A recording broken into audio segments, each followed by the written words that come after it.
Bodies up ahead.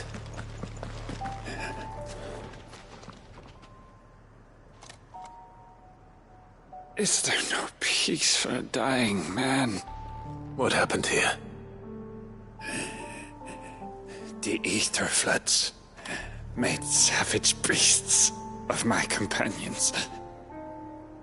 And those faithless orcs, I knew they weren't to be trusted. We were told that they would stay loyal to our cause. Something commanded their loyalty, but it was not us. It's a wonder they stayed faithful for so long. Perhaps they sensed our downfall. The king is gone, our nation in ruins. What becomes of us loyal pawns now? Sworn to a shattered throne. Fuck Walud. Fuck the dead king and his god. Fuck this withered shithole. The floods do not affect you. You are a bearer, albeit one who's lost his brand. Pray, hear me, brother. Will you grant this pawn his final wish? Will you lay my dying soul to rest? Of course. What do you need? Finally, some luck. Beyond the castle walls, towards Stone here, there is a forest. Never turn. My parents are buried upon a bluff, nestled amongst the trees. Theirs was the only love I ever knew. I was torn from them in life, but perhaps I can return to them in death. Take my ring. See that it rests beside their bones.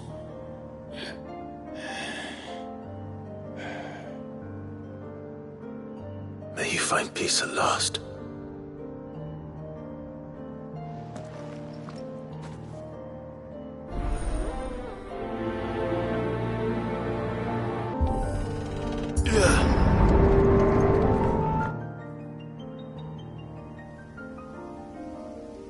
Don't tell me. The only way to the capital is through that gate, just as you surmise. There's an army down there, Joshua. Yes, but I don't see any dominance. Not an unturned soldier in sight. Then we end their suffering. You don't think all this is for us? I wouldn't put it past Ultima. He's made nothing easy so far. Joshua, can you go on? Do I have a choice?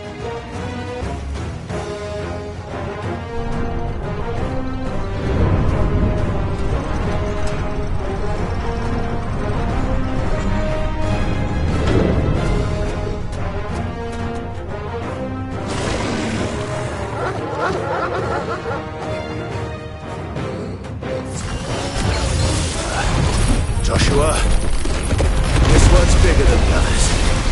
And Nina, by the look of it.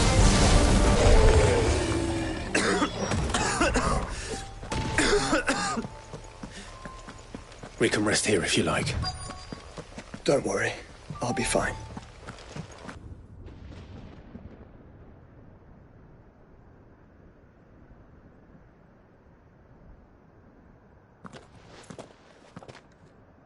Look, Clive.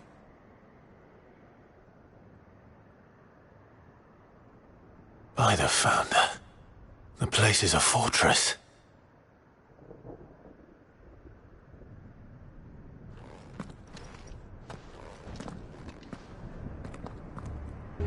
No villagers. No knights. Not even any bodies. One could almost believe the whole kingdom had turned to Kashyyyk.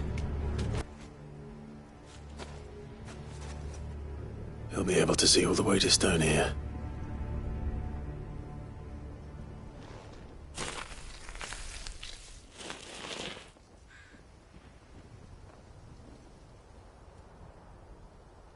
finer resting place as any man could hope for. Reunited with those he loves at last.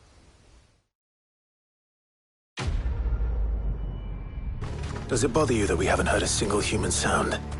Everything about this place bothers me.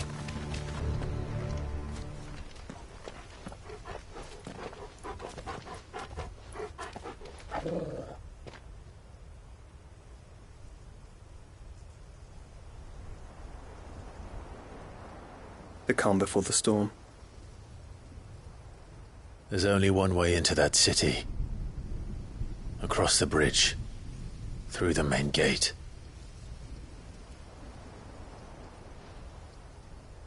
Right into the midst of whatever is left of the late King's army. Are you ready for this?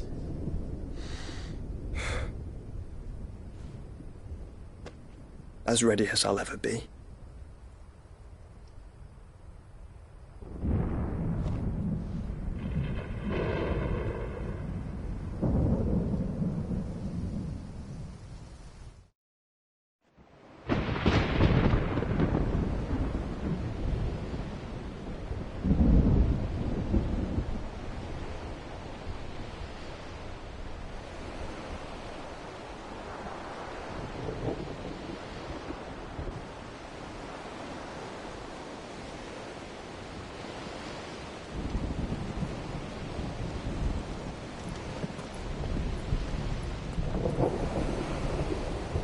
What the hell happened here? I dare not think. A stroke of good fortune, perhaps?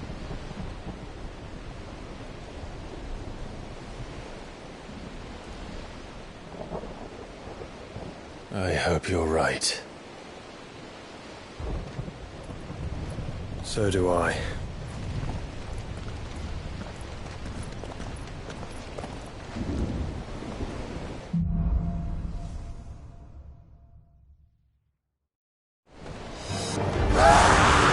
The ether has claimed them all. Let's see the win on next.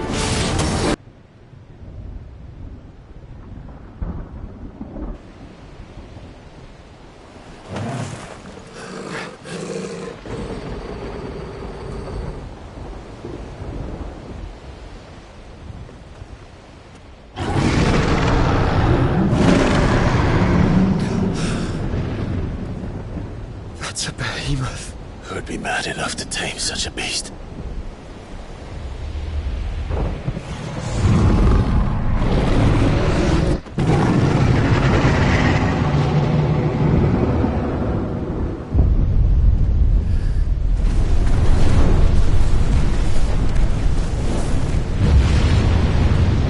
Stand back.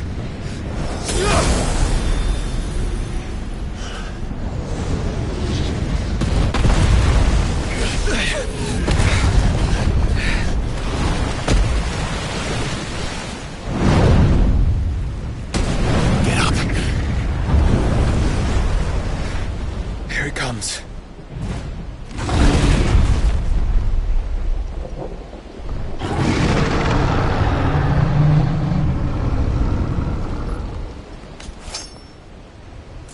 Well, what are we waiting for?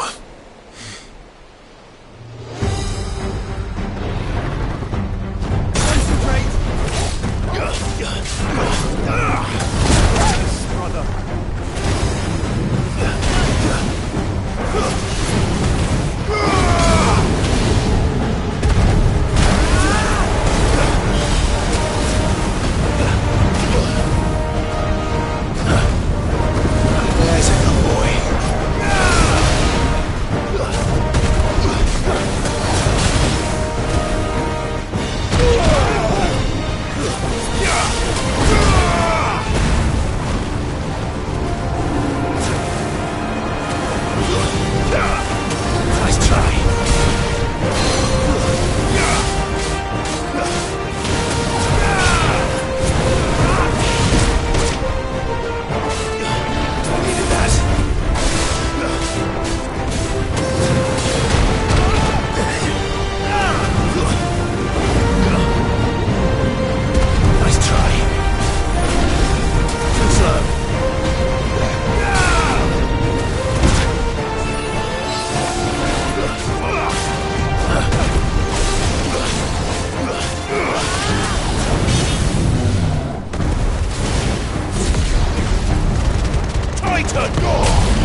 reward!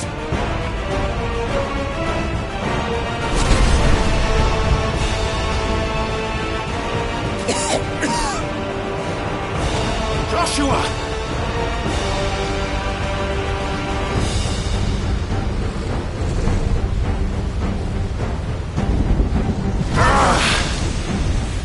Desperate times. Clive, no! Trust me. I'm your shield, remember?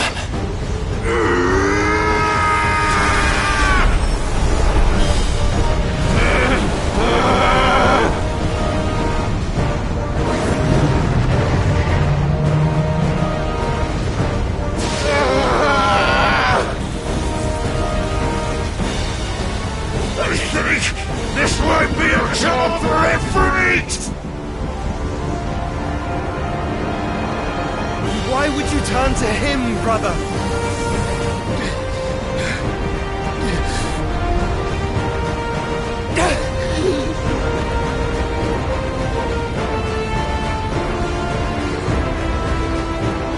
When we fight together.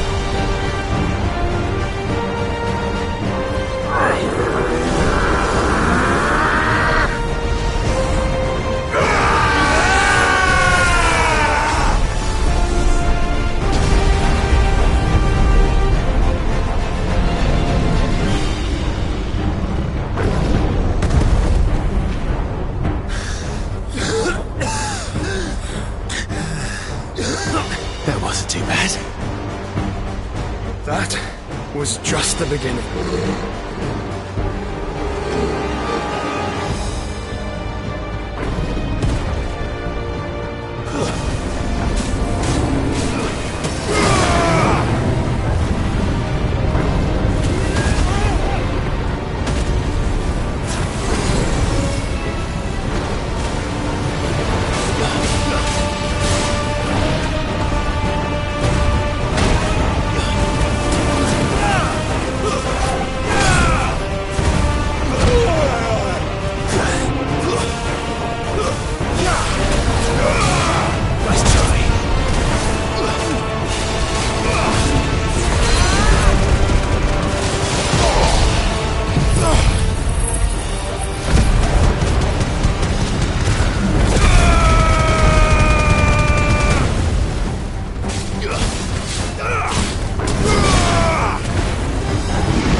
Quickly, before we're cut off for good.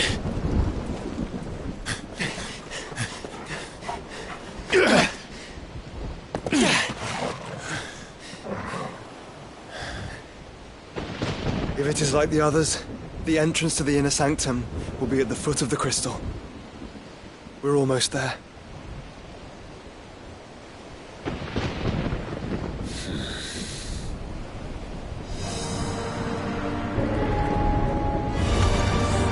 Not what I was expecting. Once we step onto that bridge, we'll be easy targets. Then we better move quickly. Before a Ultimus stalls. Come on then! What are you waiting for? Through the castle then. I don't see any other way.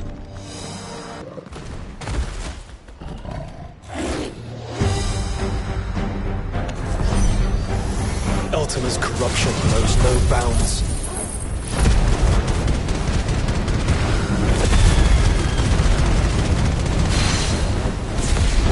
We cannot allow it to spread any further. And we won't. There are so many. Focus, Joshua. We're not done yet. Let's hope this works.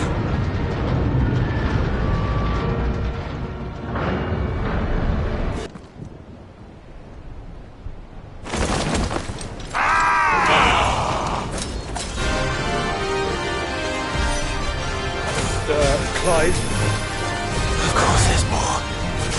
There's always fucking more. Clive, you mustn't summon Ifrit. Not yet. So I should let the burden fall to you? Yes, you should. Save your strength for the Mother Crystal.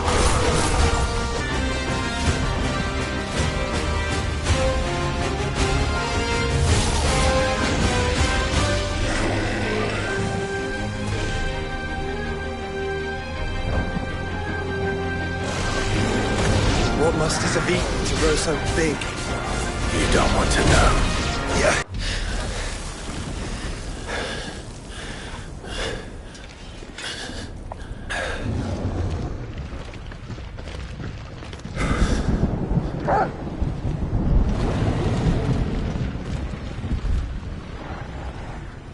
There's no end to them.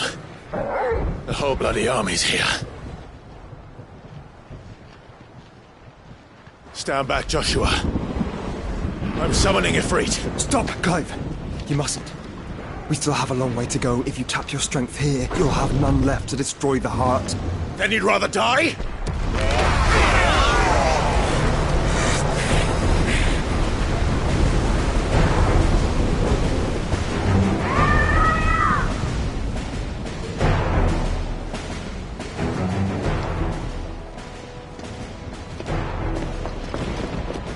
Jill!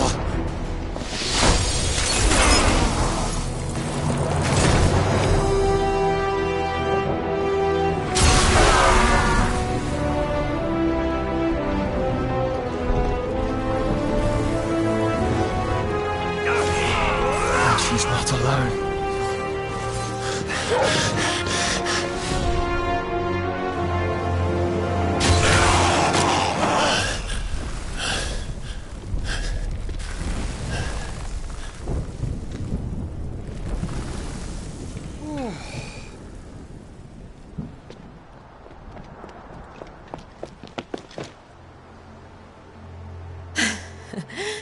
Surprised to see us. How did you? Gav. He told us exactly where you'd be. Even sniffed out a crack in the castle wall. And when we saw the heavens come crashing down, we had no choice but to believe him. It's been quite a day. To what do we owe this honor? A debt I would see repaid. Prince Dion. It's good to see you well. So, this must be Ifrit. Your uncle bade me give you a message. Listen to your heart. It will guide your steel true. Your father would expect no less. That is all. Thank you. For everything, Your Highness. Dion, please. You do realize the only thing we've freed so far is this wall from its foundations, right? Now, if your lord and ladyship's quite finished... Well said, Gav. We have work to do.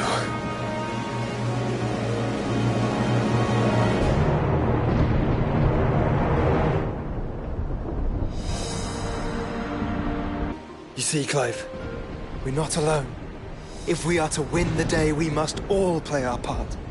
And ours. Ours lies beyond those doors.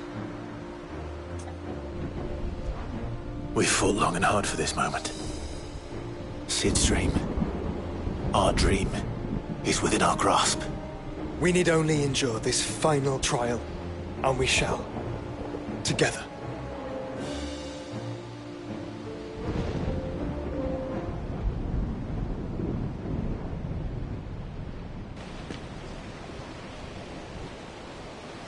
You all know what it is that awaits us beyond this gate. And we shall face it together. Aye.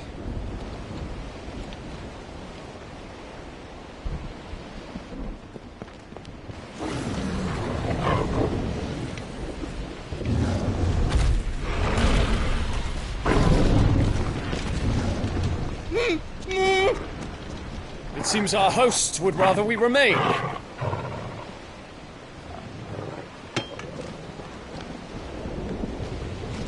I will stay them. We will stay them.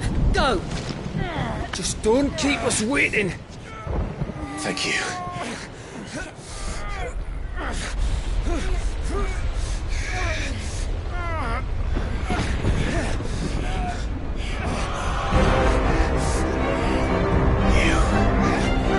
Welcome, sons of fire.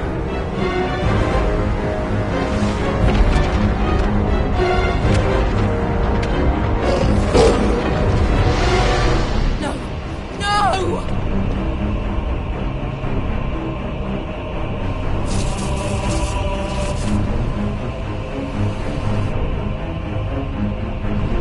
Come back. Towards!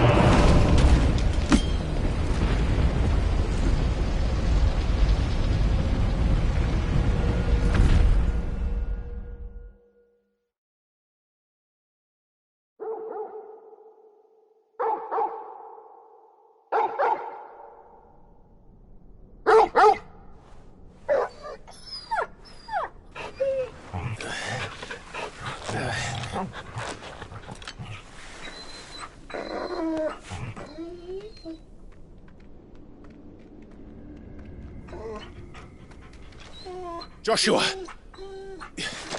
Joshua! Wake up! Clive, is that you?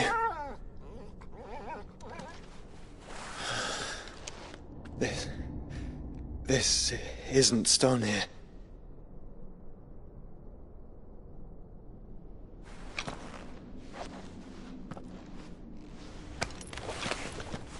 Welcome to our darkness. A rift between worlds wherein your kind might reflect. Show yourself! Grave and many are the sins of man. And we would have you know them, all of them. As fate has seen fit to deliver you home, consider this our welcoming gift.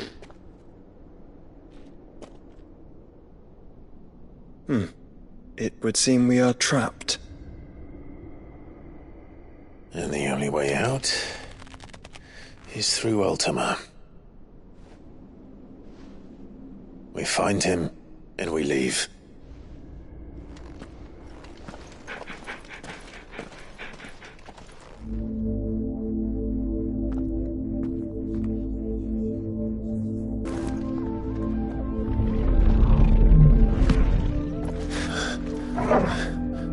If you are to comprehend the full extent of your transgressions, we must go back to the beginning. When the world was still young, we visited upon it a miracle, magic, and in its light did all life flourish.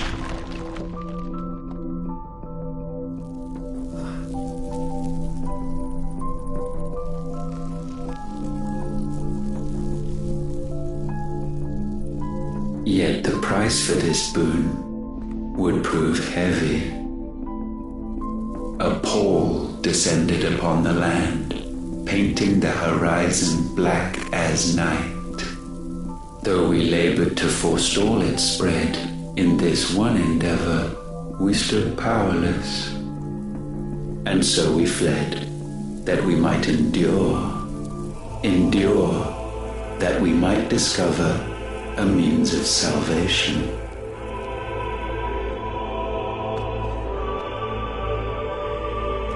But if it was magic that caused the blight, what of the mother crystals?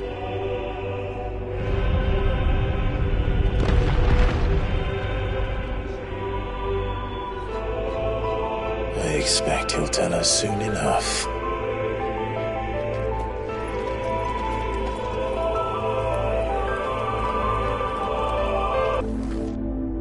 Salvation, alas, was not readily to be had. First, we would require a land unvisited by the stain of corruption. An unprecedented journey lay before us, one beyond the limits of our fleshly bodies, and so we cast them off. Thus, stripped to our very spirit, did we find our new paradise.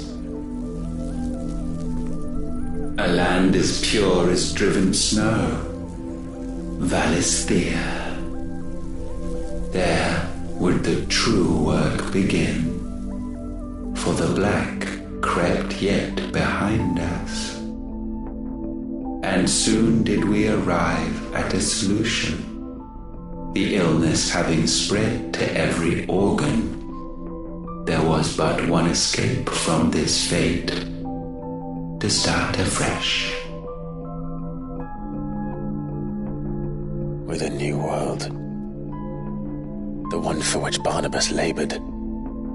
A paradise free from the blight where his God awaits. And where, if we only forfeit our wills and abandon everything we hold dear, humanity can join him. So, Ultima would have us follow in the footsteps of the king. And follow we shall. For now.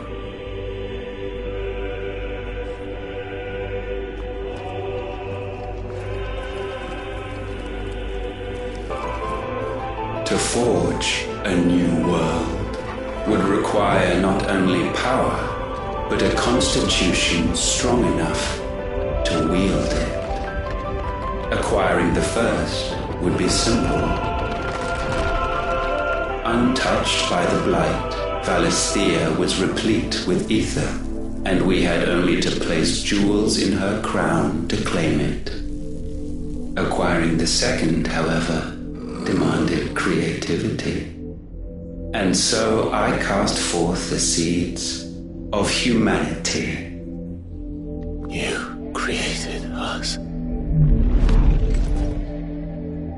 Is that not what gods do?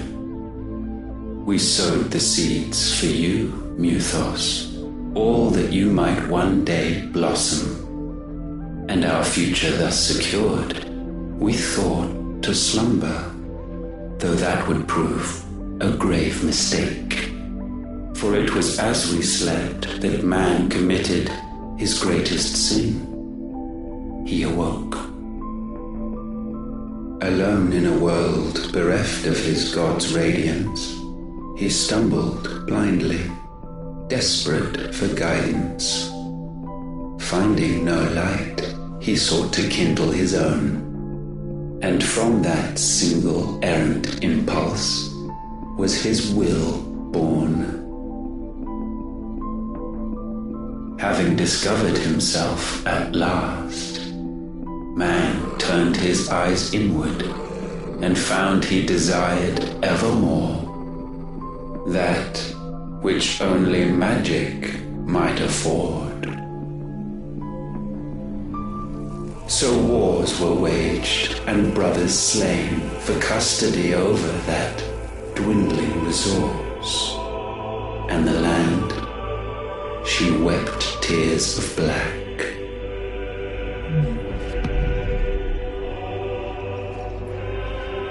He would condemn us for this. Surely he cannot be so blind to his own hypocrisy. Not blind, just unwilling to admit the truth. But we're one and the same.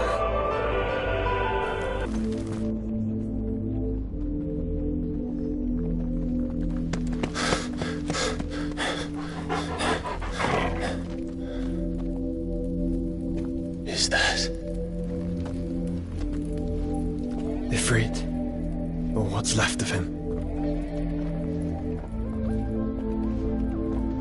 Long have our ashes lain cold for want of a spark. Cast your eyes upon them and see what you must become.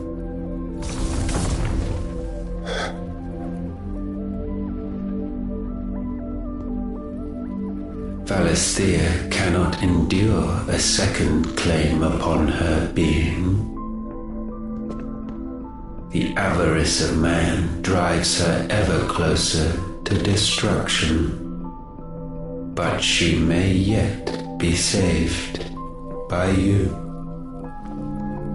It is what you were born to do, why we nursed you and fed you as your own mother should have. And now that you are fully grown, our Muthos, it is time at last for you to serve your purpose. To right your wrongs. If our sin is wanting to survive, then you are as marked by it as we are. The fault is yours. Our wills were born because you abandoned us. And now, you would have us forfeit them. All for a place in your new paradise.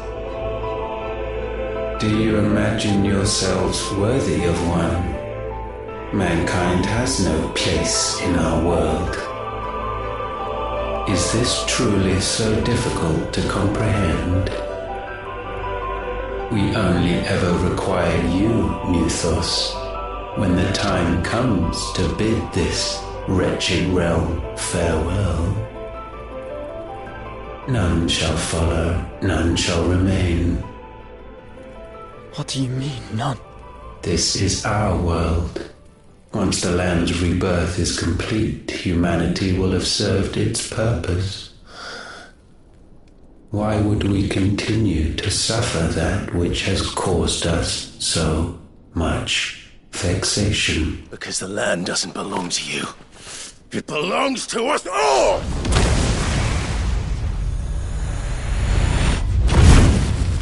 What? That is where you are mistaken. You own nothing but your precious will.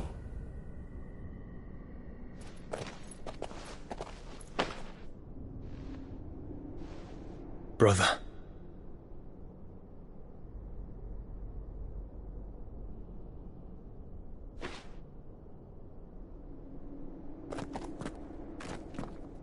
I can't do this alone. And you don't have to. I grow weary of your dissent. Now you must learn that this master will not tolerate disobedience.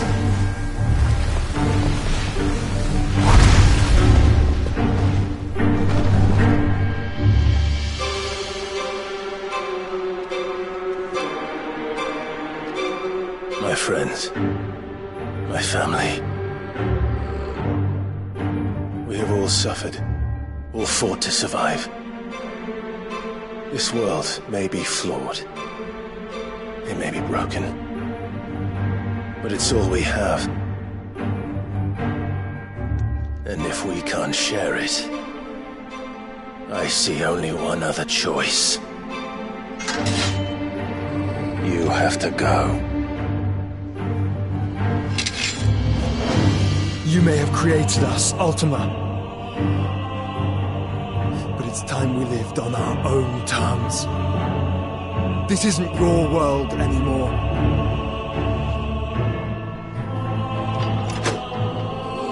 It's ours. Bow down, offenders, hearts bestained.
Such foul attaint may not be sublimed through gainstanding.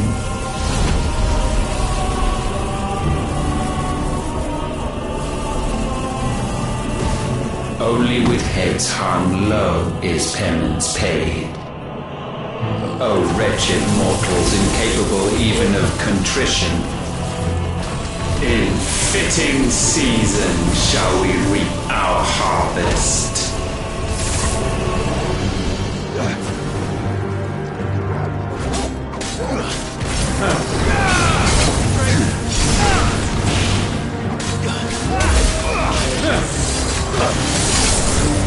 We will unmake.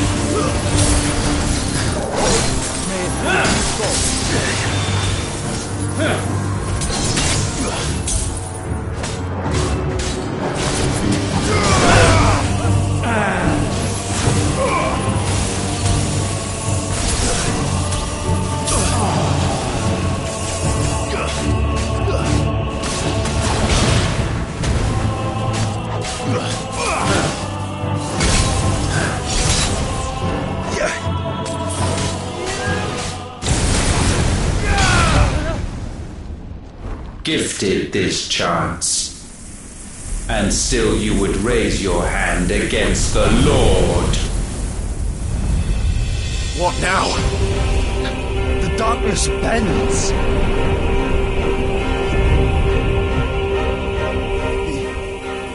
He means to end us. It wouldn't be the first time. But let's make it his last. Your fate is inexorable. Surrender the vessel unto the darkness.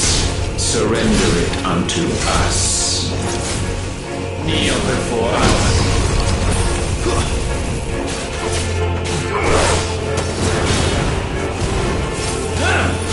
Let's try.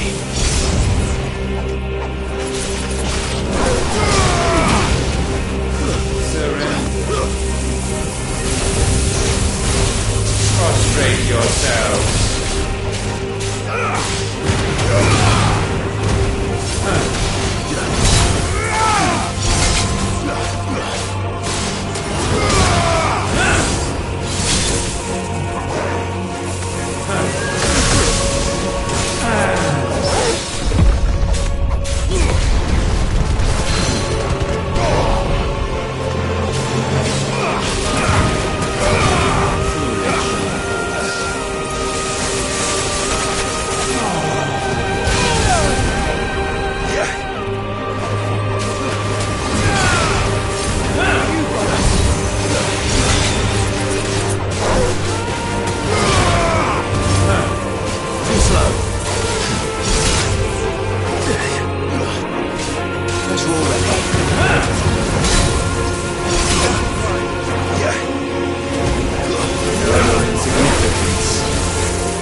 For countless generations have we awaited this moment.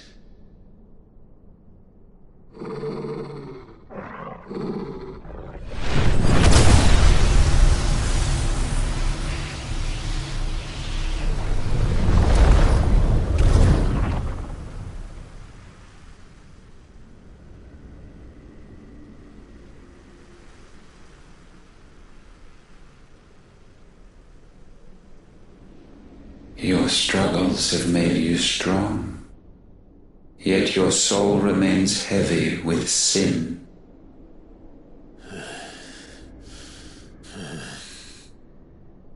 Absolution is nigh. Repent, and all shall be forgiven.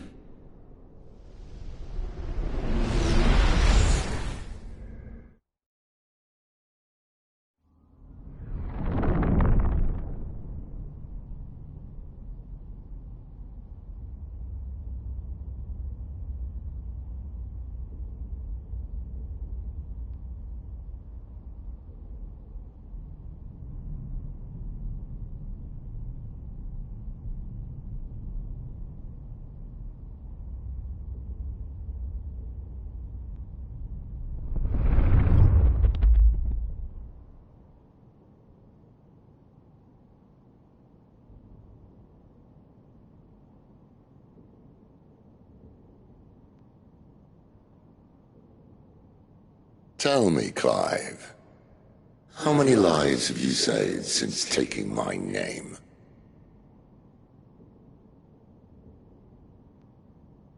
Fewer than we have ruined. Wherever we go, we leave a sea of tears in our wake. These are the wages of your will, son. What good are our choices when all they ever bring, all they will ever bring, is death? There's no atoning, Clive. No matter how hard you try. So why not leave it all behind? Leave it all behind.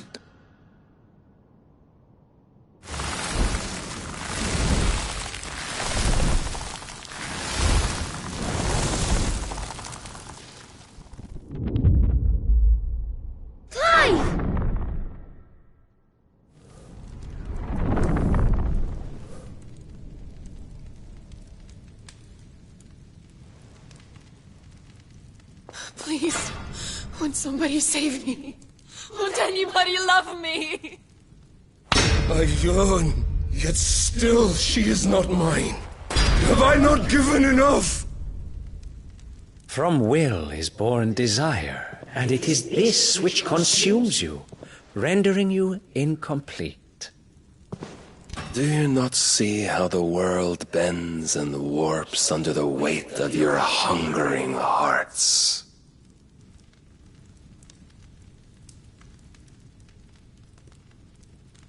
What if it could all just go away?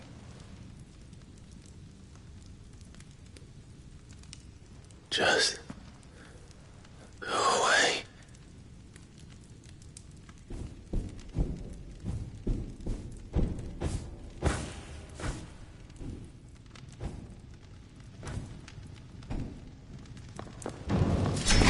Clive! Clive!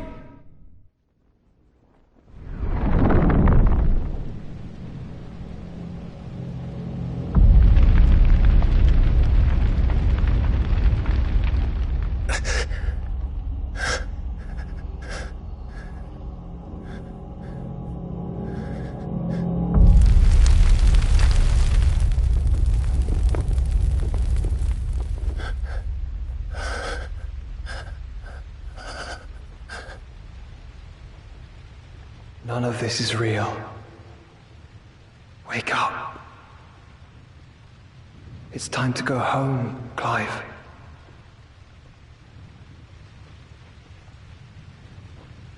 Clive. That's right. You're my brother.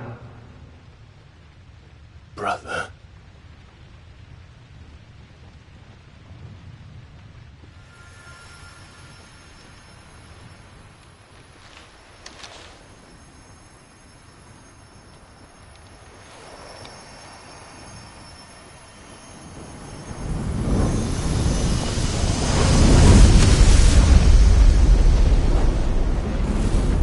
Come. Remember who you are. Clive.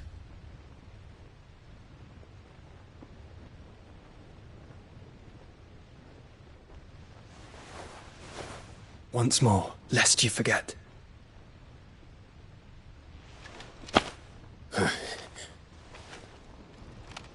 My name is Clive. Clive Rossfield. Look, Ultima.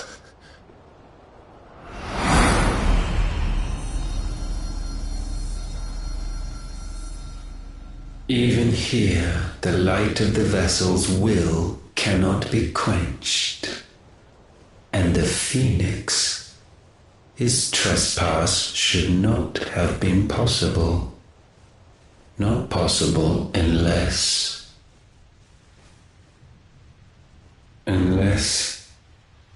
he has been with Muthos all along. The mark of the Phoenix, emblazoned upon his heart, made manifest by the power of will alone. The power of creation. Can it be? Are their wills truly so potent? Are you still talking?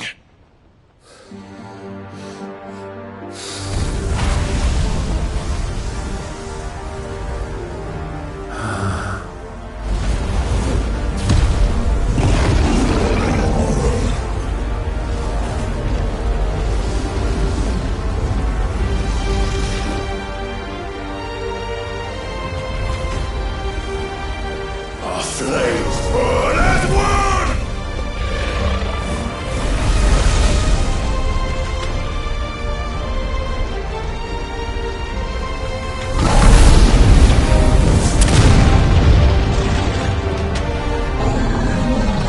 This is no mere evolution, it is deviation. And herefrom does Logos rise.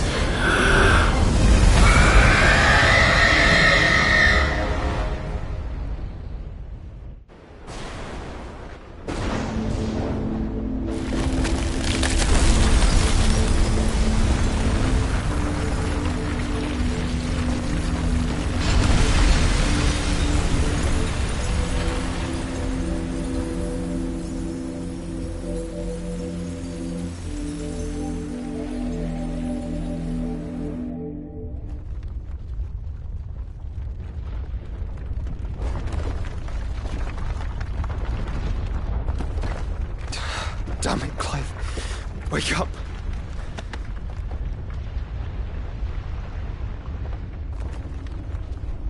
That hurt. Sorry to wake you, but I think it may be time to leave. This place.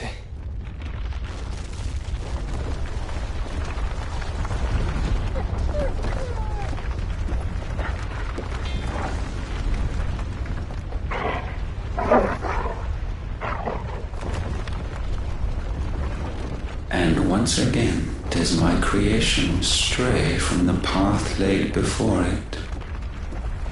Steeped in conceit, you fancy yourself a god. You embrace Logos. But we will put an end to this hubris. What are you talking about? In the halls of origin does our true power quicken. And there shall you be made complete. Soon, Muthos, soon you will discover how little you know of suffering.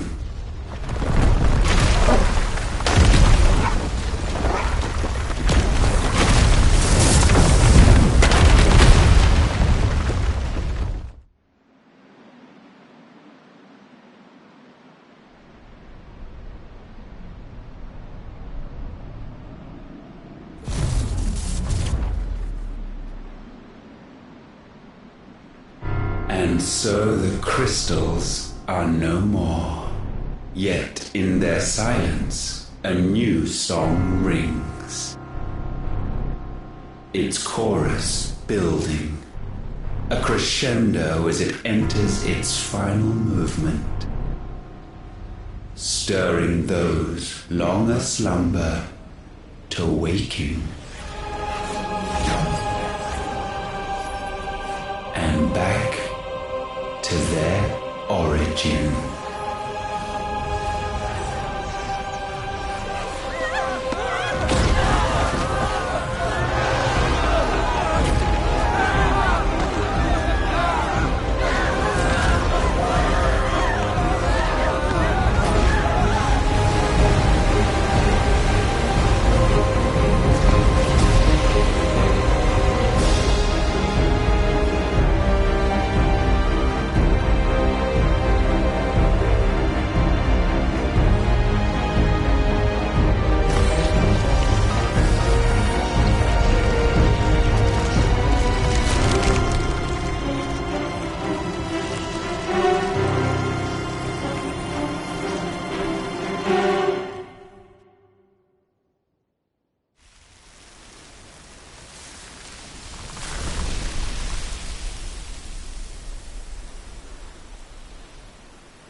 Bloody crystal's cracked. So where the hell are they?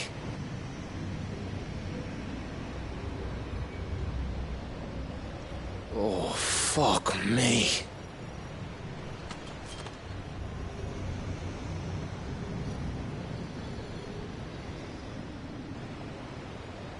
Is that ether?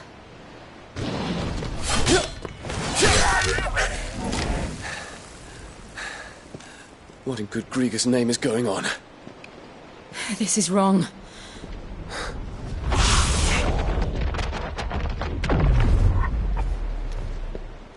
Are we back? Clive! Joshua! Jill!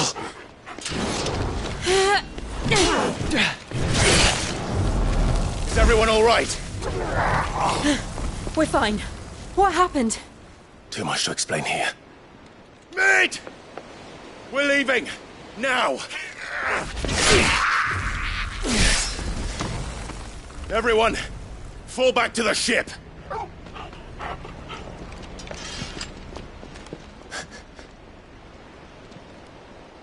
I will be with you anon. Thank you.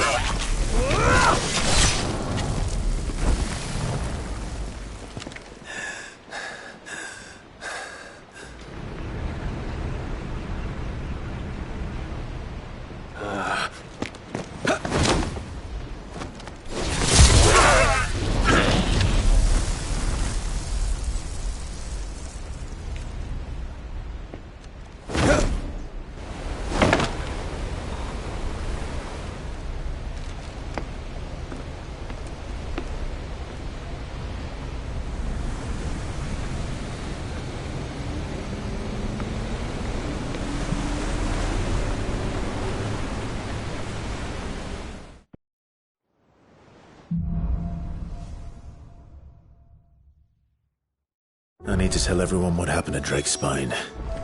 And I'm going to need Otto's help. Still alive, I see. Something tells me that eyesore on the horizon is your doing. How'd you manage that? It's a long story. One that I'd rather only tell once. Right. All hands on deck, then.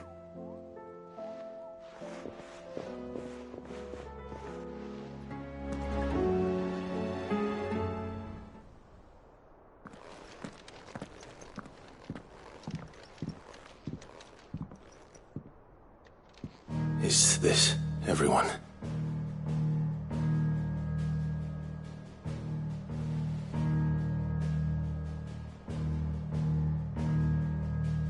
As I'm sure you've all guessed, the crystal which now commands the eastern skies was summoned by Ultima.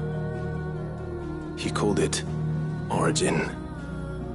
Though the significance of that name is as yet unclear. What does it matter what it's called? Its emergence tore Twinside asunder, and wiped my homeland from the map.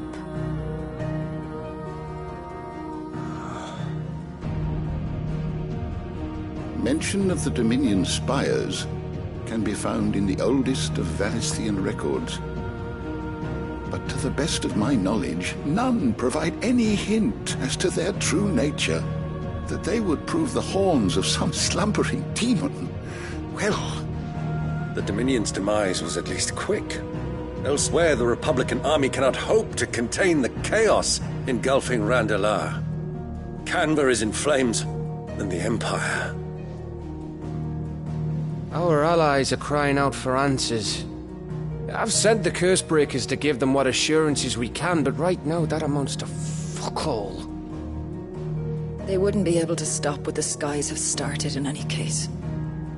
People here and across the realm grow sicker with every passing day. Could it be that this new Mother Crystal is like the others? That it draws upon the land's ether? It certainly looked that way from stone here. If that were true, it would explain the hastening spread of the Blight since the crystal's appearance. Would it not? And as the land's ether slowly rises to the surface, it pools, corrupting all who cannot channel its energies. Archay above, ether floods below, and in the middle, here we languish, hopelessly entrapped.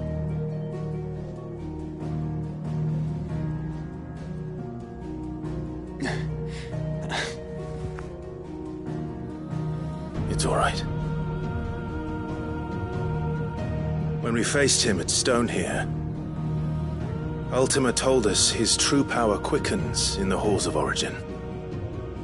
Needless to say, we cannot allow that to continue. If we are to stop him, we will have to find a way into the crystal.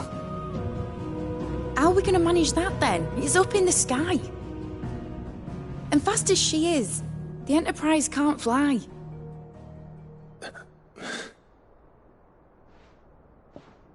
It's a lot to take in, and I reckon we'd all benefit from some time to clear our heads.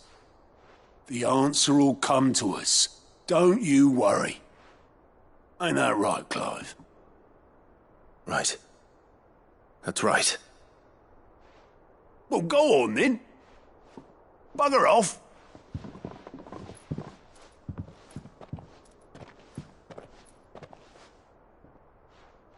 Same goes for you, Clive. You won't solve anything like this. Trust me. Go and get some fresh air, eh? Thank you.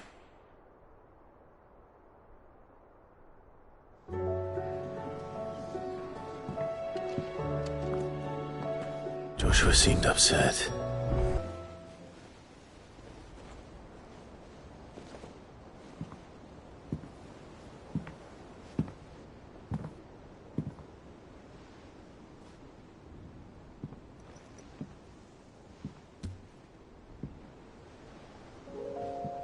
Ultima may have created us, but he doesn't make us who we are. Only we can do that. And if he would have us fight for our survival, so be it. It's what we've been doing all along. Much like Ultima himself, it would seem. His new world being naught but a means to survive. And so, we must contend to decide which of us shall inherit the land. Should Ultima prevail, it will mean death for us all. Of that, we can be certain. But even should he fail, what world awaits us? A withered, godless place where our newfound freedom will most like prove a chain in itself.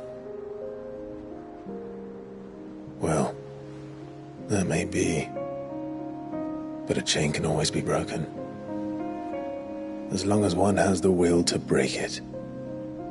It won't be easy. It may take generations. Centuries of suffering. And that is, if everyone plays their part. But it will happen. And when it does, it will be on our terms. That is the world that awaits us. Indeed. And what better world could one wish for?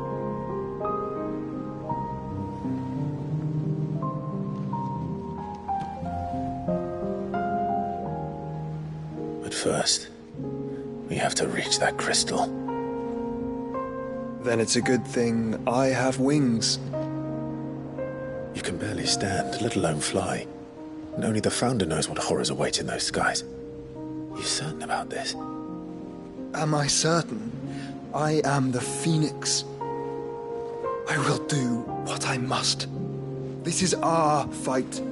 Remember?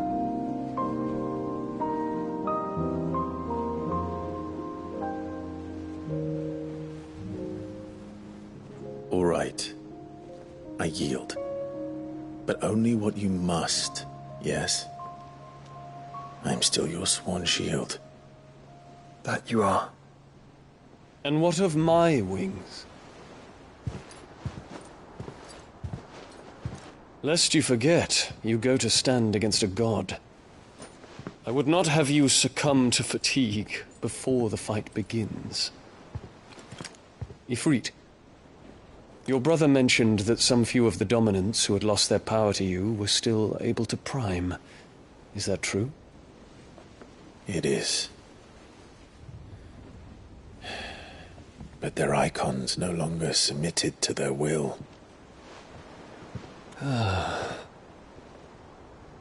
Then mine will have to be stronger.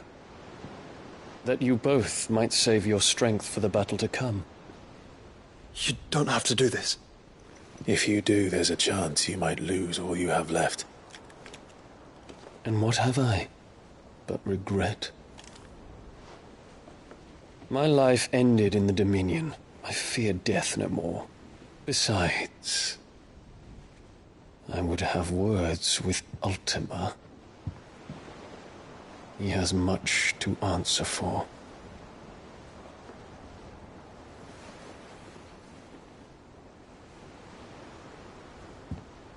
We are in your debt, Dion.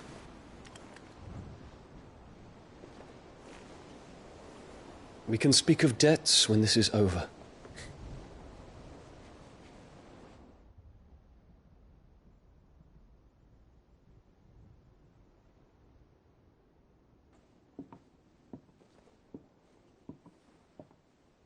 He speaks like a man who knows he's not coming back.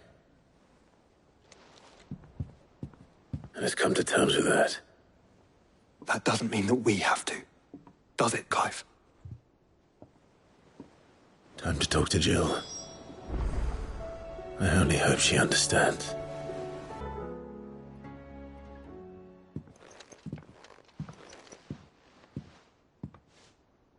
Come to wish on a star. That might not be such a bad idea. This is it, Jill. You know what I have to do. Why I have to do it. There's no turning back now. This is where our journey was leading us. Where it will end, for better or worse. I could pray to Metia for you. But you'll be all right, won't you, Clive? You always are. I did promise we'd watch the moon together. I'll be waiting.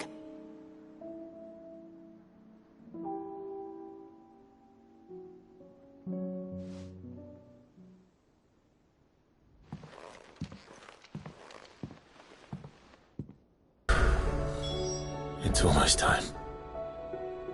Better make sure I haven't forgotten anything.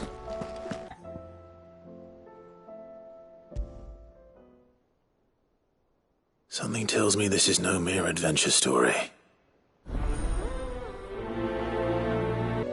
Vivian, I read your note, and I'd be happy to help you find the book you're looking for. Thank you, Clive.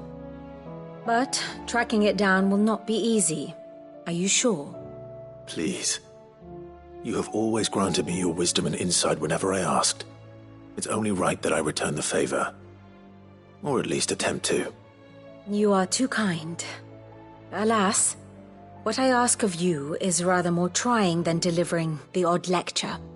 I spoke with Harpocrates to see if he had any inkling as to where another copy might be found, but perhaps it is best that you hear the details from him. If you say so. Forgive me, Clive, for asking this of you.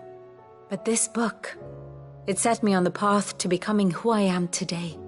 Its importance cannot be overstated.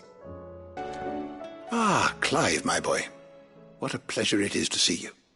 Harpocrates, there's something I need to ask you. I've been charged with locating a book called From a Distance. Then you seek a rare gem indeed. One whose name I had not thought to hear from your lips. You've been talking to Vivian. Right as always. But she didn't seem keen to tell me very much. I take it she didn't like what you had to say. And yet I gather it did naught to dissuade her. Clive, if the young professor has tasked you with obtaining a copy, I fear she asks the impossible. The executors would not allow it. The executors? Coveters of Secrets. A clandestine organization committed to the collection and intenebration of forbidden texts and technologies. One such text being the tome Vivian seeks, chronicling as it does the true history of the enslavement of bearers. A tale which could overturn the established order were it ever to become widely known. Or, so rumor has it. I've never actually read the thing, or even set eyes on it for that matter. How is it that I haven't heard of this organization? Why, secrecy is the executor's watchword.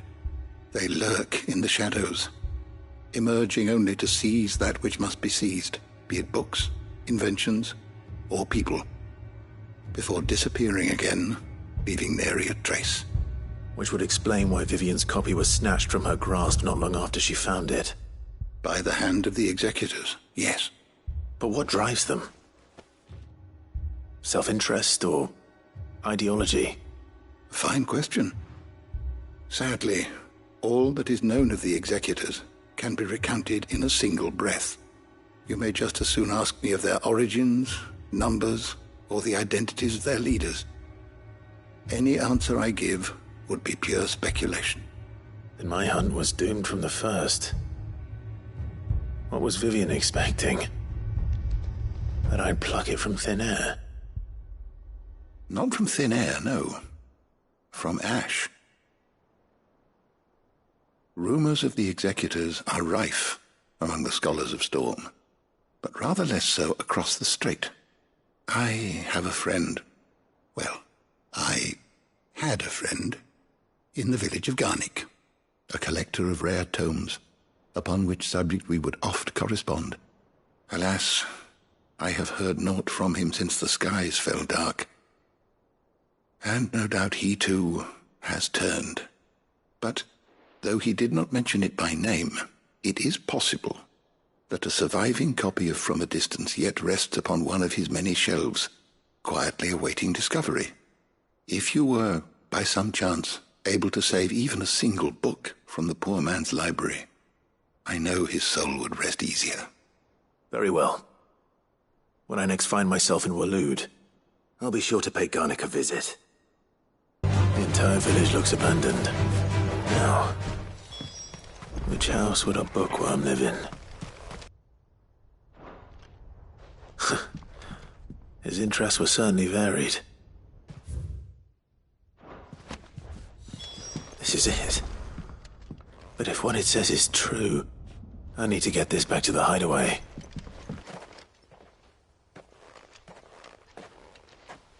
Leaving so soon, stranger? We've been watching you. From a distance, so to speak. Subtle. I know who you are. Then we need not waste time on introductions. Hand me the book. Leave it in our care and return to your life. Your care? Do you mean to burn it, or bury it? That is not my decision to make. But by one means or another, its contents shall be removed from the common record. Then I'll have to politely refuse. I won't let you erase our history. Then we find ourselves at an impasse. Very well. The book can just as easily be pried from your dead hand.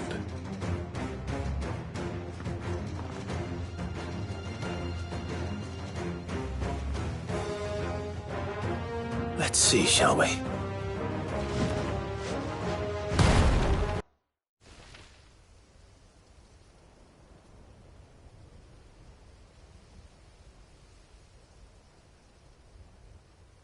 Impressive. But we have other means. We shall claim the book yet. Why do you want it so badly anyway? It lays out in no uncertain terms the vanity and avarice of mankind.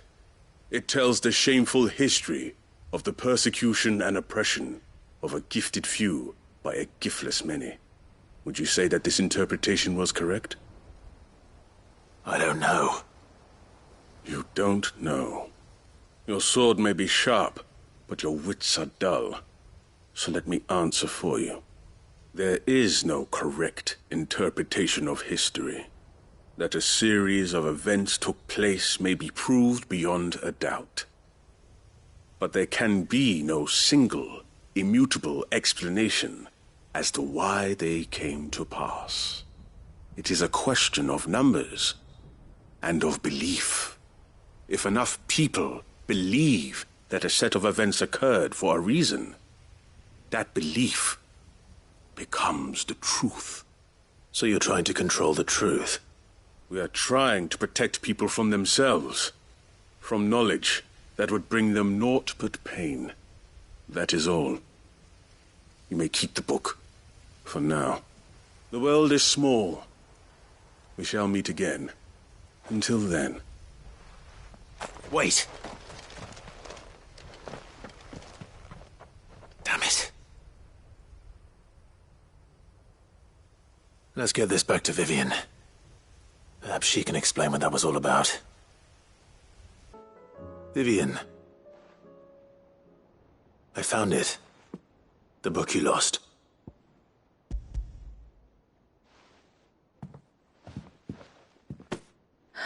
You found it.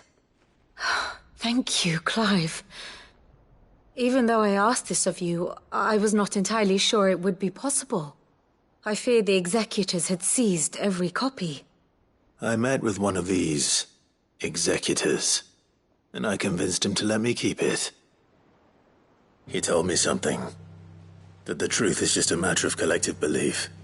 And that if enough people believe a lie, that lie becomes the truth. It does. But it also means that the truth is not immutable. That it can be changed. Provided that those who wish to change it can convince enough people that their perspective is the correct one. As the sad history of the bearers proves.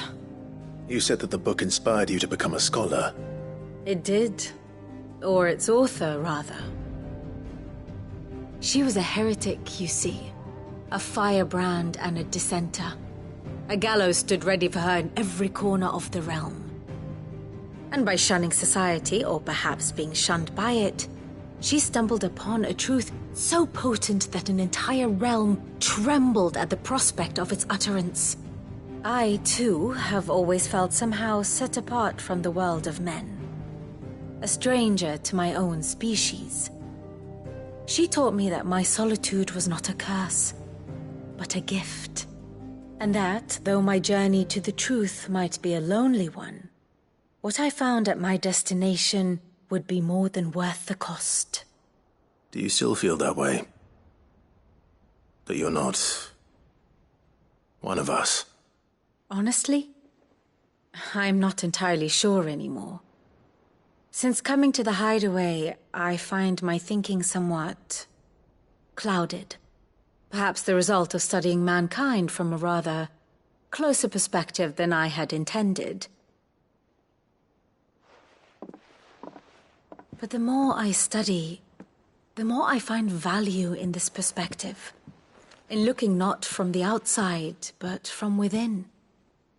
So if you'll permit me, I'd like to continue my work here. Remember, Clive, when enough people believe, belief begets truth.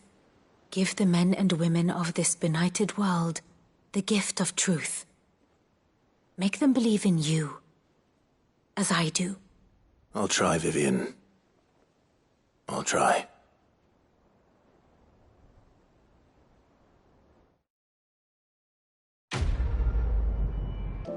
Sid, I was wondering if you could help me. It depends what with. A bearer, but recently freed from his bonds, is keen to join the Curse Breakers. As you know, the work we do is not easy, which is why we test every volunteer's suitability.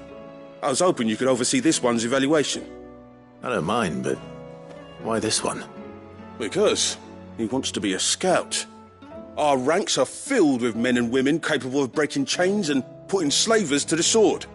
But scouting, we're few with the nose for that, which is why we still rely so heavily on Gav. And since he accompanies you on so many of your missions, I thought you might be better placed to recognize the traits in him that we should look for in those who'd fill his boots. Sounds reasonable. So you're happy to oversee the boys' test, then? One can never have too many scouts. Truer words, Sid. I'll let the initiate know that you'll be attending his trial, and that he is to proceed directly to Northreach in readiness. No time like the present, eh? No time like the present. I'll await you there.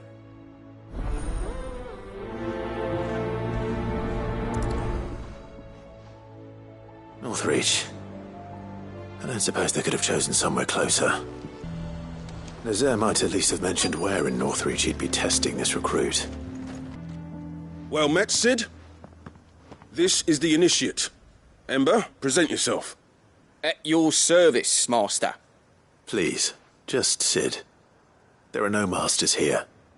Your life is your own. Oh, of course. Thank you, Sid. The sergeant says you'll be evaluating me at my trial. To become a scout, yes. You are aware of the dangers inherent in that role. I am. But I swore I'd face them. Just like the man who saved my life. And who would that be? Gav. It was him who found me and freed me. No magic, no support, just one man and his nose. Came and sniffed me out. It taught me what one man can do if he puts his mind to it. And I've been training ever since, so that one day I can be someone's saviour, just like Gav was mine. I'm sure he'd be flattered. You clearly have good intentions, Ember. And it sounds like you're under no illusions. Stick to this path and you'll make a fine Cursebreaker. So, what? Have I passed? You haven't even started yet. Now listen.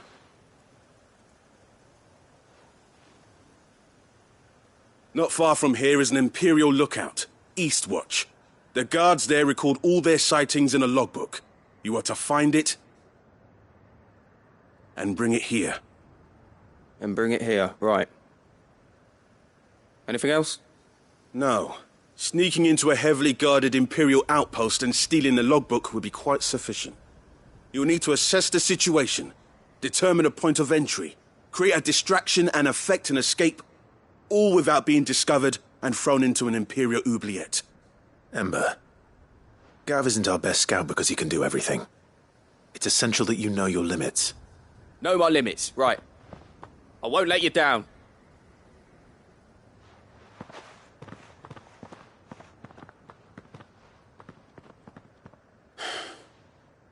It shouldn't be as dangerous as I made out. But keep a weather eye on him all the same, would you? On my way. All right, Ember. Impressed me. These are clean kills. Perhaps young Ember really is ready. Or maybe not.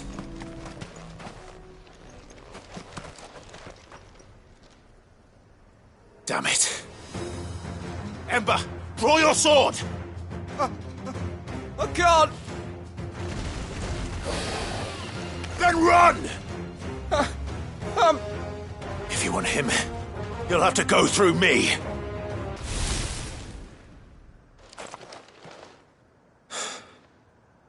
Ember, are you...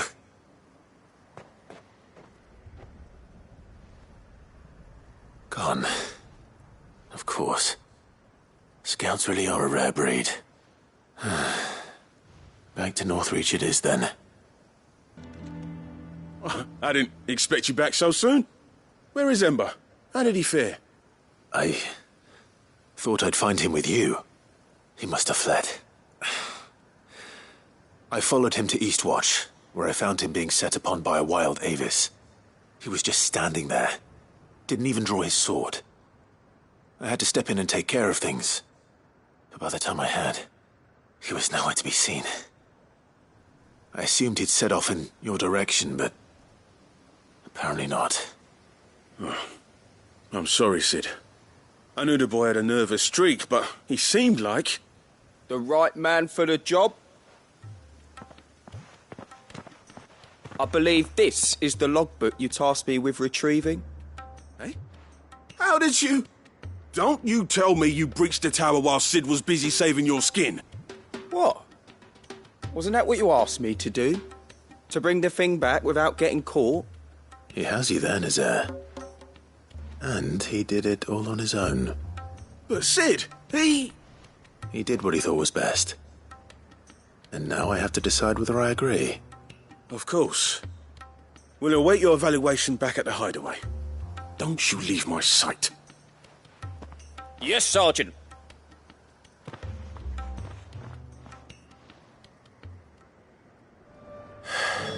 This won't be an easy decision. Welcome back, Sid. Welcome back, Sid. Yes. Welcome back. Trip wasn't too much of a pain in the arse, I hope. Truth be told, it was me who suggested roping you in to help with the trial. But from what I hear, things didn't go quite as planned. No, they most certainly did not.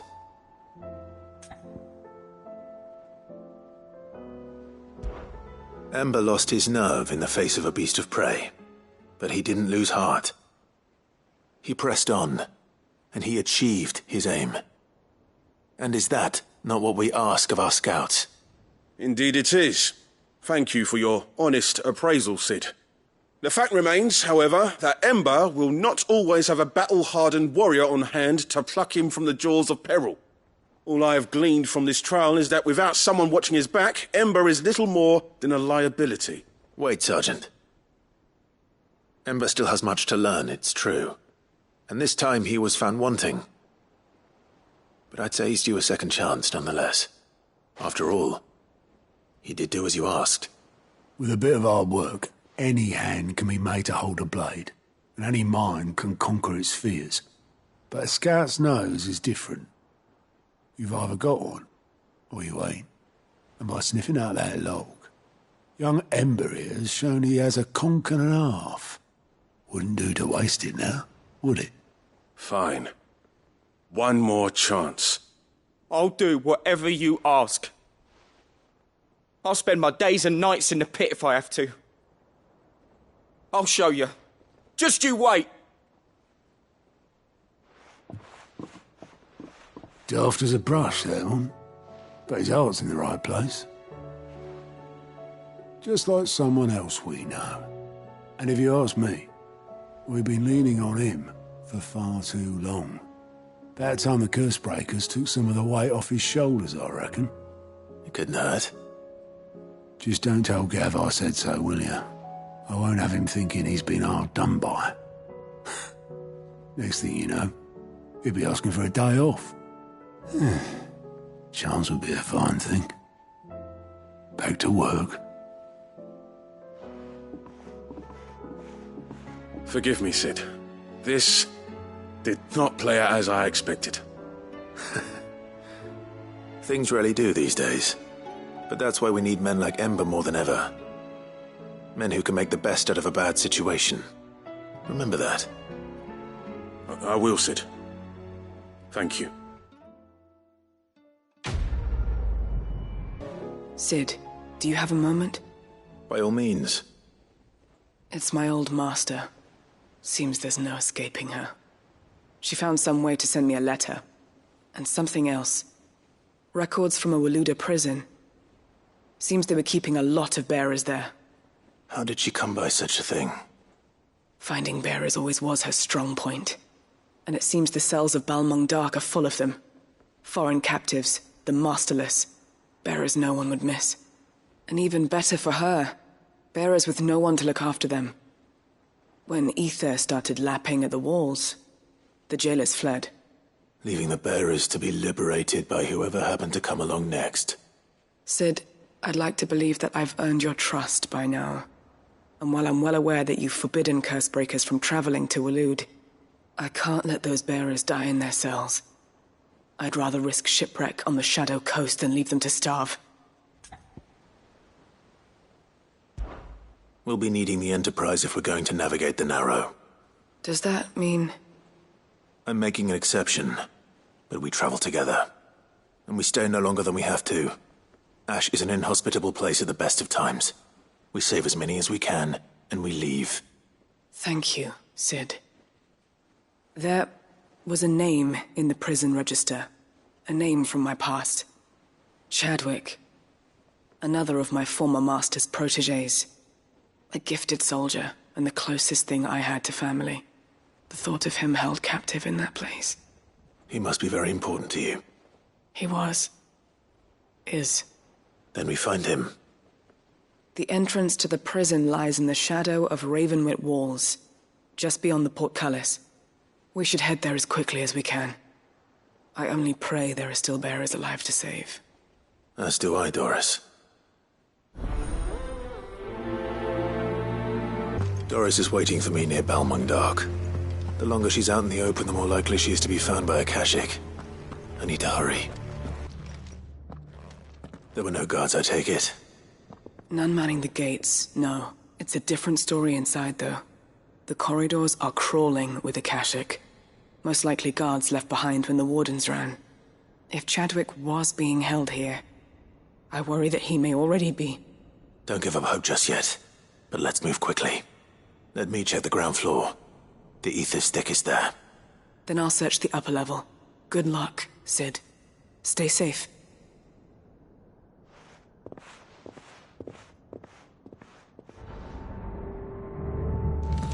Just how bad are the floods inside the walls? Bad enough to turn a bearer? I hope not. We're risking a lot just being here. Better keep my eyes open for signs of life.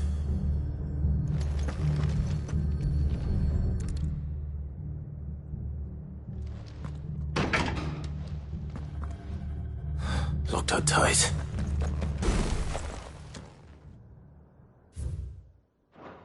So this place was no ordinary prison. And I doubt they'll have taken the creature with them when they fled.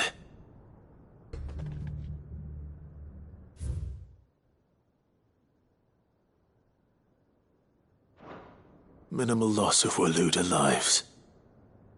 And what happens when they run out of bearers?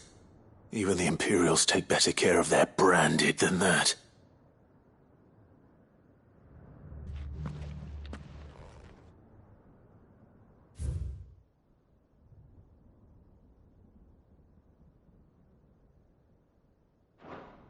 They were feeding bearers to it.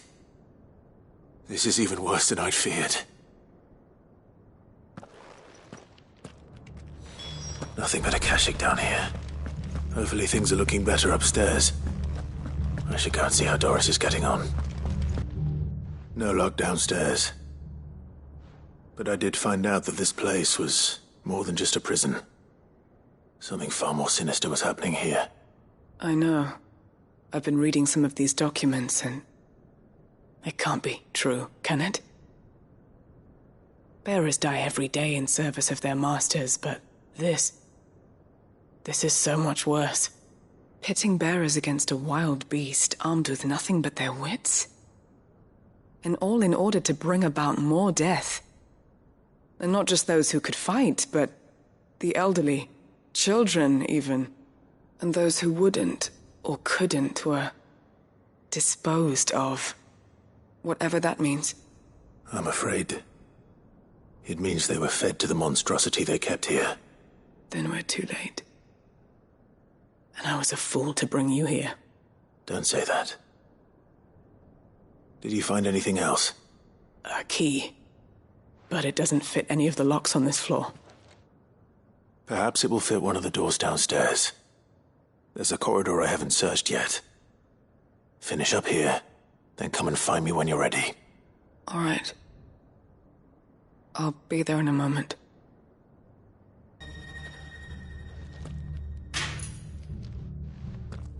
Let's see what we can find down here.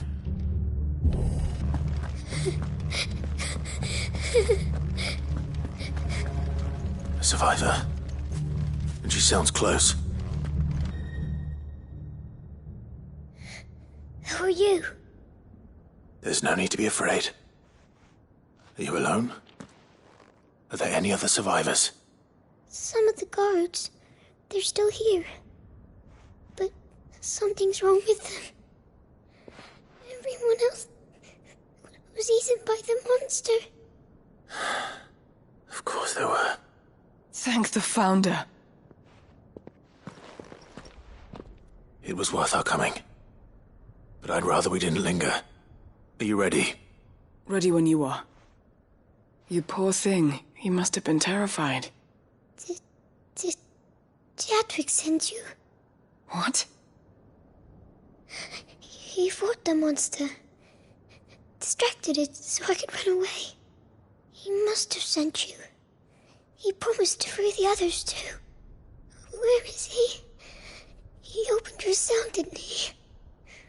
He wouldn't be here otherwise. Chadwick.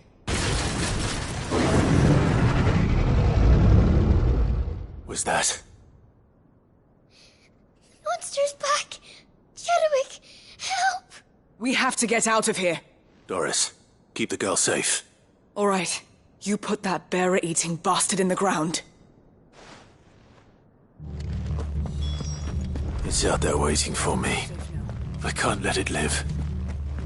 Not if it's got a taste for bearers.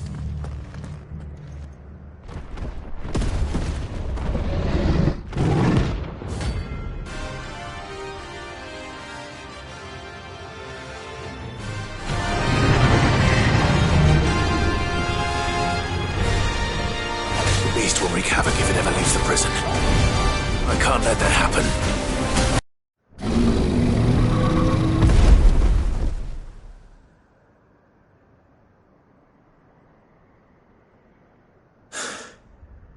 Finally. Sid, are you hurt? I'm fine. I think.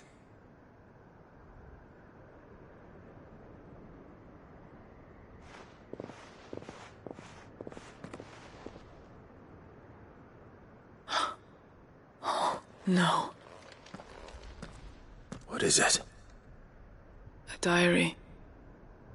I gave it to Chadwick before we went our separate ways. He was here. Do you think that creature? I'm sure he fought bravely to the last. The girl is safe thanks to him. Chadwick. You fool. Come on. We have to get her back to the hideaway. We don't want his sacrifice to have been in vain. No. Of course not. I'll see that she's looked after from now on. It's the least I can do.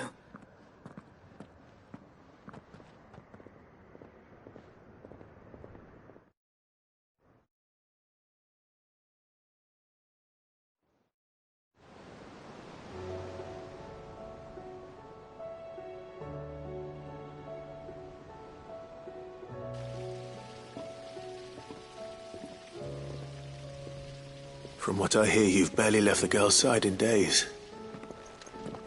I hope she's recovering from her ordeal. She is. Slowly but surely. She's far tougher than she looks. I thank the flames we found her. If we hadn't... I know. But we did. I'm sorry we weren't able to save Chadwick. There's no need to apologize. Without your help, I would never have found out what happened to him. How he fought to the bitter end to save her. To save Haida Marie. That's the man I remember. The man I thought of as a brother. I wish I could have met him. I'd like to hear more about your past. If you don't mind, that is. Of course. You already met my former master. She trained Chadwick and I to do two things. Kill and obey. We were supposed to be sold to the highest bidder when the time came. But no bid was ever high enough to convince her to part with us. For years we were her daggers in the shadows. But we could never quite shake our doubts about the things she made us do. And then, one day, we just couldn't do them anymore. So we escaped. But staying together was out of the question. They would have found us too easily. After so many years of training, the pull to serve was always strong. It scared me to think he might have taken another master, become a dagger in someone else's hand. But even in captivity, the battles he fought were his own. And he died not as someone's tool, but as a hero. Haida Marie is proof of that. Bearers can cast off their shackles. And the Cursebreakers will show them how. I'll fight until my dying breath to see it done. For Chadwick, and for all of us. Thank you, Doris. We'll be counting on you.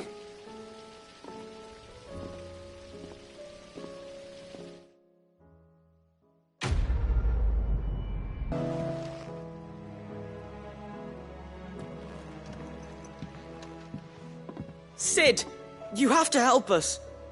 With what? You didn't take apart another of Mid's contraptions, did you? No. Well, yes. But that's not what we want to talk to you about. It's Miss Mididol. She's been acting strange. Very strange. She's barely ever around. And when she is, she acts like we aren't even there. Her head's in a crowd. In the clouds. That's what I said. In the clouds. Well, she does have a lot on her mind. When did you last see her? Not long ago. Right after she got back from saving you from Stoneir. Then it's probably just about the Enterprise. It did take quite a battering on the way there and back. You didn't break it, did you, Sid? You really should be more careful around Miss Mididol's inventions. Don't listen to her. Even if you did break the Enterprise, you could put it back together, couldn't you? But who's gonna put Miss Mididol back together? She seems really sad. Why don't I go and see if I can cheer her up? You do that? For us? She's in her dungeon. Don't scare him. It's not a real dungeon. Thanks for the warning.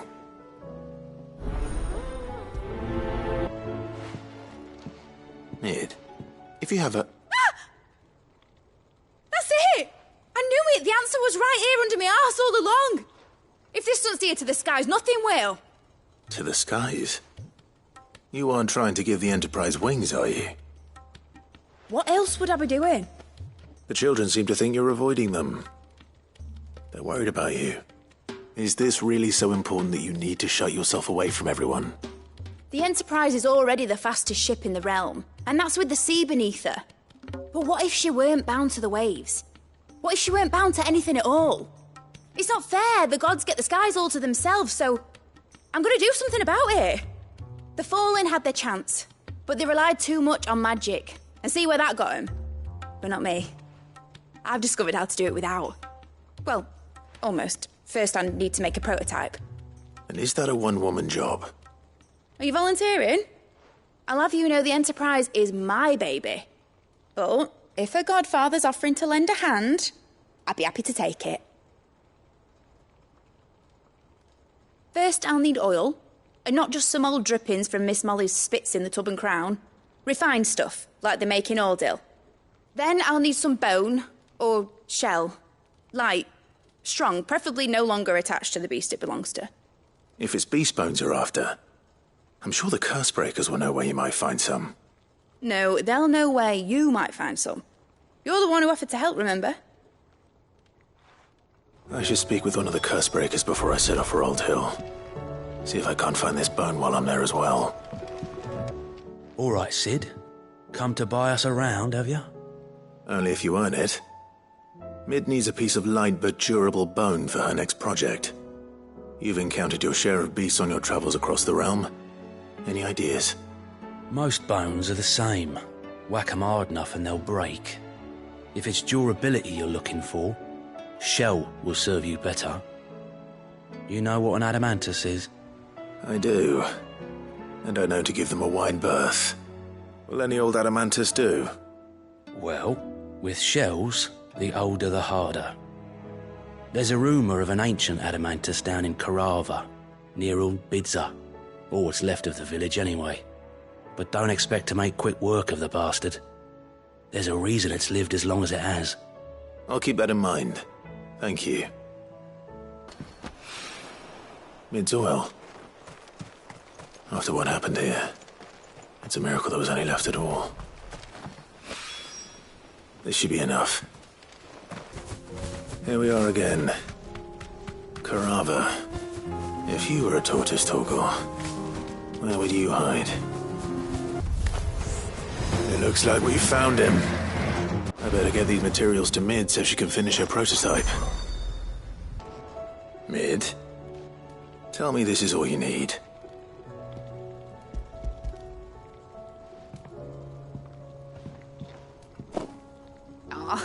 You make it sound like I asked you to save the world or something.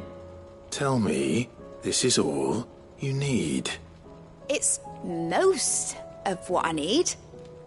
After you left, I went over the figures again, and I realised I'd forgotten a 1 and a 0. And a cogwheel. Just a tiny one. Though, that's the problem. Gears that small are a bastard to make, and I may have lost the one Blackthorn spent a fortnight toiling over. Wait. The children. When they took apart your scales, there was a tiny brass gear. Now that I think about it, they didn't use it when we put the scales back together. The young'uns? But why would the... You know what? I don't want to know. I'll keep working on the model. You go and find that cog. Sid! Is Mid still hiding from us? She wasn't hiding. She's fine. She's just busy working on her next project. A new invention? What is it? What is it? Is it an airship? I bet it's an airship! Do you think she'll let us help? That just so happens to be why I'm here. She needs something special, something only you three can provide. A brass gear. A tiny one. One that might fit on, say, a set of scales? Oh, the one you forgot! We remember!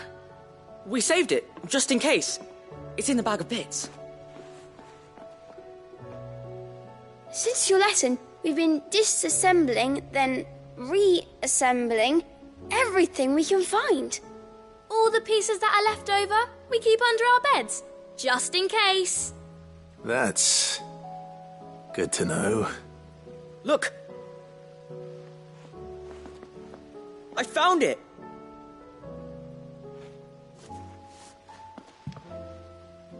Is that all? Just the gear? We have more parts if Mid needs them. That's all for now. But I'll let Mid know about your hoard. Just in case. Thanks, Sid. She seems preoccupied. Well, did they have it?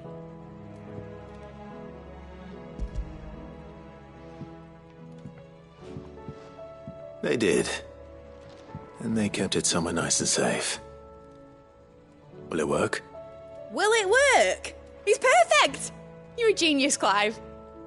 What exactly are you going to use it for? Only the most important job of all. The wings aren't going to move on their own. But with the right cog in the right place... Well, you just wait and see.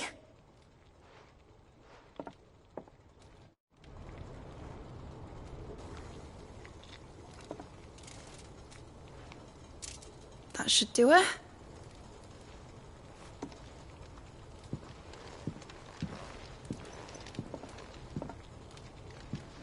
Here goes nothing.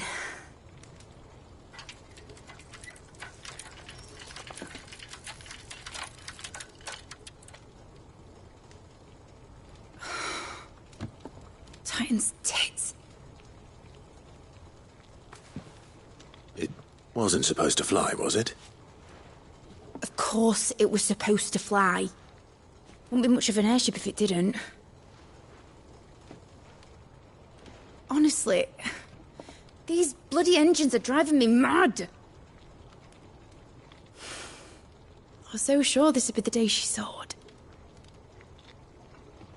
The Mithril engine was made to make dreams come true. But maybe this is one dream the world's better off without. Show folk how to take flying. It won't be long till they're raining death down on each other. People will lose their homes. Children, their mums and their dads. Like I lost mine. I'm sorry. So am I, Clive. So am I.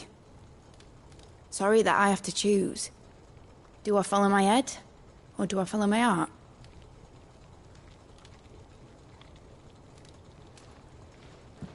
Good question. The first time I stood on the deck of your ship, felt the wind in my hair. It was like I was flying. But imagine how it would feel to actually do it. My dad always said there were two ways of living life. Chasing a dream or shuffling to your grave. And he were right. Right about a lot of things. Not that I like to admit it. People need dreams to chase. Especially in a world like this.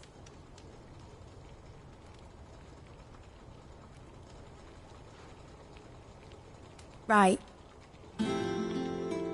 When this is over, I'm gonna take all my Mithril engines to Zemeckis and sling them over the edge.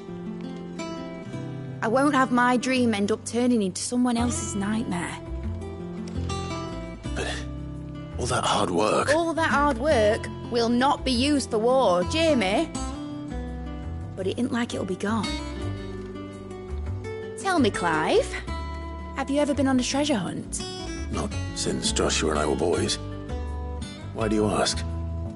Because I'm going to bury the engine schematics and leave behind a little riddle telling people where to find them.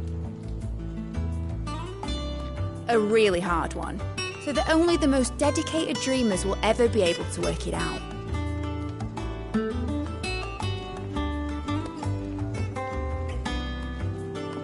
Ooh, I can picture it now. Some daft general squinting at the words with a gormless expression on his mug. Like that one, yeah. Right.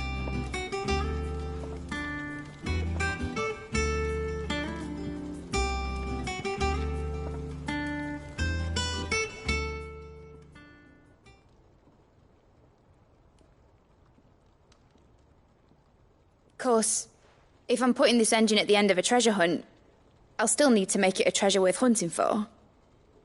Won't be much of a prize if it couldn't even make a toy boat fly after all. My dad always said, dream big. But it ain't the size of a dream that's important, is it, Clive? Only that it's a good one. And I reckon I've got a fair few good uns left in me. I'm sure you do.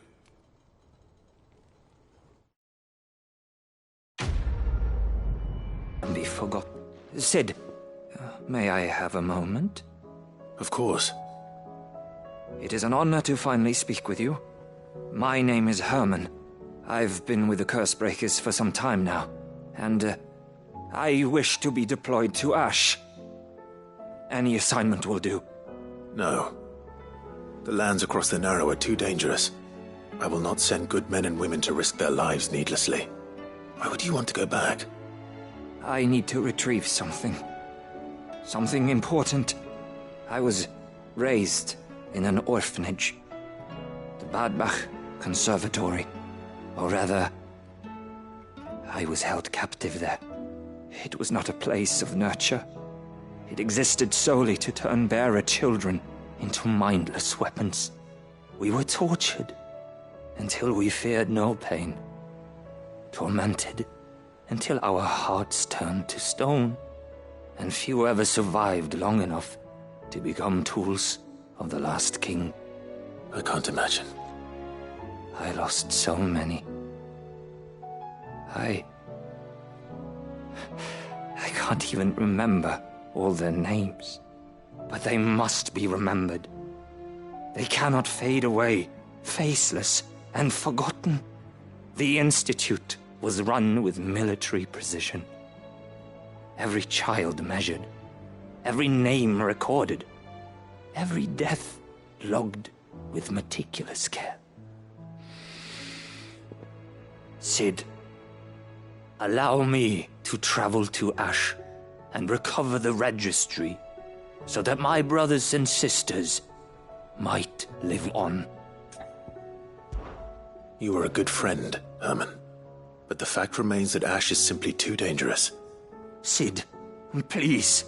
Even should it cost me my life. Too dangerous for you, Herman. But not for me. I'll go to Badbach and find the registry. You will? I won't let you risk your life. I don't know how to thank you. You can start by telling me where I'll find this orphanage. Vida Grace. Hidden in a forest, overlooking the plains. All right. I'll see what I can find there. May the mothers guide you.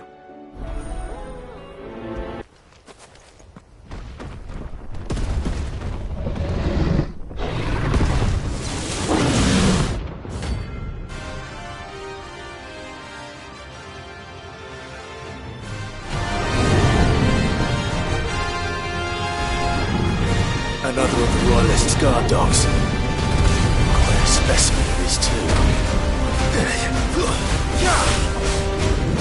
Too slow. Nice try.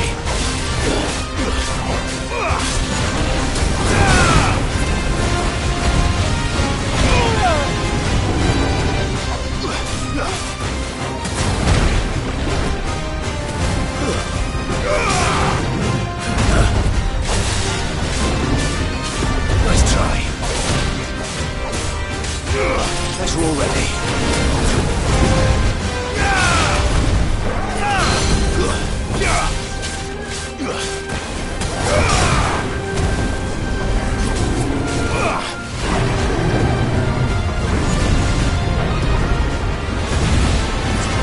Thanks, boy.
flow.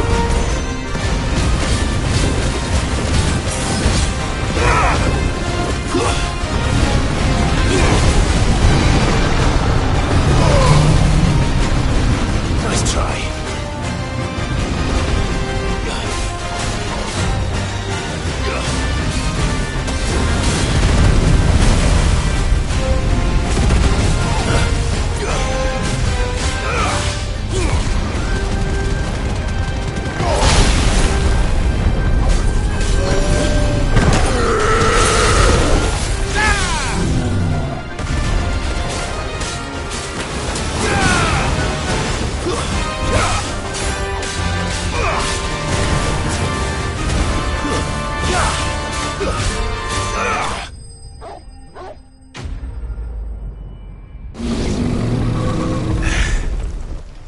No match for you, eh, Torgal? This must be the orphanage. Hopefully the registry is still here.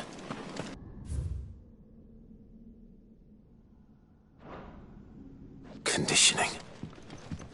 This is nothing short of torture. Disposed of. Herman wasn't exaggerating. It's a wonder he survived this place. I need to find that registry.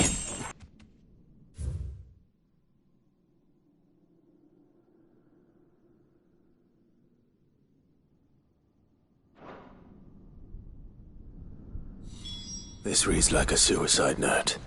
Did the director go through with his plan? There's only one way to find out. A forked white tree. This must be the place.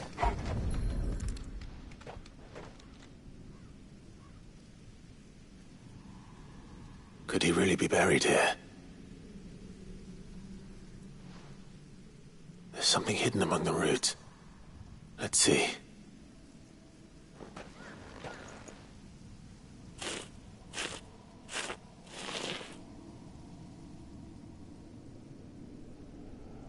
This must be the registry.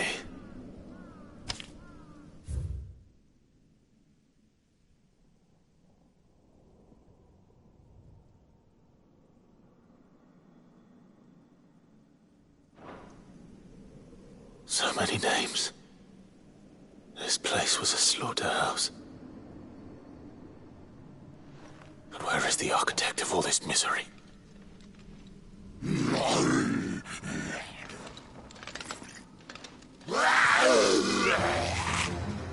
It was only a matter of time, I suppose. I'm done here.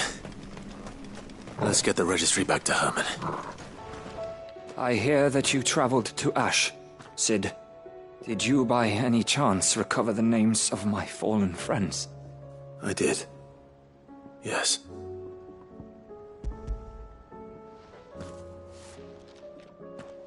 If I may, the bearer registry.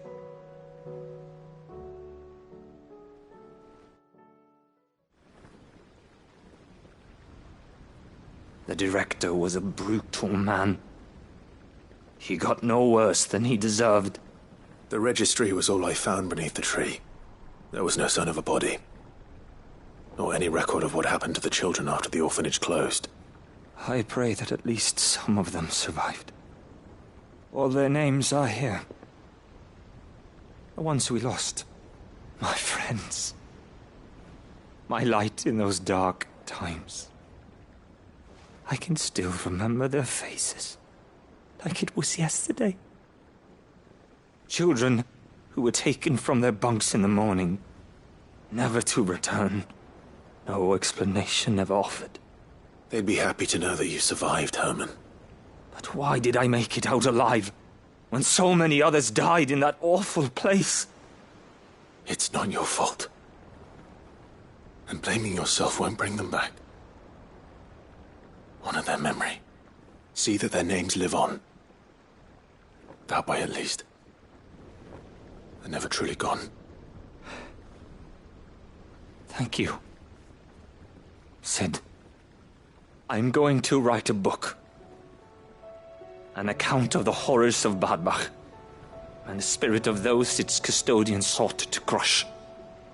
All of Valisthea will know of our suffering, and in the name of those I lost, I will not let it happen again. Neither will I. These records would have been buried for all eternity, were it not for you. Thank you.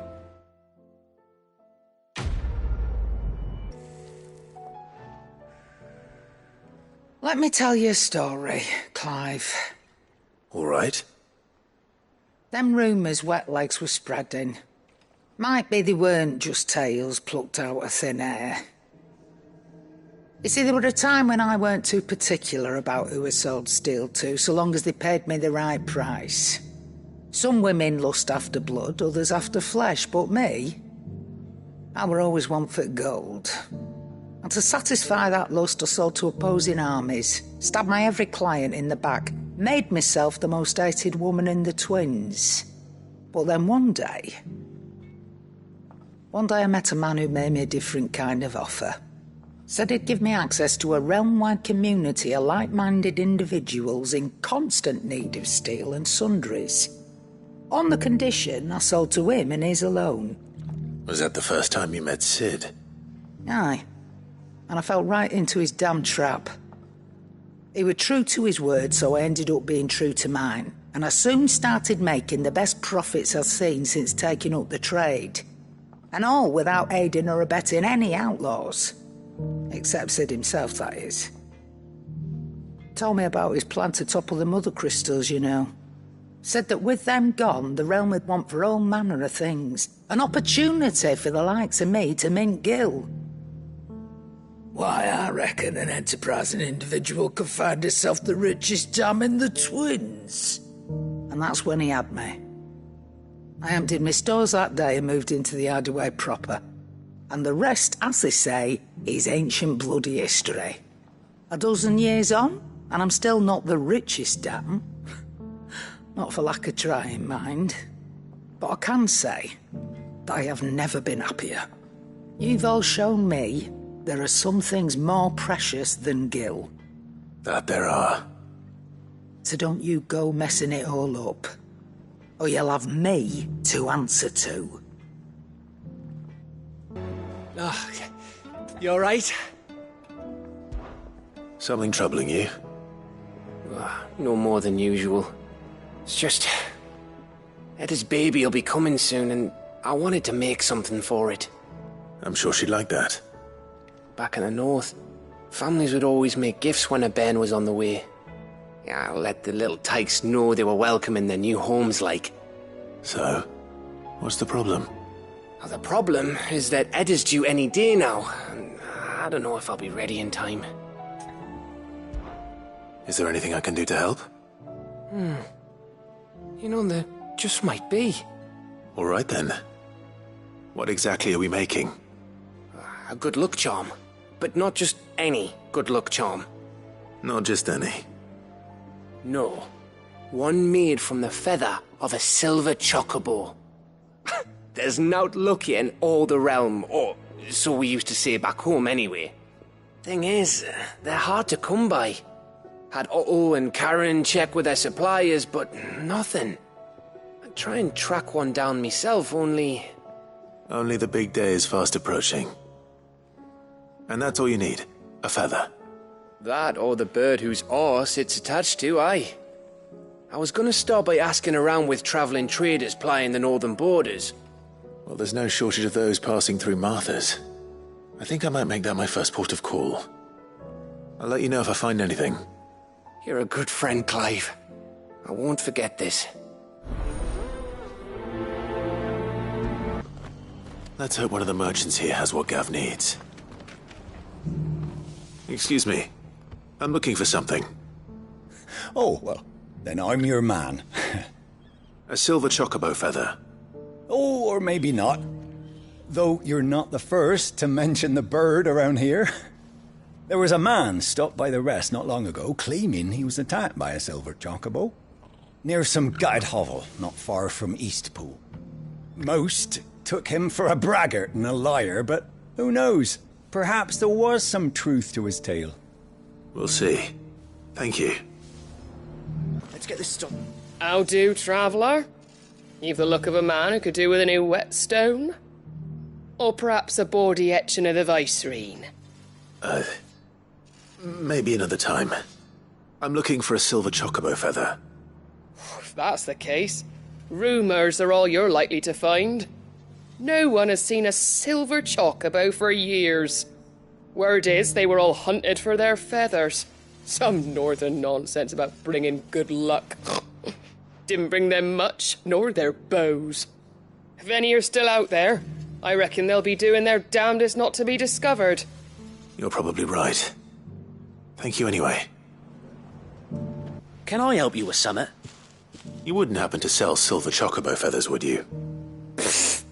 I deal in fruit, not fancies. But if it's fancies you're after, I suggest you try Rhiannon's ride. Was a silver chocobo seen there? Oh, yes. If you believe the ravings of a madman. It wouldn't be the first time. A silver chocobo sighted in the hills near Rhiannon's ride. It sounds almost too good to be true. But since I'm already here, tracks. I'm not left by bandits for a change.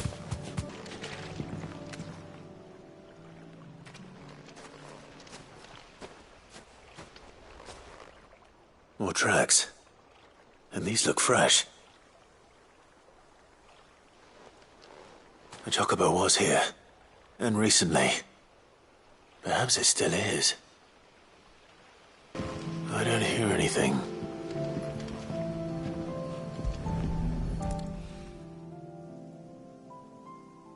Well, I'll be damned.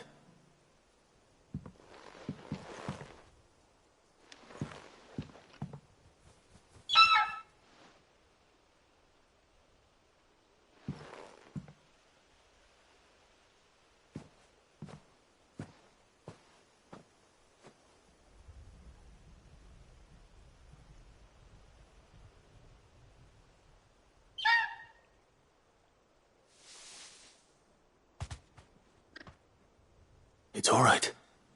I'm not going to hurt you. Just borrowing a feather for my friend.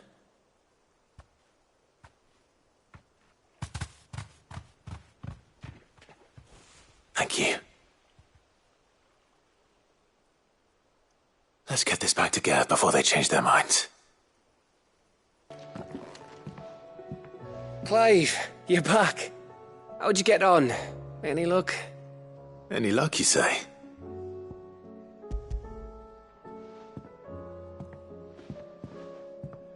Crystal's crack. Is this what I think it is? Where in the hell did you find it? It's a long story.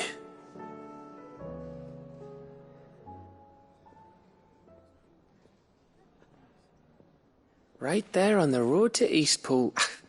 Who'd have thought it? Everything up there's been abandoned for years. The empty cabin made for the perfect shelter. Though I fear my presence may have forced the poor creatures to look elsewhere. Don't blame yourself, Clive. The Blight's right on Eastpool's doorstep. They'd have had to move on before long, even if you hadn't have turned up. They'll find a new home. Trust me. After all, that's what us endangered animals do. Anyway, what matters is, you managed to nick us one of their quills before they could run off. And now all that's left is to fix it to the carving. I didn't know you could carve. Reckon there's a lot you don't know about me. Like the fact I'm as good with a whittling knife as I am with a sword. And that bone Ember gave me's a dream to work with. What did you say it was from again? An Avis? But it weren't your Avis, Sid. I slew one of my own at last. So all those long nights in the pit finally bore fruit. I'm proud of you, Ember. Don't speak too soon. I ain't done my trial yet. There we go.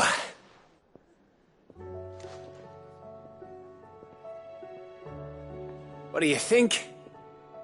I think if you ever hang up your scouting cap, you'll be able to make an honest living. Oh, will I? I should go and see if Ed is awake. Give him my best. You can give it to yourself. Come on. I was just about to go in. But then I thought it might be better if you went first. What with you being the head of the family and all. Ah, me lords. How are you feeling? Well, thank you. Is something wrong? Wrong? No, nothing like that. What it is, Go on, please.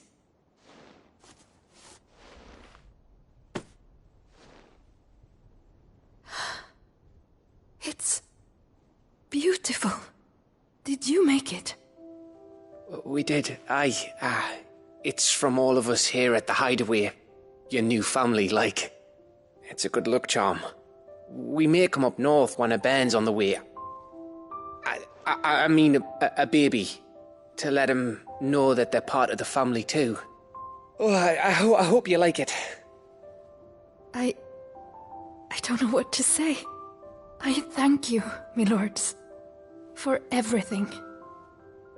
If there's anything you need, just let us know. I will. Clive, fancy a swift off? I'm thirsty. I could be convinced.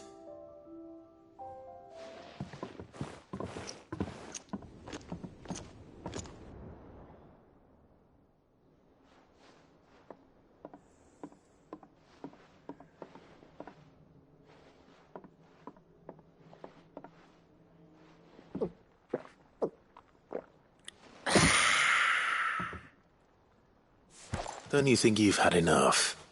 Oh, we're celebrating. I'm gonna be a father. I think Edda might have something to say about that. You know what I mean. Bit of light in these dark times. Wasn't long after me 10th name day. My mum told us she was with child again. I was over the fucking moon. I was looking forward to having a little one to lord it over, what with me being the runt of the litter. Thought I'd finally have a chance to prove to the world that I could be a big brother. Imperials came the day she went into labour. Had myself a baby sister. And then I didn't. Me whole family gone in a blink, while I hid in the cellar like the spineless little arsehole I was. Great brother I turned out to be.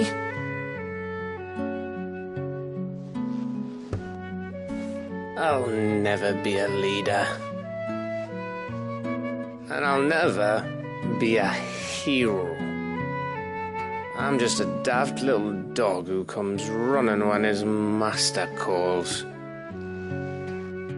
I'll never be like you, or Sid, or Jill, or even Torgal. Have you finished? Maybe.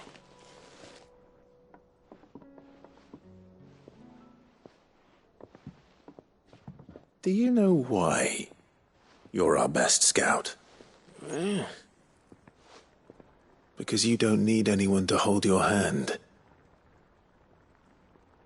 Without your resourcefulness, your courage, your determination, I don't know where we'd be.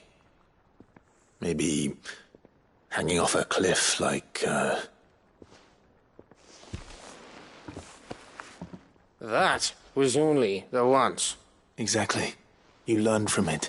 And here you are after Founder knows how many missions, stronger for everyone. And let's not forget Rosalith. Who was it who freed me from the dungeon? Who was it who ran to Jill's rescue? That would be me.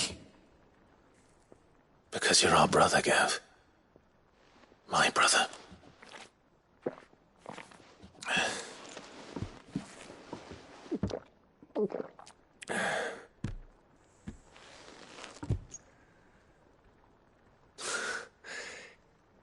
Your brother.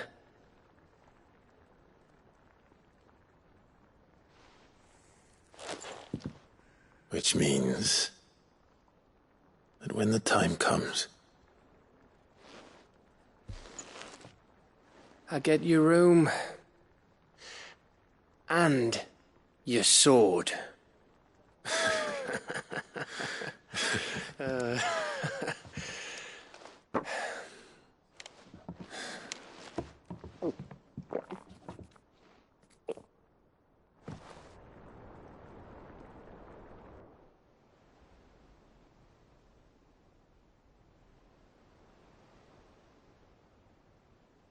I may have had one too many. you may have had 10 too many. I said I was thirsty. Better get back to work anyway, after I walk this off. Clive? What is it? Thanks for, you know. I know.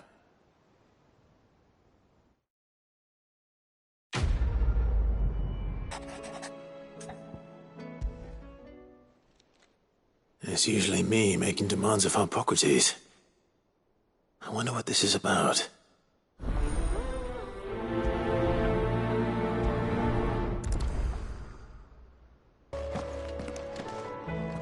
Lawsman Hippocrates, I received your note. Ah, yes. I expect you're wondering what this is all about. You spoke of making amends with Dion, but I can't imagine what for. Then I should begin by telling you that I was once his tutor. This was some years ago, of course, before I joined Sid in his hideaway. At that time, I was counted among the foremost scholars of Oriflamme, and was accordingly invited to the palace to supervise the young prince's education, all to ensure that the future emperor had a firm grounding in, well, everything an emperor should. History, religion, commerce, government. Alas, our time together was cut short when Dion left to join the Dragoons, his studies no longer being deemed necessary. I had not expected to meet with him again, least of all here. Have you spoken with him? No, I have yet to find the right moment. His Highness always seems so preoccupied, especially when alone. I would not wish to disturb his ruminations with idle words of greeting. Not when I know he dwells upon the evil Ultima had him commit in the Dominion. The guilt weighs heavily on him, I know. But as you say, that was Ultima's doing. Surely you can't blame yourself. When I first met him, it was not guilt, but his people's expectations that weighed heavily upon him. And I did nothing to ease that burden. He bore it alone, until the day he could not bear it any longer. It is one of my greatest regrets that I only ever offered him my wisdom, when what he truly needed was friendship. The blame for Dion's transgressions lies not only on his shoulders, but on mine. I see. I'm ready to help you in any way that I can. Then I beg that you bring me a wild wyvern tail. Apothecaries across the ages agree that even to glimpse such a flower is to be granted inner solace. Fabulists and fraudsters all, of course. But there is oft a seed of truth to be found where even the most outlandish opinions align. Well, it can't hurt to try. Where can I find this flower? And how will I know it? You have seen cultivated wyvern tails before, I trust.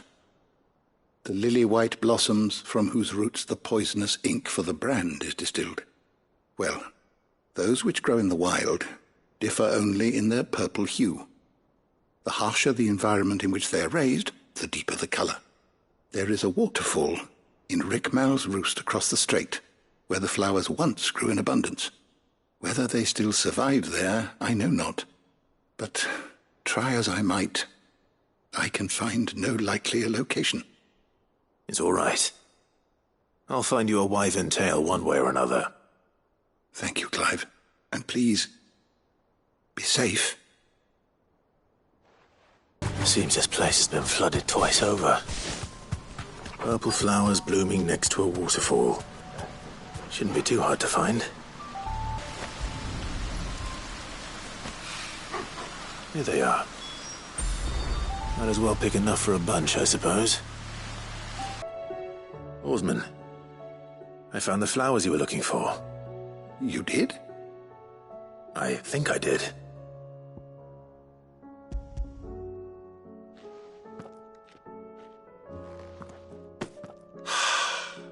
You did indeed. My dear boy, thank you.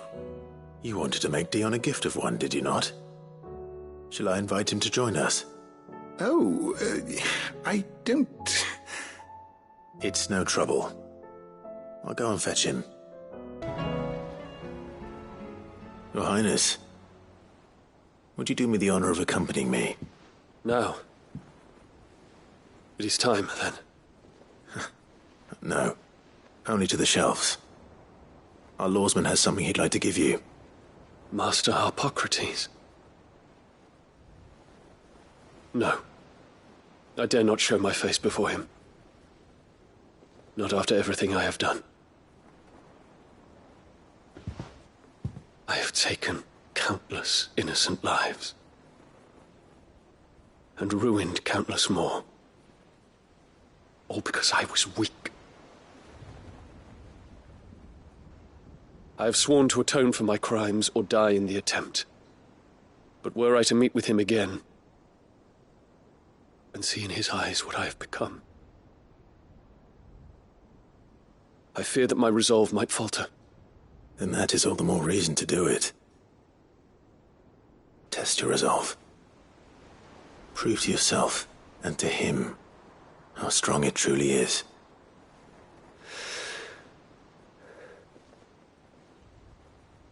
You are right. I must, at the very least, offer him my gratitude. Very well, then. Take me to him. Follow me.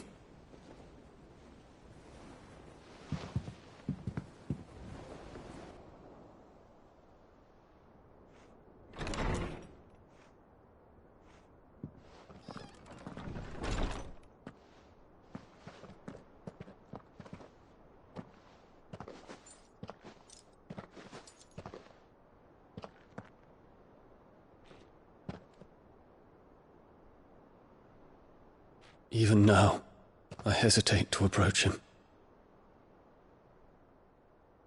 What must he think of me? You'd be surprised.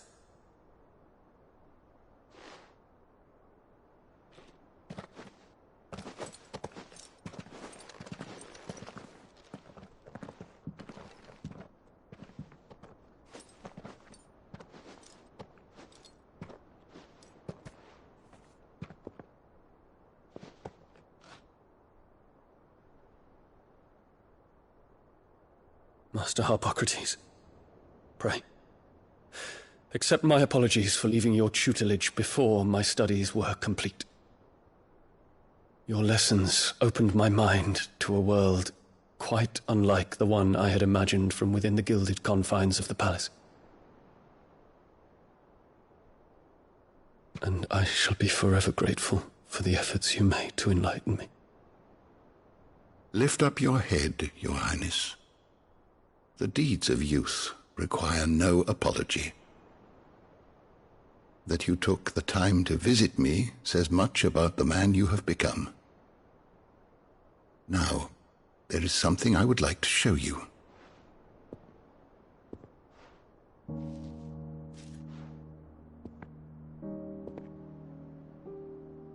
Is that a wyvern tail? The color is unfamiliar to me. Because it is unique to those found in the wild. Something in the harsh environments in which they grow lends them this striking hue. Their roots are indistinguishable from those of their hothouse cousins, but once they bloom, the difference is immediately apparent. In this flower, I see you, Your Highness. Its roots were the roots of a wyvern tail, with all that implies.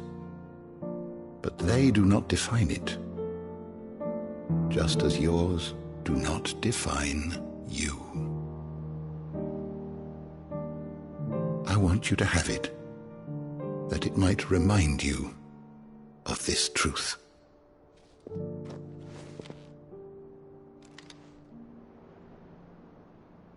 Master Harpocrates, I would ask of you a service. Keep your gift until I have fulfilled my duty to the realm, for only then shall I be deserving of it.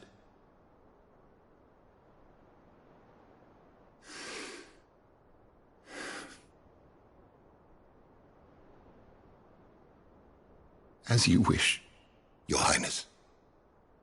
I shall await your return.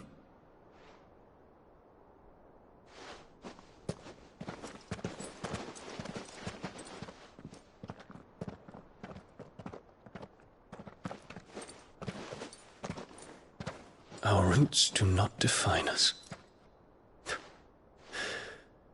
No wonder my stepmother didn't like him.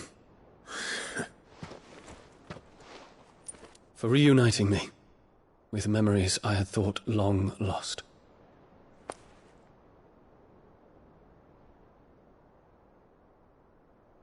I shall not forget this.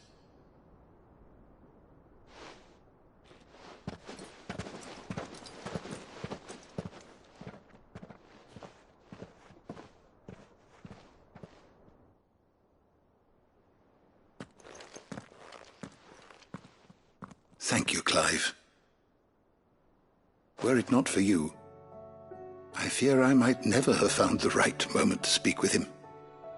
Not to mention the wyvern tales. I shall plant their seeds, that I might not disappoint His Highness upon his return. I hope the soil in the hideaway is to their liking. Why, these flowers bloomed in the bleak, black wastes of Waloed. I'm sure Nigel's yard will suit them to a T.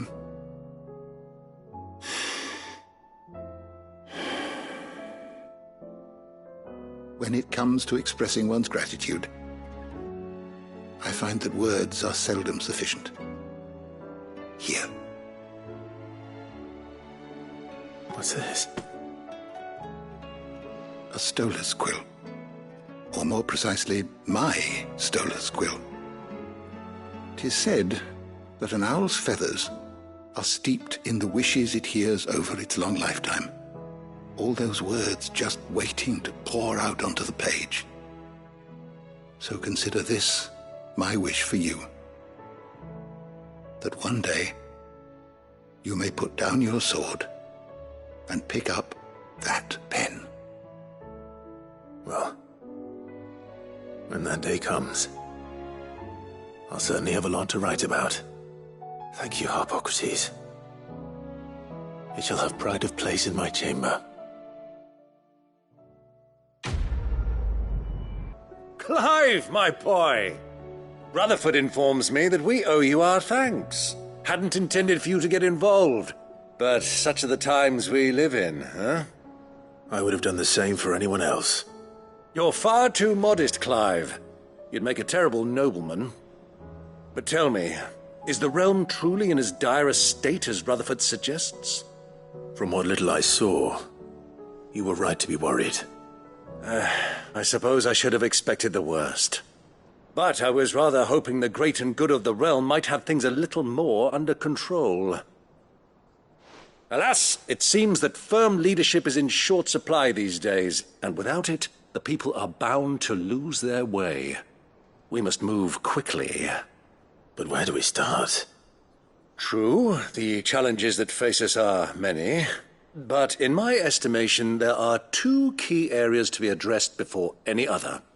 The realm's armies and her larders. As you've seen firsthand, It's every man and woman for themselves out there.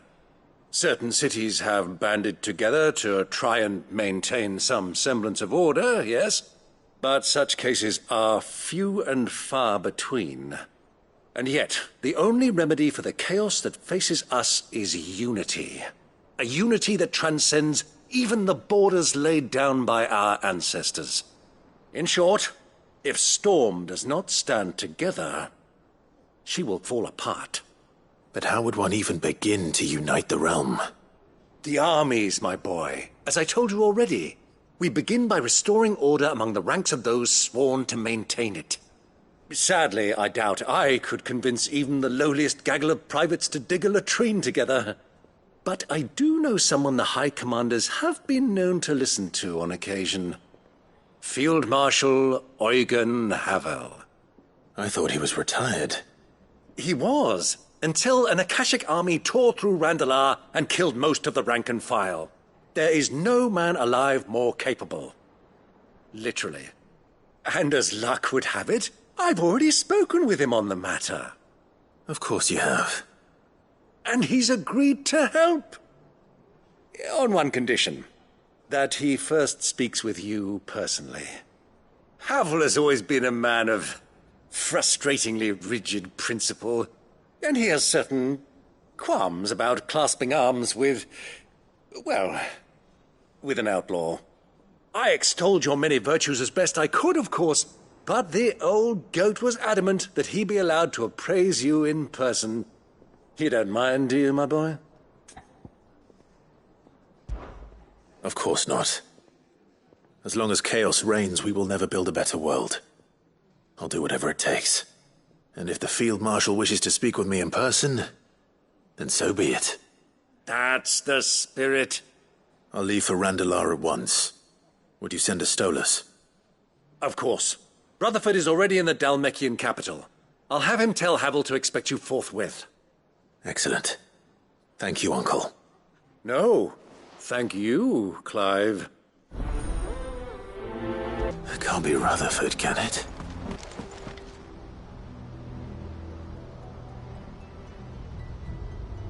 Turncoats and cowards, the lot of you! If it's a fight you want, it's a fight you shall have! Allow me. I don't need your... Please, Field Marshal, oblige him. This won't take long. You're right. It won't. Men, finish him. A little longer than I'd have liked.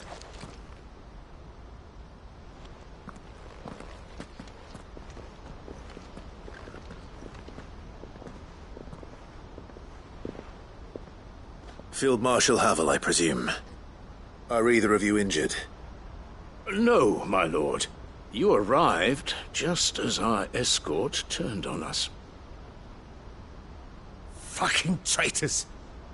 I'd heard reports of soldiers in the outlying regions abandoning the oaths they swore. But I hadn't thought the corruption had reached so close to the heart of the Republic. It's a fucking disgrace. Your interfering old bastard of an uncle tried to warn me, of course. My lord Marquis. Or is Sid the Outlaw more to your liking? Call me what you want. It doesn't change who I am, or the urgency of the message I bring. My uncle has a plan to right the realm, and he needs your help to see it through. Before I agree to anything, I'd have you answer one question.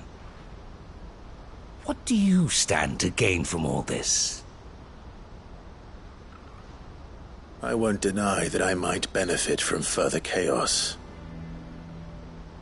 But I seek a new beginning for all of us. And while the choices I've made may not always have been the right ones, I know I made them for the right reasons. For so long, so many of us have been told how we could live, how we could die, when it should have been our decision all along. Now we have a chance to put things right. But in order to take it, we must stand together. Even if it be beside those with whom we don't see eye to eye.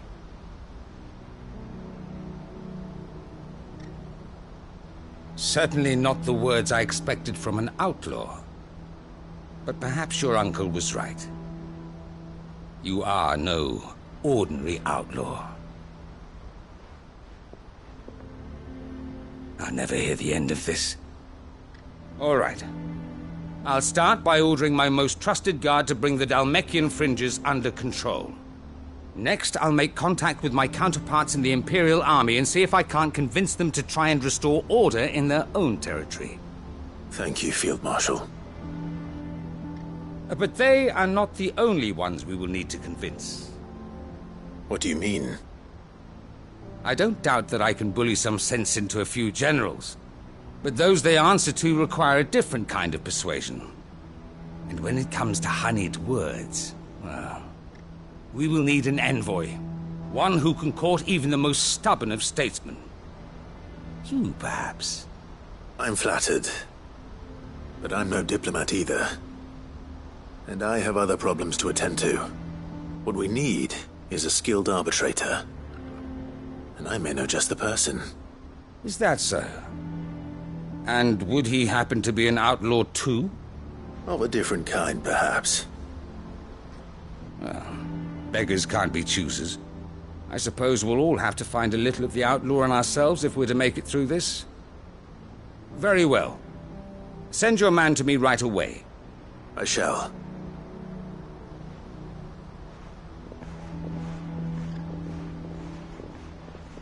My Lord Marquis.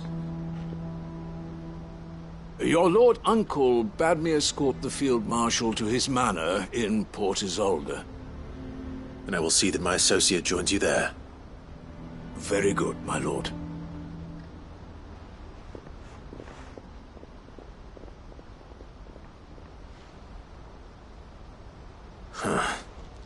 An envoy. I'm not sure I'm the man to talk anyone round. I can barely convince my brother to take his medicine. No. This is a job for someone with experience. Someone like Quentin. I hope I can convince him at least. Quentin. I have a proposal for you. Do you now? Something tells me you'll be asking more of me than a cask of Gotand gold. Go on, then. Propose.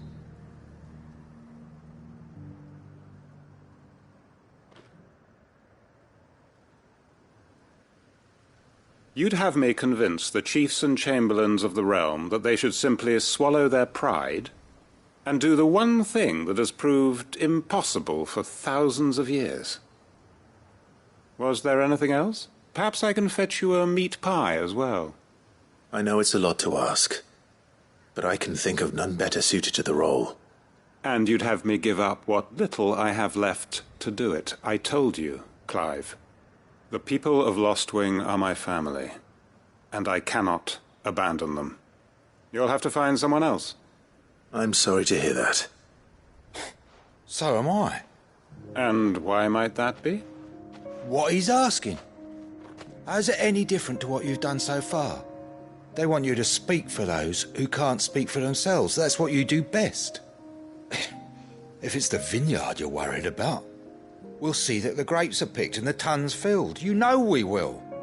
It's not that. Then what is it? You said yourself we're family. Don't you trust us? You know that's not what I'm... Then what are you saying? That only we are worth saving? Why turn your back on everyone else?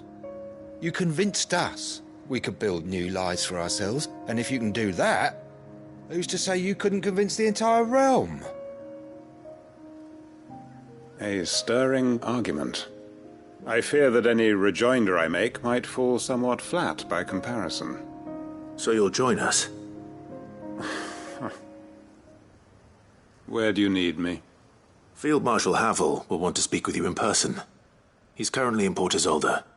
I can arrange for a party of Cursebreakers to accompany you there. That would be very much appreciated. I hear the roads are far from safe these days. Hopefully not for long. My uncle will want to know that his plan is taking shape.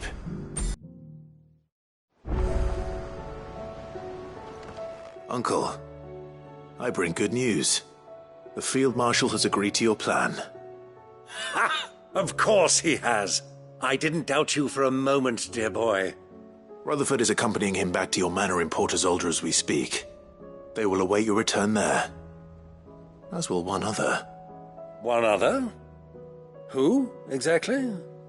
Lord Havel was concerned that even if he could get the realm's armies to agree to an accord, he might not be as successful in convincing those with political power. He asked if I might have a solution, and I suggested a certain Imperial Lord Magistrate turned Liberator. One of your co-conspirators? Master Quinton would probably call me one of his. But yes. Another outlaw, then. Just the thing we need to put these rotten politicos in their places. Good thinking, Clive. I'm glad you approve. The more the merrier, eh? Uncle, assuming Havel and Quinton can solve our problem with the armies, you still haven't mentioned how we might manage the grain shortages. Oh, don't you worry, my boy. The 7 high houses will be seeing to that. They have all agreed to make the most generous of donations. Oh, of course, it did take a little persuasion, but luckily I had some unexpected help. From who? Why, you, my boy. Rumor has it that you rescued the Lady Ariane's head steward Rockford from a horde of bloodthirsty bandits. It was more of a handful. Well, the old battle-axe was so pleased. She had a shipload of talents delivered to my private docks by the next new moon. And when the other houses saw the parsimonious old crone's purse strings finally loosen, they as good as tripped over themselves in the rush to follow suit. I'm happy to hear it. Now, I must be getting back to the manor. Join us there at your earliest convenience, would you? Of course, Uncle.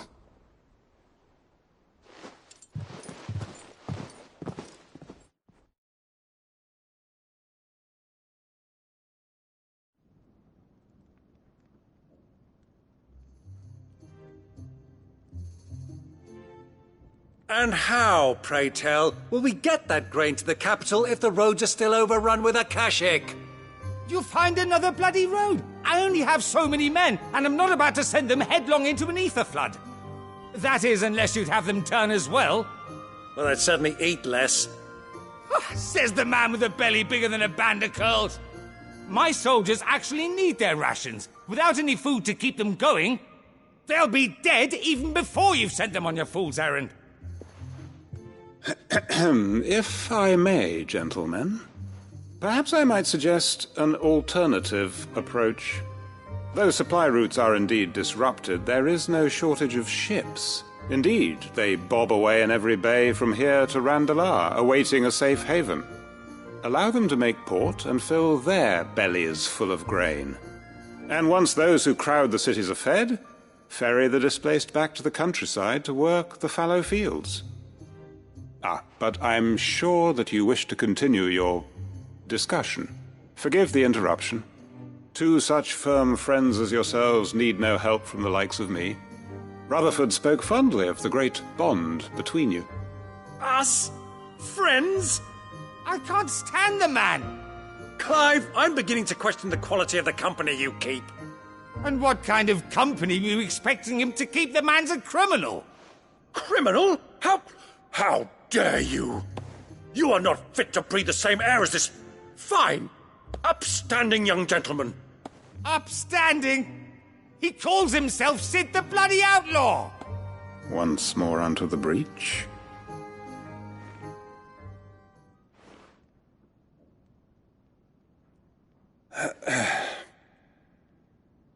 Shall we begin again? What we seek here is not to create a new nation, nor to claim the thrones of those that already exist. We wish simply to bring stability to the realm that mankind might weather the current storm.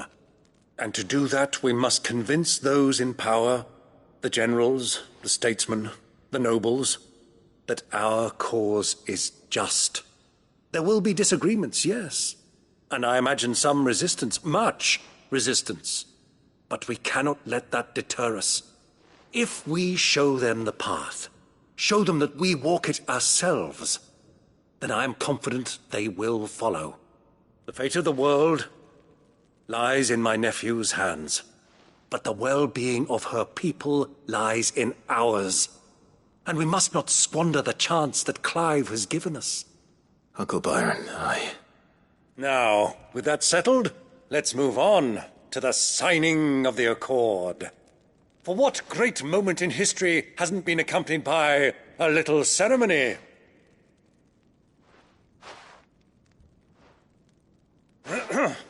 Citizens of Valisthea, I present to you the Triunity. Rutherford, Mike Will.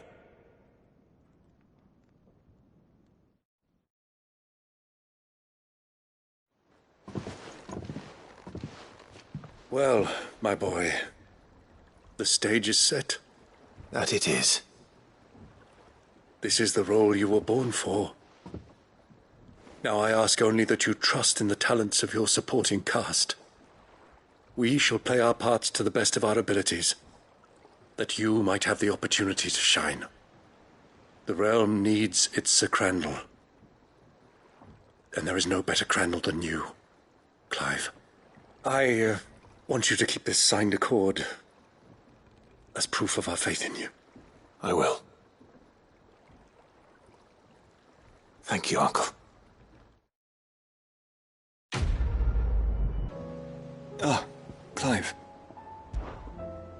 Joshua, what's wrong? And don't say nothing. It's not nothing. I've received word from Cyril.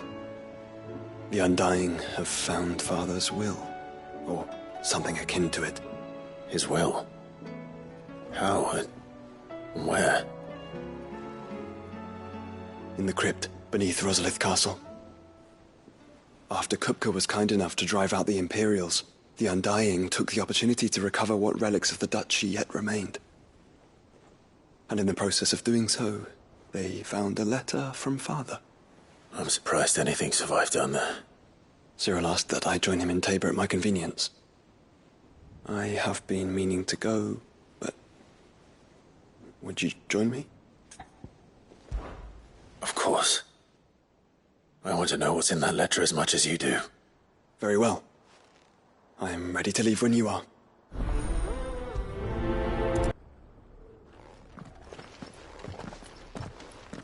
Your Grace, my lord, I trust your journey was not overly onerous. Cyril, you found a letter from Father? Yes, I have it here.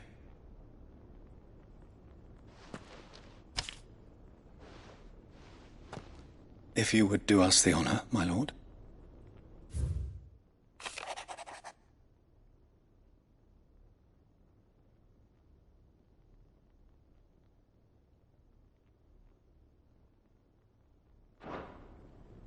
An inheritance. It would seem the late Archduke penned this missive shortly before his passing. The day before we left for Phoenix Gate. What are these plans he spoke of? His plans for the Duchy, Your Grace. Your father entrusted them to my predecessor, the former bearer of the Burning Quill, who entrusted them in turn to me. The complete emancipation of bearers is their stated aim. But your father's dream did not end there. His Grace also spoke of building hospices to care for those stricken by the curse, and the founding of a new university to further the development of non-magical technologies. With the blight spreading ever more widely across the twins, Archduke Elwyn saw this as the only means of securing Rosaria's survival. He wished to see men and bearers treated as equals. To see centuries of common wisdom overturned. Small wonder he did not think it achievable within his lifetime. But he thought it achievable nonetheless. Had he not, he would never have written this message.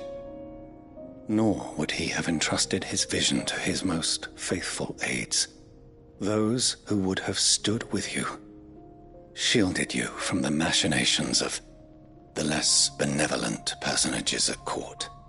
It's a pity only they are still with us.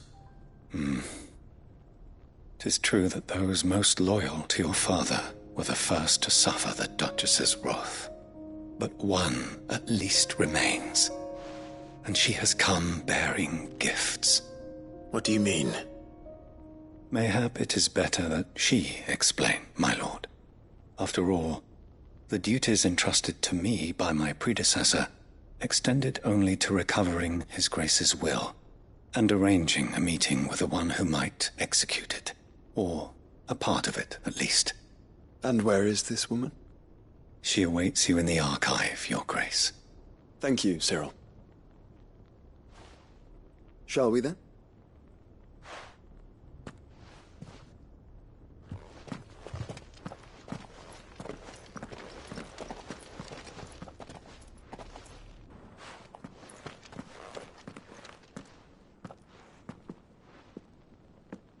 My lord, Your Grace.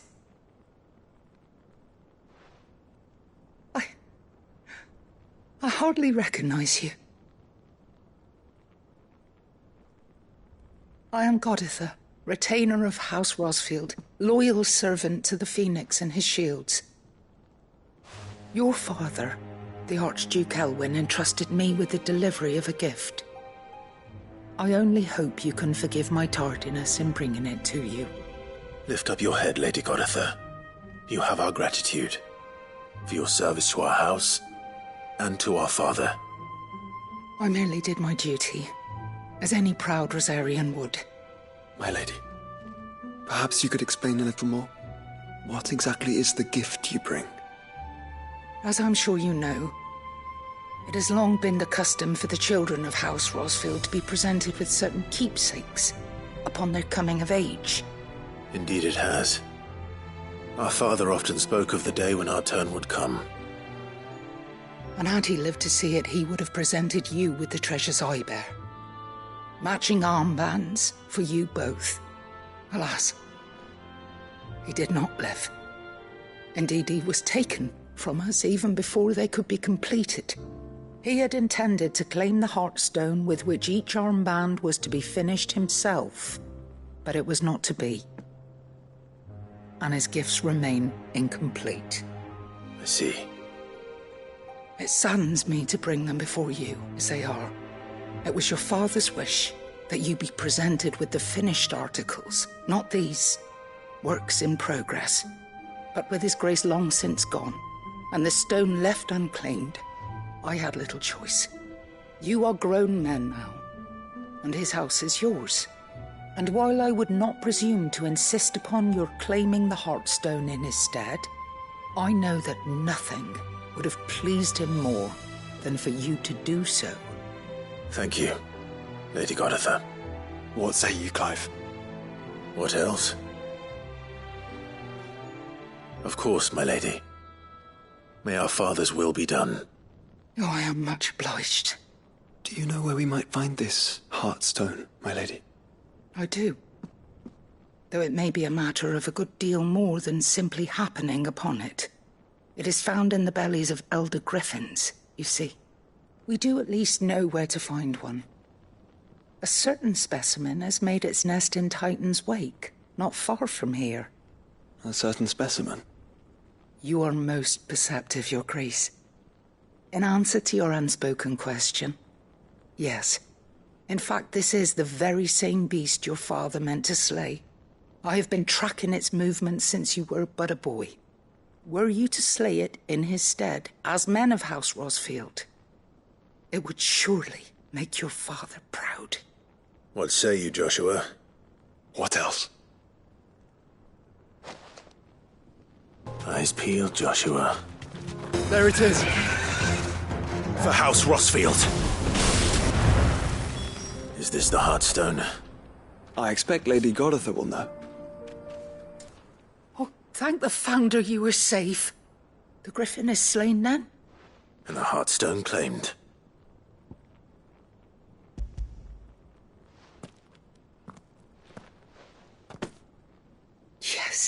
This radiant luster, like frozen flame, it is just as your father described it. Thank you, my lord. Your grace. Your father would be so proud.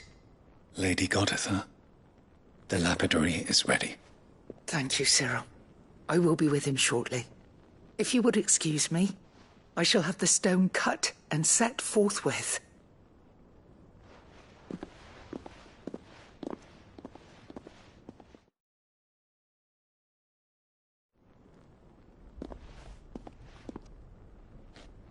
The armbands are complete. Pray, take them. They are yours, after all. Heartstone is harder and more enduring than garnet, or even ruby. It symbolizes unwavering will and devotion, and the graven vines encircling the stone represent the unbreakable bonds between you. It's a message. Father knew we had enemies both inside and outside the duchy. Enemies who would thwart his vision. Only with unwavering devotion would it ever be realized. And only if we stood together, as Phoenix and Shield, as brothers in arms, only then might those enemies be overcome. Indeed. His Grace knew the enormity of the task he would entrust to you, his heirs. But this was more than just a message. It was a promise. That he would always be with you. Thank you, Lady Goditha, for remaining the steadfast custodian of our father's will. Forgive me, my lady, but there is something I don't quite understand. The Undying told me that after Father died, Mother claimed all of the ducal treasures for her own. Even if the armbands were incomplete, she would surely not have overlooked them. So, how were you able to keep them from her? Because I was the keeper of the vault. Though I was but a lowly servant, your father spoke to me of his intentions for the bands, of the deep love he had for both of you, and his hopes for your future. In the days before the disaster at Phoenix Gate, I discovered that the Duchess had ordered her jewelry be sent away from the castle. It was then that I knew she meant to betray us. I tried to warn your father, but it was too late. When word of the fire reached Rosalith, I knew my time was short. So I took up the armbands and I fled into the night. And thank the Founder you did. Yet my duty to your father was incomplete. Not knowing what else to do, I followed the Griffin, thinking I might claim the Heartstone on its passing. And so my pursuit continued, until Lord Cyril appeared before me. He informed me that His Grace's will had been recovered, and that his sons were alive and well. Lady Goditha, on behalf of my father and all the people of Rosaria, I thank you for your loyal service. As do I. Thank you, my lord. Your Grace, for coming back to us, for giving my service meaning.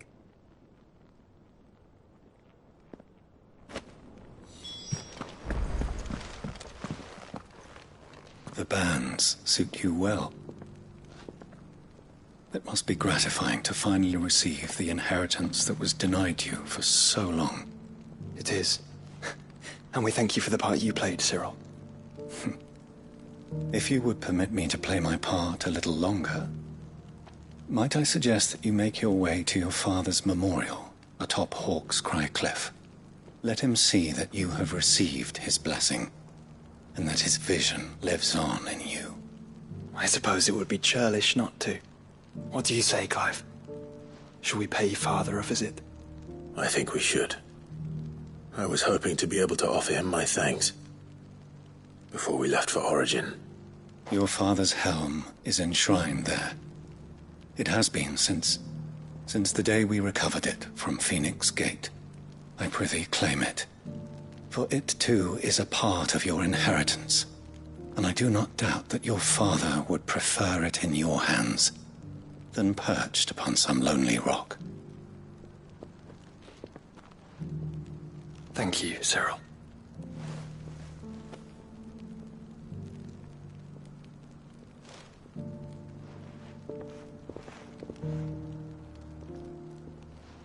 Come on, Clive.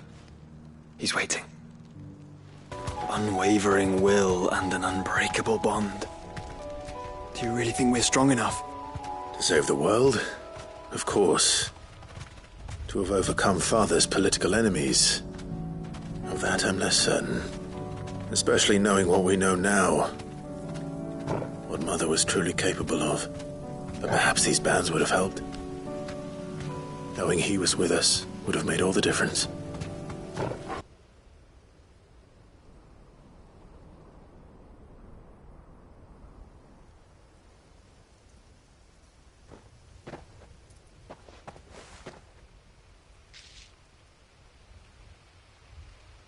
Father always fought for what he believed was right.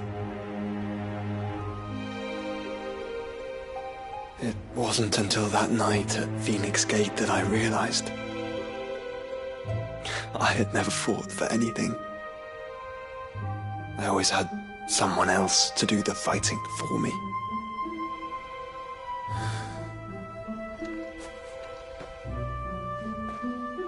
No matter how fate conspired against him, he never lost heart, never looked back, never stopped fighting.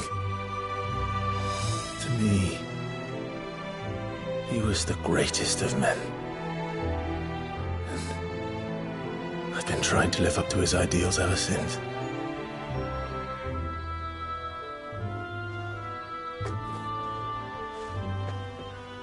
We all have, Clive. We all have. And we'll keep trying. Because that's what he would have wanted. What he would have done himself. Even if it meant standing against the very gods in the heavens. I shall be borrowing this, Father, if I may. That you might watch over us as we follow in your footsteps.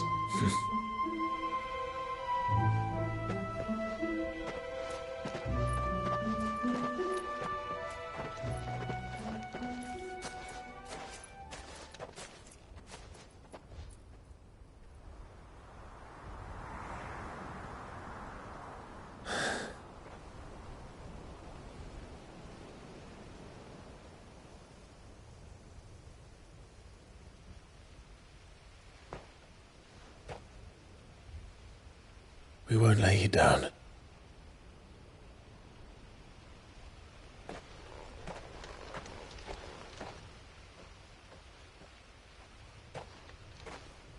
Onward, then? Onward. To the end. And to a new beginning.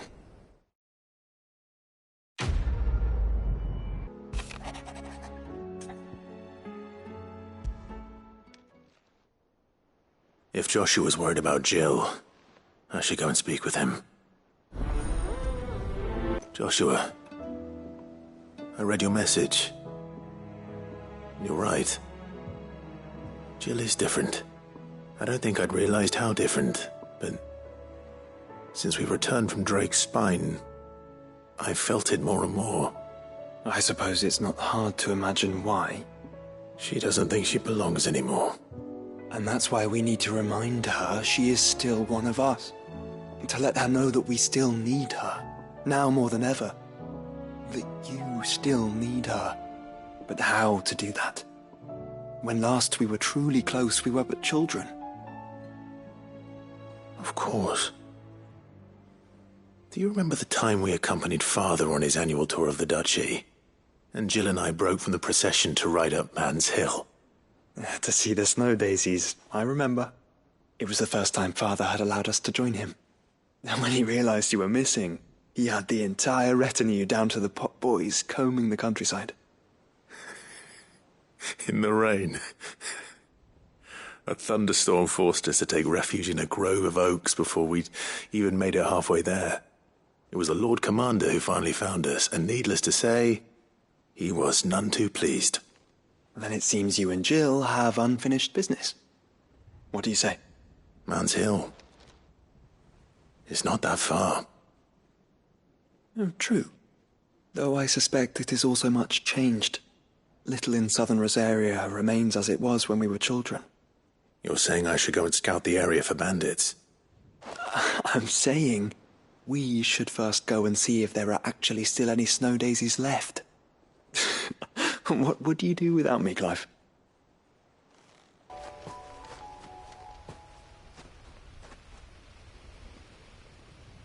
This is the place, but... I'm sorry, Clive.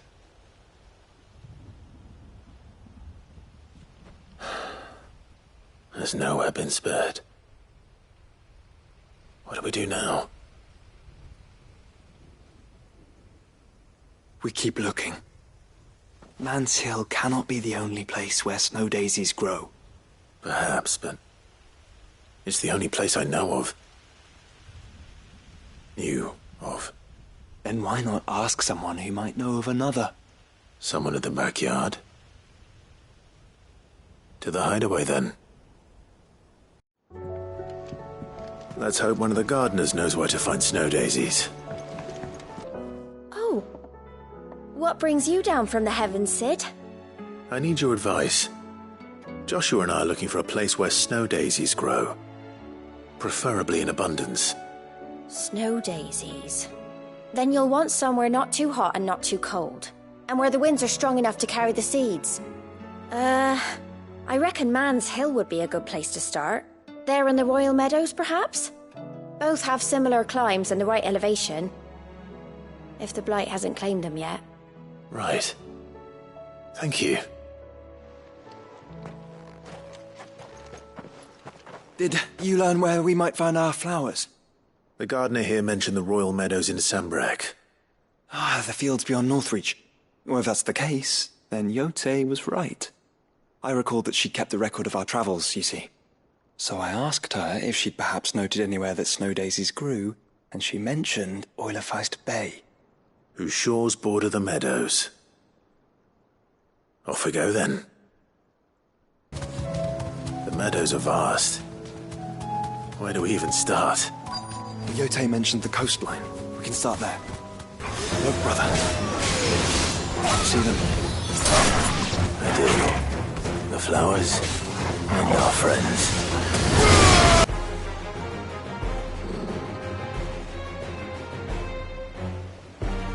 What do you see, boy?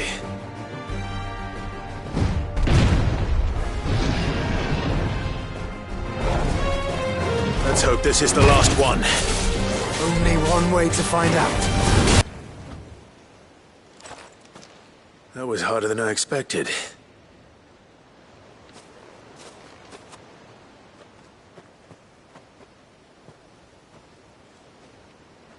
But found her.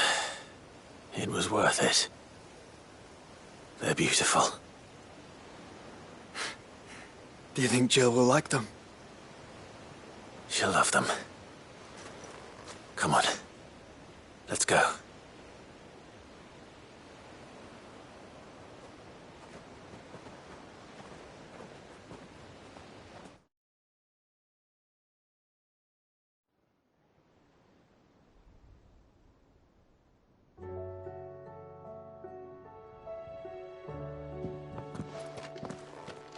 It appears my work is done.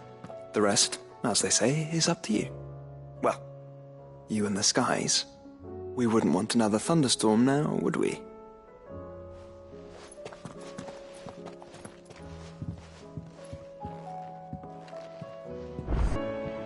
Jill, there's something I'd like to show you. There is? And where might this something be? It's, not here. Now, I know this is sudden, but how would you fancy a trip to Oriflamme?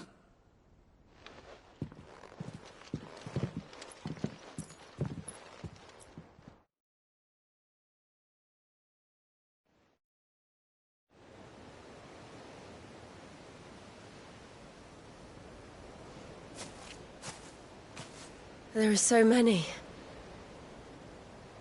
This is what you wanted to show me.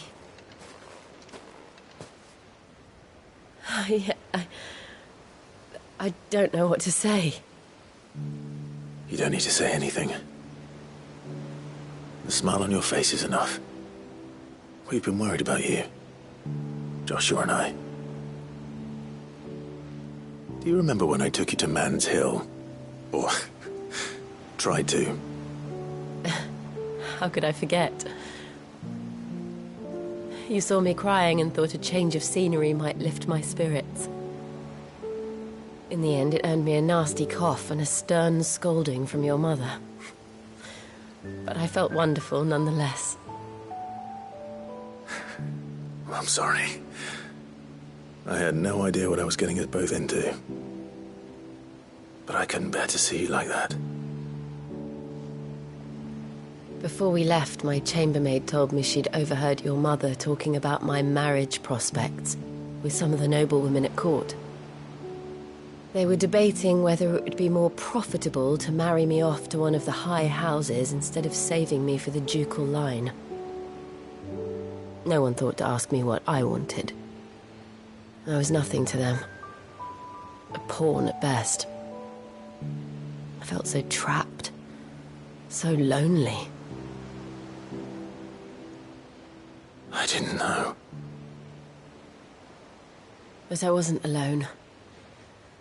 You were there. Your hand in mine as we ran for those oaks. And I knew then, no matter what happened, I would be all right. I'll never forget that feeling.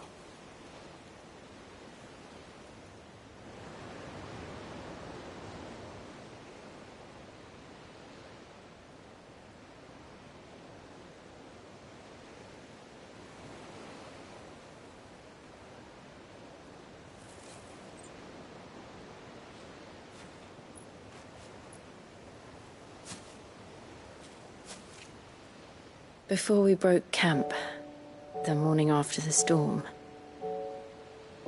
do you know what I did? No? What? I slipped away from my governess to climb the tor. And from there I saw a sea of petals, all reaching for the sun. And I realized no matter how terrible the night, dawn would always come.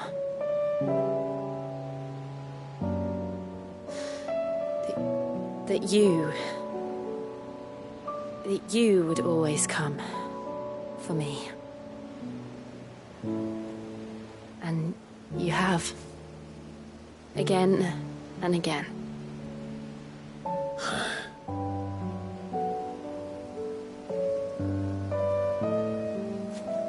Where do you see us? When all this is over?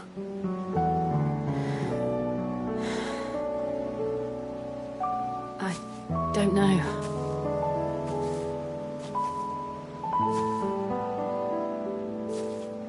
Not here, though. I think I've outgrown the twins. After everything we've been through, the realm just seems so small. I'll need some space to spread my wings. Then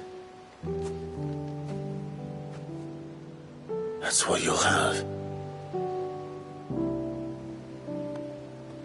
And I'll stop at nothing to see that you do.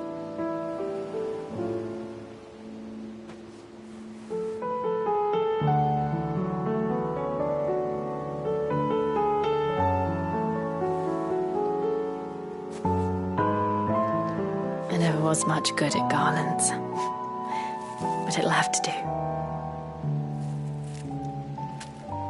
I'll treasure it forever.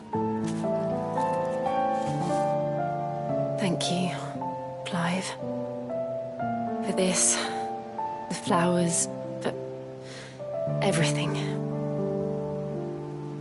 It's exactly what I needed. You are my treasure.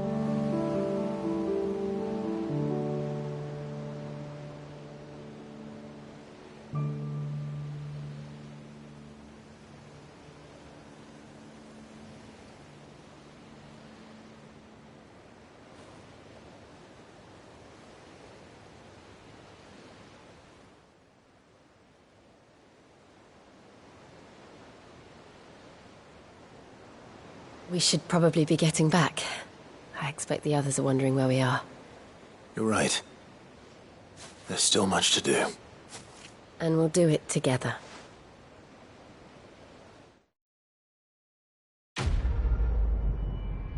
Do you have a moment, Clive?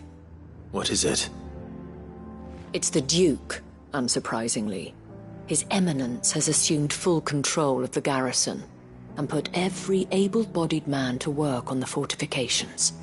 The town was left all but unguarded, so Philippe was compelled to form a citizens' watch to fill the void. And though my dear boys have been characteristically willing to assist him in this, they want for bodies.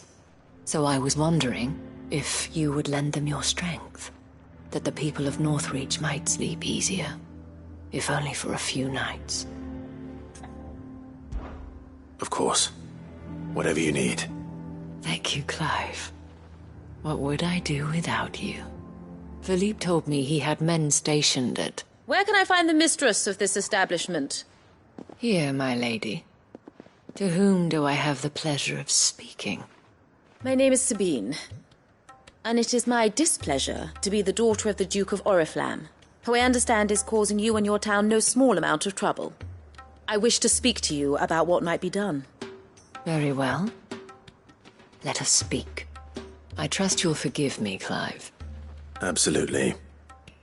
Our conversation can wait. Please, proceed.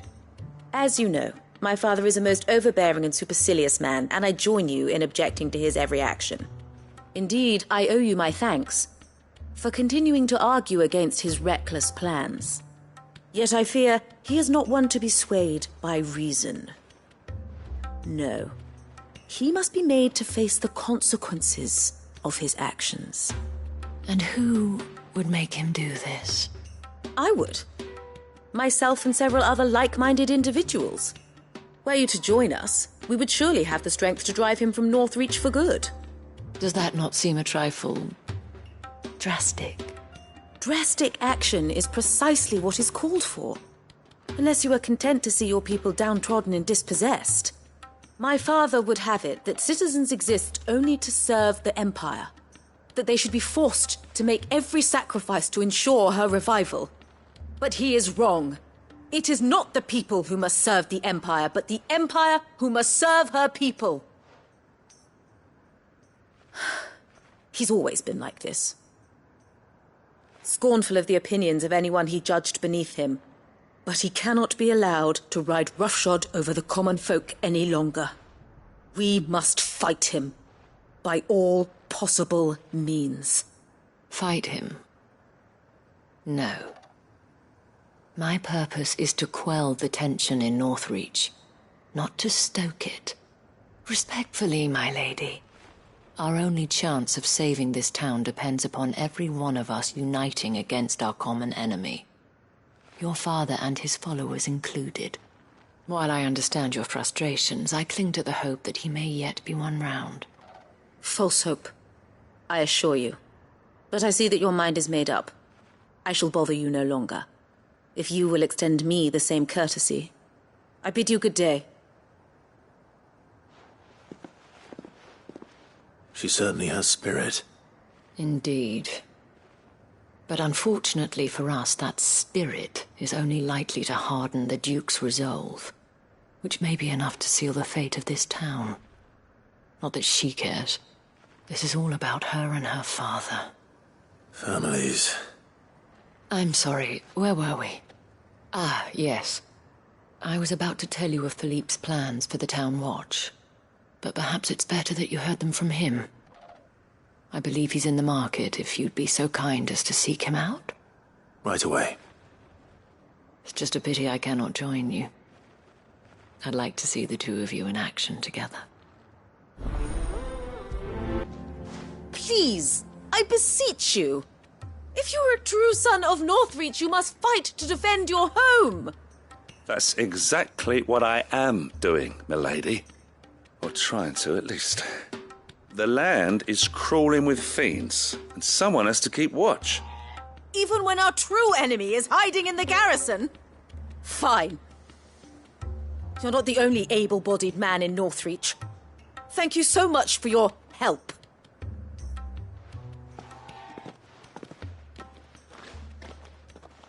She cornered you too, then? Could hardly get a word in edgeways. Like father, like daughter, eh? She made an uninvited appearance at the Vale earlier, hoping to convince the Dame to join her in fomenting rebellion.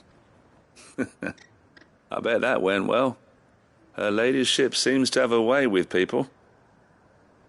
Anyway, what brings you here? Our mutual friend thought you might welcome some help. Oh, she did she? Right as always. In fact, you're just the man. We've had some reports, you see. Sightings of, you know what. They're back. Seems that way. All over, too. We haven't been able to confirm anything yet, but if you're willing, you could go and see what's what. Right. Where should I look? You know Grieger's Weep? One of the sightings places them somewhere on its shores. I'm on my way. Thank you, Clive. I'll look into one of the other sightings. Let's rendezvous back here later.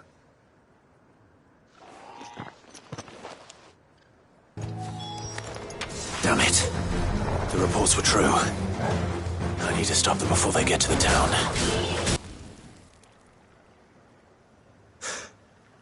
Call that a test, Ultima? Clive, it's me. Are you all right? I am. But it seems the reports were true. The thralls have returned. I dispatched the few that I found, though. Well, that's something, I suppose. But what were they doing south of town? They all came from the north last time. We might be able to fend off an attack from one side or the other, but from both? Do you have eyes in the north? Some. I should probably go and have a look, though, just to be sure. You head back to Northreach. I want you there just in case war breaks out while I'm away. What do you mean? Her ladyship's been busy working her magic on the townspeople. Stirring up ill feeling towards her father. She'll have her marching on the barracks if we're not careful. What? This is exactly what the Dame was afraid of. I'll do what I can to calm things down. Be careful out there, all right? Don't worry, I'm not like you. One sniff of those things and I'm running back to town screaming blue murder.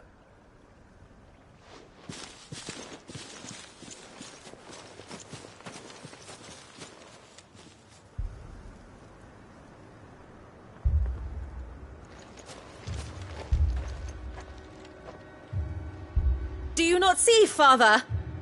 The people of Northreach have given enough, and only a fool would ask for more. Listen to me, Sabine. Where would our people be without their country, The Empire is their sword and their shield. It is she that ensures they can live without fear. And now she teeters on the brink.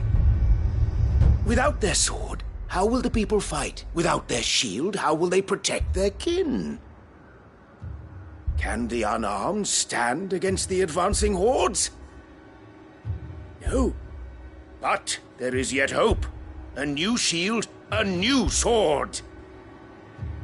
A new empire. We can rebuild Sandbreck, just as Great Grieger wills it. Perhaps we could, Father. But we don't want to. Not if it is built on the broken backs of the people. Please, let us not quarrel in the street. You must see that no good will come of this. Our fight is not with each other, but with the threat that draws ever closer to our gates. A threat that your sword has yet to rid us of, Your Eminence. You will hold your tongue, whore! You may have filled my daughter's head with your heresy, but I will not be corrupted. Corrupted? Your daughter's opinions are her own, as you would know if you had ever deigned to listen to her. At least I hope they are your opinions, and not posturing born of a family feud. Northreach deserves better than that. Northreach deserves better than you, Carla! Yes, I know who you are. The slut of Twinside who bedded a Brandit. Jealous, are you? That a woman might choose a bearer, over a pious man of Griega. Clive! I met a swarm of thralls coming south from Oriflamme. Hundreds of them. Too many to count. God help us. There's no work on the fortifications has scarcely begun. We will retreat to Caer Norvent and there make our stand. Did you hear me? That was an order!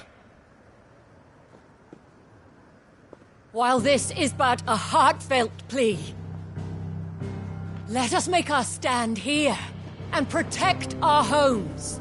Protect those that we love. Together, for Northreach!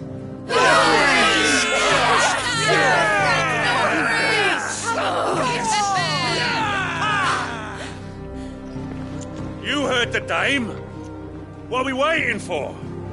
Pikemen to the gates. Archers to the roofs. Quickly, come on!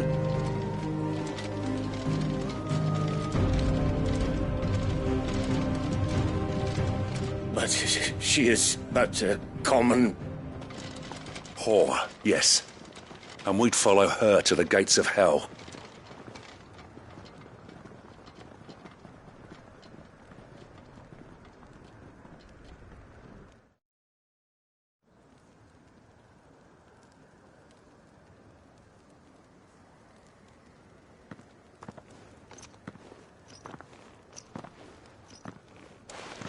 The men have their orders, and they look like following them.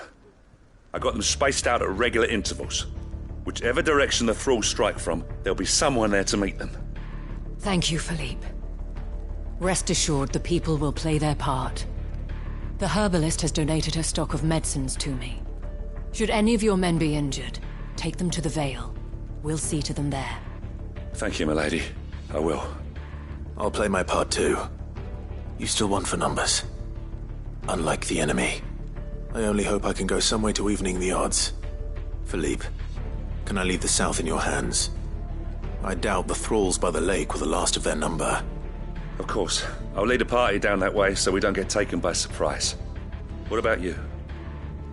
I'll make my way up the road to Oriflamme. I've fought a few of these things. And while I can't promise to hold them all back, I should be able to thin the herd. All right. But take care. Thank you. Both of you. You can thank us when it's over. Till then, madame.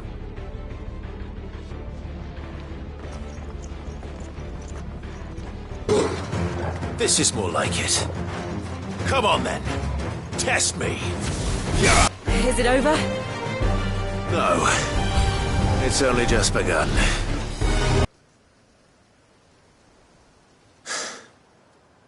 That looks to be the last of them. I wonder how the others fared. Better hurry back to town. Come on, Torgal.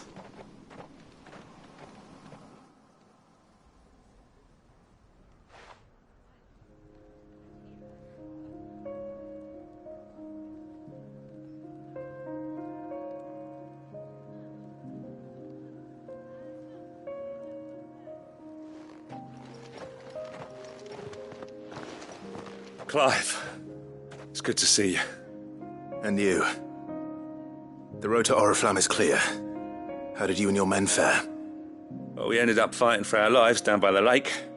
Took a few nicks, but nothing the girls of the Vale can't put right. Glad to hear it. Well, it seems we've survived. For the time being, at least. I thank you both for answering the call. You were right. And I was wrong. About everything. I had thought that the only way to unite the people was under the banner of Empire. That without a strong hand to guide them, they would drift apart. To be borne hither and yon by the eddying currents of fate. But you brought them together. Not by force, nor by the exercise of goddess-given authority, but by simply being one of them. By knowing what they feel, because you feel it yourself. Our purpose was ever the same, Your Eminence. You were merely distracted by a loftier vision of empire and glory, while our eyes beheld matters closer to home. You have the right of it again. As did you, Sabine. His Radiance said it himself. Sanbreque is naught without her citizens. I forgot that. And I am sorry. I'm sorry too, Father. I should never have taken things so far. I only wanted you to understand how the people felt. How I felt. But my anger got the better of me. Do not blame yourself, my dear. This was my doing. I should have listened to you. To all of you. Your Eminence, your Ladyship, I do not doubt that you came here with the best of intentions. But I believe the same could be said of us all. We all want safety, security, prosperity. Not just for Northreach, but for the entire realm. And we may yet achieve it. If only we work together. Will you join us in this? Yes. We shall. Thank you, Your Eminence. Now that that is settled, I must go and see to the wounded. The Vale's doors are always open to any soldier in need of relief. And today there are more than ever before.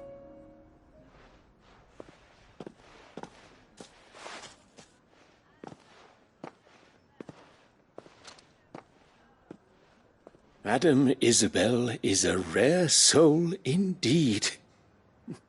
In these dark times, I see that it is not men like me who should lead the realm, but women like her.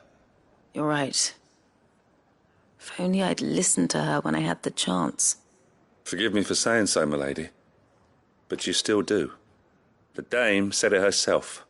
We can turn things around. We just have to work together. And that goes for you, too. You're one of us now. One of you? Well said, Captain. Let this be a new beginning. Not only for Sanbreque, but for us. Well, since there's nothing more to be done here, I should see if Isabel needs any help moving the wounded. How goes the treatment of the wounded? I'd be happy to man one end of a stretcher if it would help. You've helped quite enough for one day, Clive. Thank you. Don't mention it. Oh, but I must. After all you've done for this town, it is the very least you deserve. Tell me, if Northreach had fallen, what would you have done? A woman of your means could find a home anywhere in the realm, but I sense you would rather have died here. It's a long story. For you, madame, I have all the time in the world.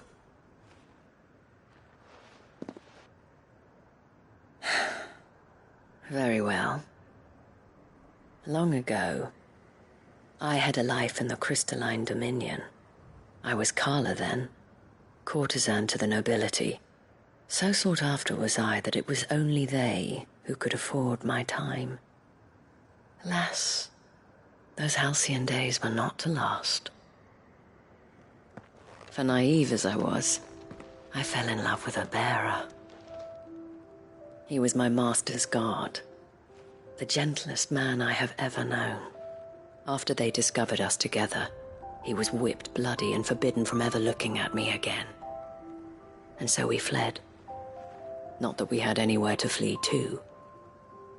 We wandered, aimless and starving, half dreading, half praying that the next day would be our last. Until we found ourselves here, in Northreach. It was the Vale that took us in, that fed us, clothed us, and healed our hurts. Those that could be healed, at least. My love was already too far gone. He passed away. He did. not long after we arrived. But at least we were able to share a few moments of peace before the end. It was the greatest gift I have ever received. But the generosity of this town and her people did not end there. The men and women of the Vale supported me through my grief, shared in it, though I was still a stranger to them. They treated me like a sister. And so I swore that I would always do the same.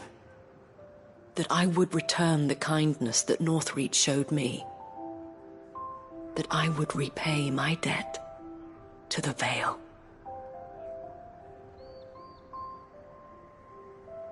Thank you, Isabel, for sharing this with me.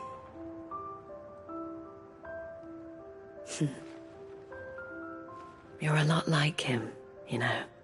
Perhaps that is why I have such a soft spot for you. Never stop fighting, Clive. And I shan't either. I know that it will not be easy to keep Northreach together. But our efforts will be rewarded. Just look at us now. The people, the soldiers, even the Duke of Oriflamme and his daughter, all united in defense of this town that we have come to call our home. And what of you? Can we count on your support too? Always. Lord Marquis, if you have a moment. What is it, Cyril? One of our brethren lately journeyed across the strait in order to pursue a new avenue of inquiry in our ongoing investigation. He sent an owl some while ago, but we have heard naught from him since. Was he surveying another fallen ruin? No. The object of his study was a savior cult that has arisen in Ash in recent years. We believe it may have some connection to the Circle of Malleus, an ancient religion that worshipped Ultima as its god. By gaining an understanding of this new faith, we hoped to learn more of the Circle's original beliefs. And so you sent one of your brothers to Ash, a continent teeming with orcs and Akashic. Fully cognizant of the risks, yes. I entrusted the mission to one of the most able of our order, the Third Chair, a master of the arts of combat and survival both. Though he has been silent for some days now, I have thus far refrained from sending any others in search of him, lest they be lost in turn. Yet, it seemed only right to inform you of the situation, given your unique experience of the perils of Ash. For as you so earnestly advised me, it would not do to abandon a man to his fate, when he might yet be saved. It would not. But Ash is a big place. Can you be any more specific? Perhaps. The last owl I received from him mentioned a village where he had heard the cult were wont to assemble. Mickleburg was its name. It lies in the southern reaches of Waloed. If aught ill befell him, I expect it did so there. Right. I'll see what I can do. You are much too kind, my lord. Go then, with my hopes, and may the Firebird's flame ever burn in your heart. Might this be Mickleburg?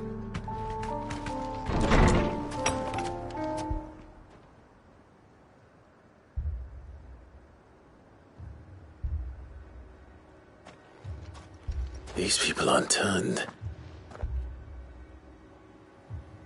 And the village seems safe enough at least.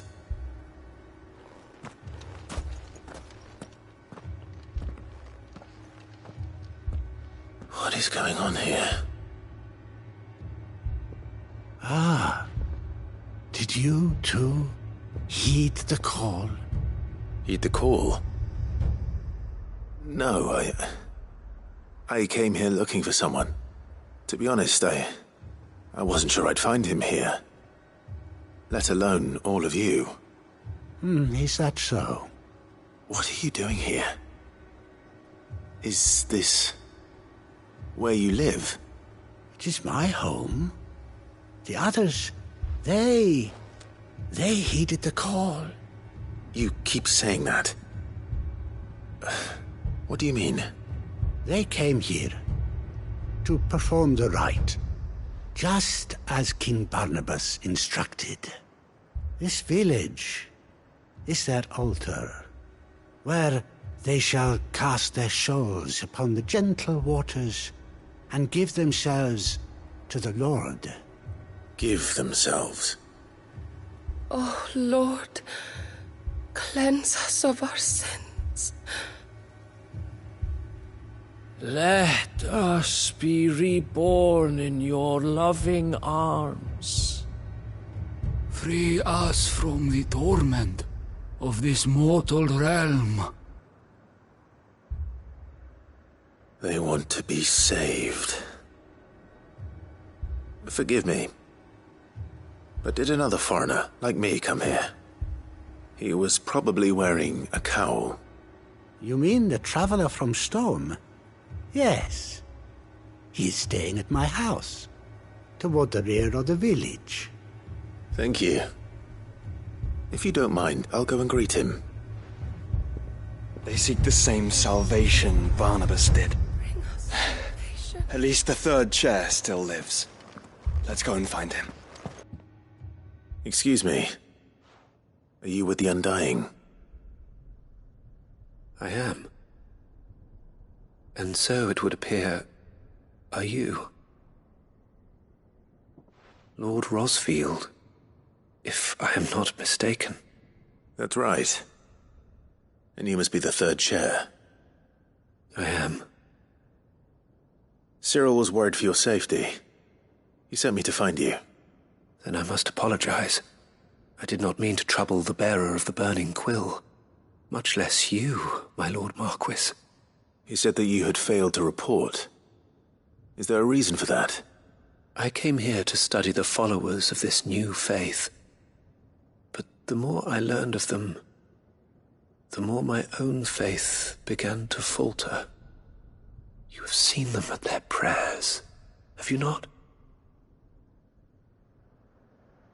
They devote themselves to the veneration of their Lord with a fervor I have never seen before. Praying night and day that they might be rid of their wicked wills and reborn in their Saviour's light. Not that they might be granted respite from their worldly woes, but so that they might continue to serve him.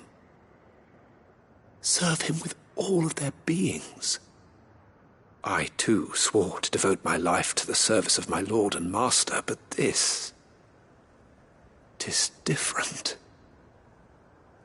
It is more. And so I would see it through to the end. See these people safe, that they might achieve their dream. That they might do their duty to their Lord. Even if it should keep me from doing my duty to mine. You do understand what their dream is, don't you? I do, my lord. They would cast aside their wills and become Akashic. I know that it may be hard to believe, but to these people, that is the very essence of salvation. Forgive me, my lord, but I must remain here. If you are to return to Master Cyril, I would consider it a great... Did you hear that, my lord? Something is happening. I'll go and find out what. Stay here.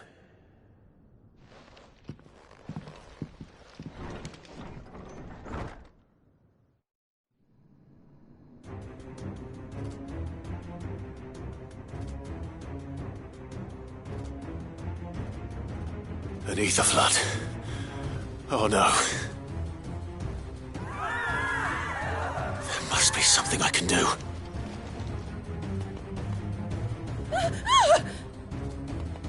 Echoes as well. Found her.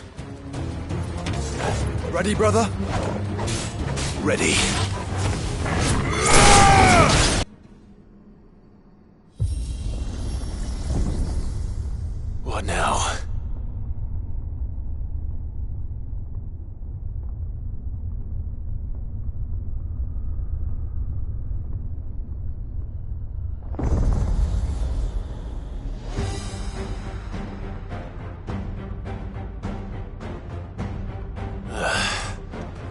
We meet again. I've killed your kind before.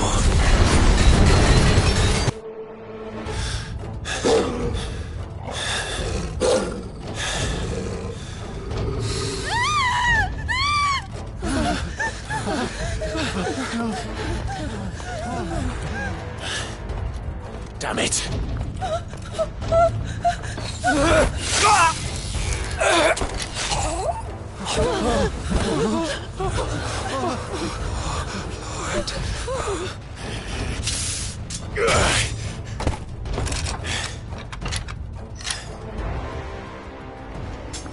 Don't you die. Come on, speak to me. I had to save them, that they might have a chance to find true salvation. By devoting themselves to the service of their Lord.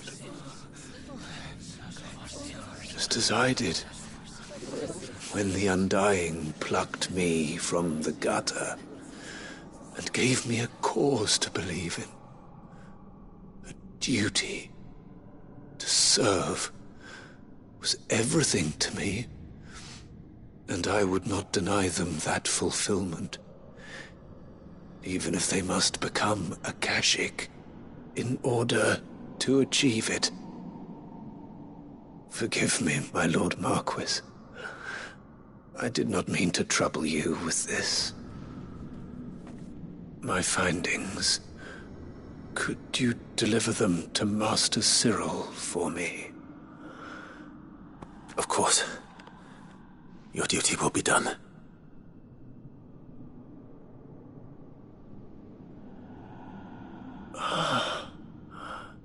Look, my lord.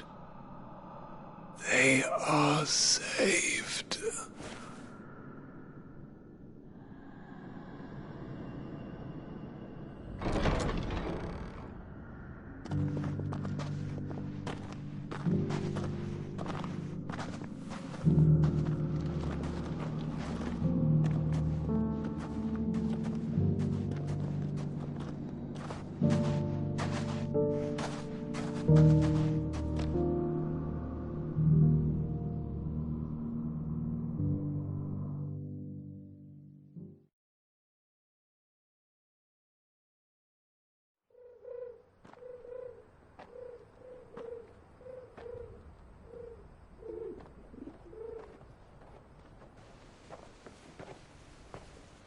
They are saved.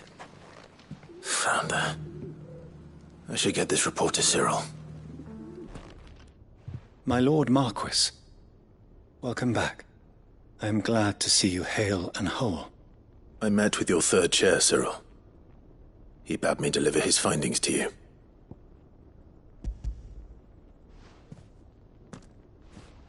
Thank you, my lord. He remained in Ash? He died protecting the villagers from an echo. I buried him in Mickelberg. I'm sorry that I couldn't save him. If you could not save him, no one could. The villagers, they were believers in this savior cult. They prayed to their god that they might be unburdened of their wills.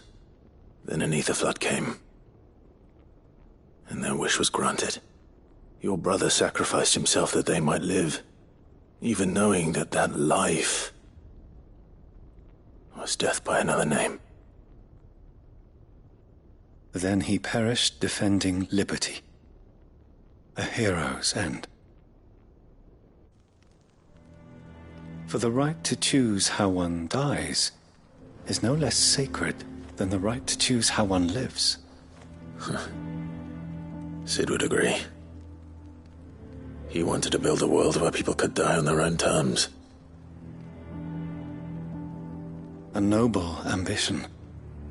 To die for one's cause is the most perfect expression of one's faith. It matters not how misguided others might judge one's decision to be. Only that the decision is one's own. We live according to the teachings of our order. We believe in them. We protect them. And yes, we die for them. For better or worse, that is our creed.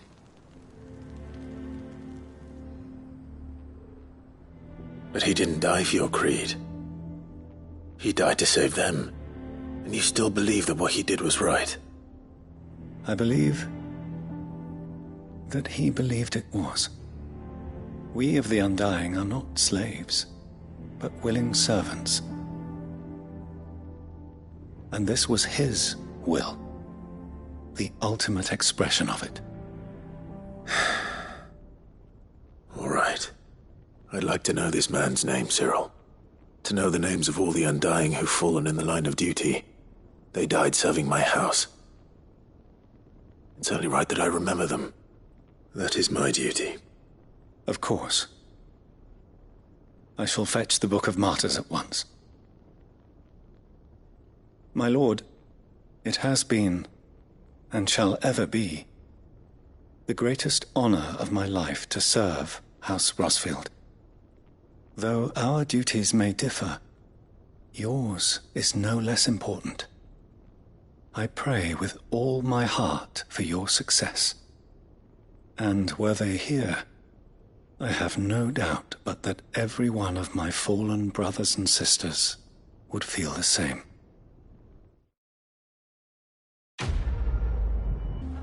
Here to help me pack? Thanks, but I'll be traveling light. I'm almost finished already, in fact. You're really going to go through with this, then? I am. But before I go, there is one small issue I'd like your assistance with. Well, two, in fact. If it's within my power to help you, I will. It's the children. I refuse to let them share in my disgrace. And if I leave them here, they surely will. Our friendship would see them ostracized forever. But I can't take them with me either. I can think of only one place where they are certain to be safe and provided for and loved. The Hideaway. Of course. The children would be more than welcome. Thank you, Clive. I will not forget this. Lubor, are you still here?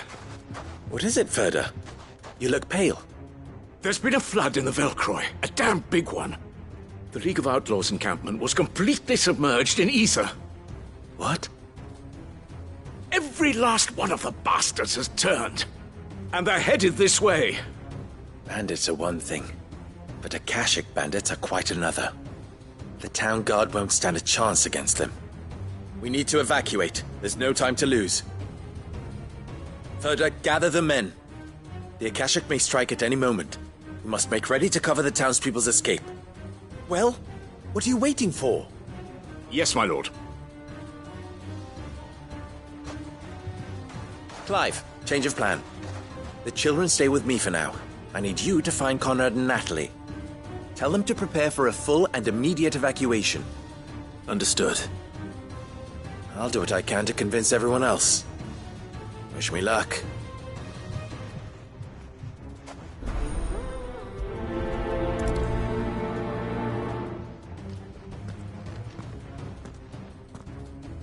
Ah, it's you.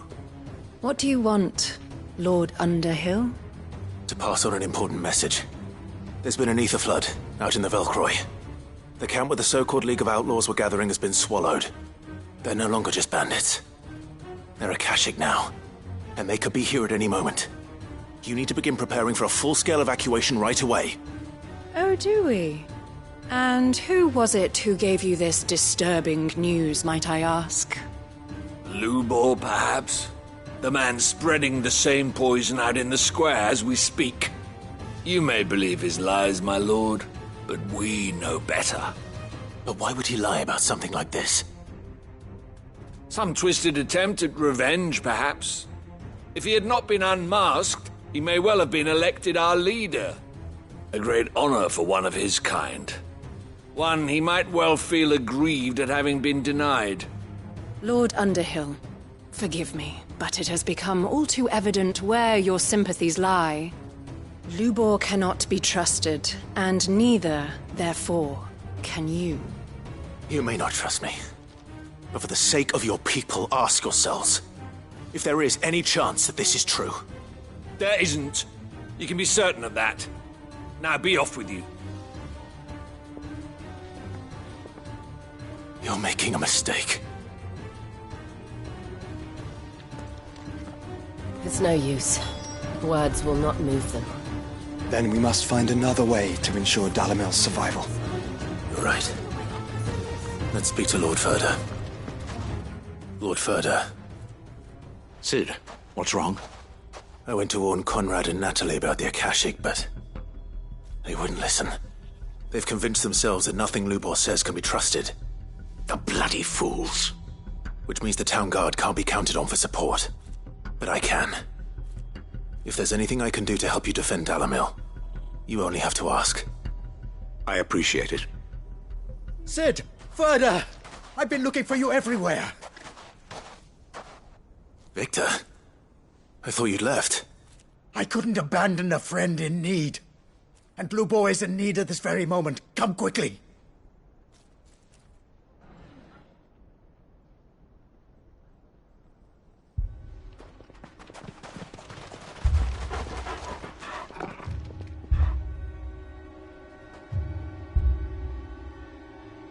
You have to believe me! The Akashic are coming! They don't eat, they don't sleep, they don't tire, and they don't care who they kill. They're unlike anything that's come before.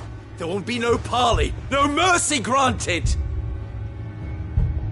We may have saved the town once, but this is different. I do not ask that you forgive me, but please believe me. If you do not run, you will die. You will all fucking die!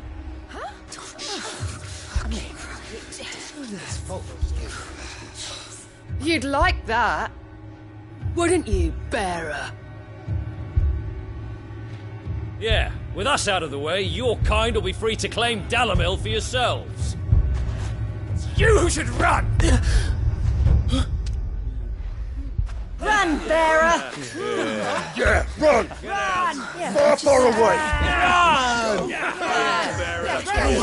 Just go, bearer! Yeah. Yeah. Yes! Go on, then. Go on! Go! Just go! Lubor. Wait. Someone's coming. Go! Come on! Stop! You're hurting him!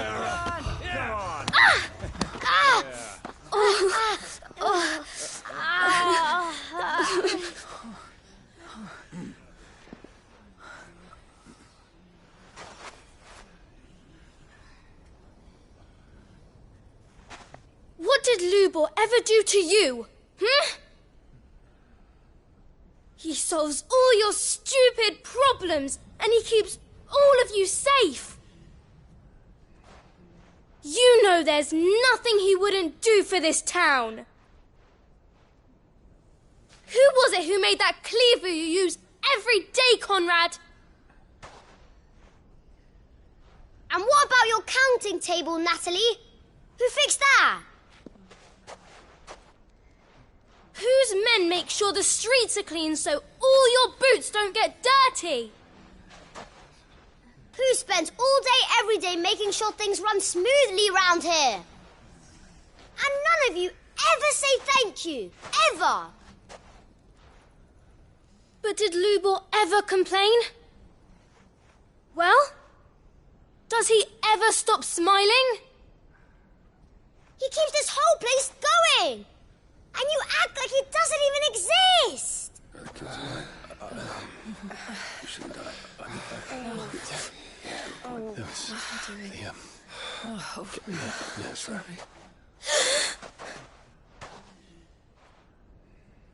Lubor, we've heard enough.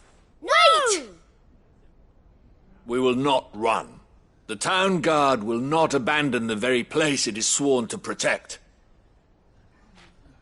And I will not give up for lost the stores that we labored so hard to fill.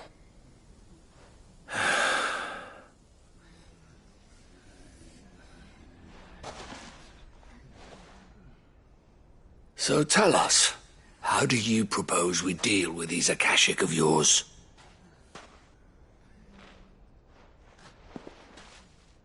We won't run, but we will fight. All right, then.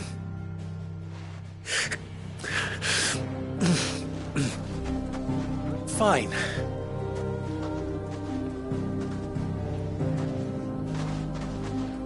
Gather round if you don't want to die.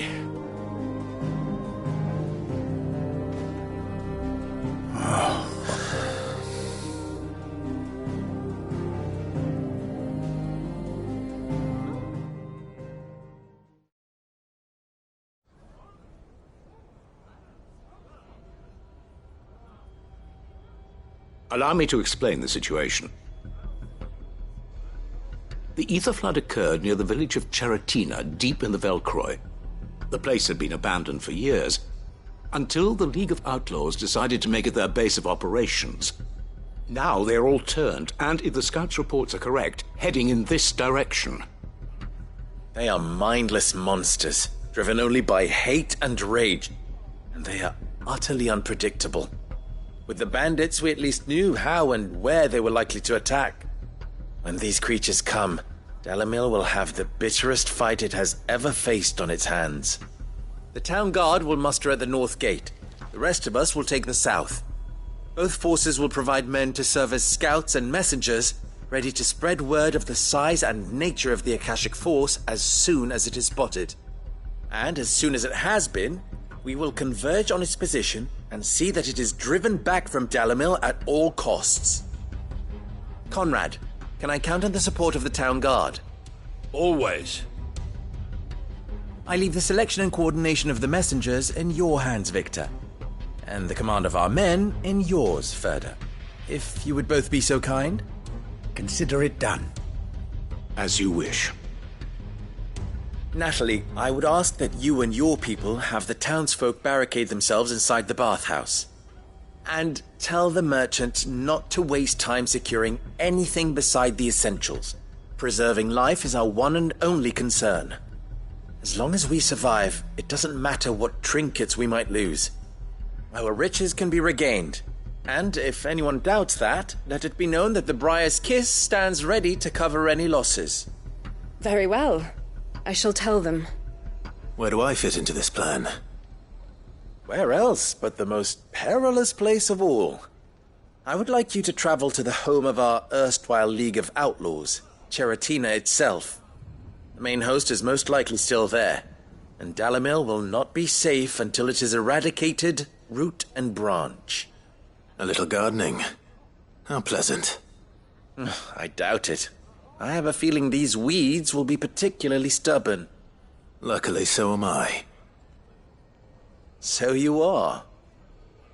All right then, we all know what we have to do. Now it's simply a matter of doing it. For Dalamil.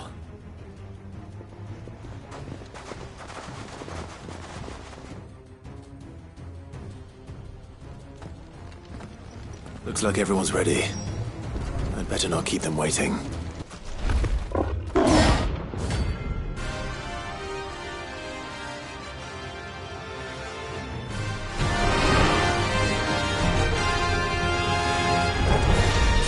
We're not going to outrun this one. Stay close, Torvald.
Should have picked on someone your own size.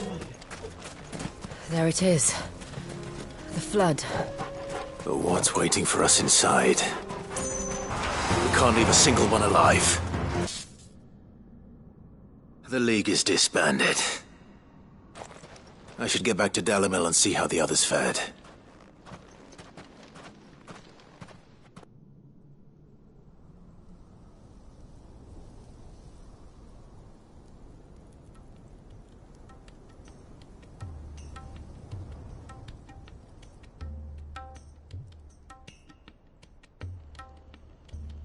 All the Akashic we were able to find have been dealt with. Seems that might be the last of them. The last of them here, perhaps. Lubor, Sir Clive has returned. Clive! What news from Charatina? It's done. Root and branch. I knew you wouldn't let me down. Thank you, my lord. Friends, the Horde has been driven back. The Akashic have been defeated.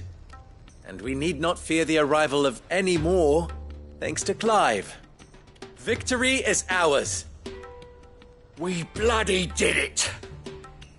We saved Dalimil. Lubor, allow me to apologize. After all you have done for this town, we should never have doubted you. But we did. And for that we are truly sorry. We only hope that you can forgive us. We need you, Lubor. Dalimil needs you. So, if you would still like to be considered for the position of mayor, you have our backing. You do remember that I'm a bearer, don't you? We do. But that is not a stain on your character. It is a stain on ours. We thought only of what we perceived bearers to be, not what you truly are. The man who saved Dalimil twice over. I see. But I will only accept your proposal on 2 conditions. Name them. Firstly, that you will both do everything in your power to rally your people to my cause. If the Town Guard and the Merchants League do not accept my leadership, it will be doomed from the start. Unity is the key to defending Dalimil, and I do not doubt that we shall need to call on our combined strength again. When that time comes, I will expect us all to pull together, just as we did today. Of course. You have our word. And secondly,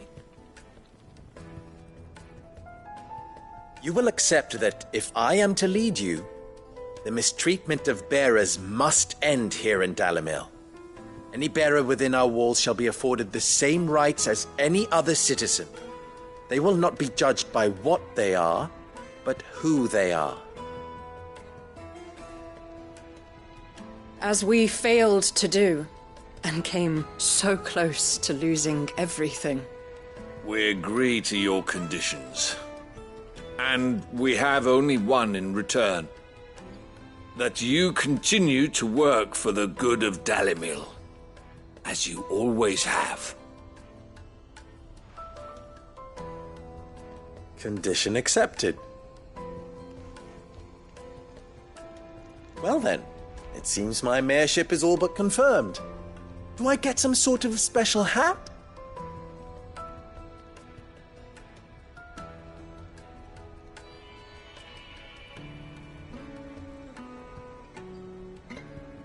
How fickle fate can be. Not so long ago, I had resigned myself to leaving Dalimil in disgrace. And now, I find myself her leader. Here. For everything.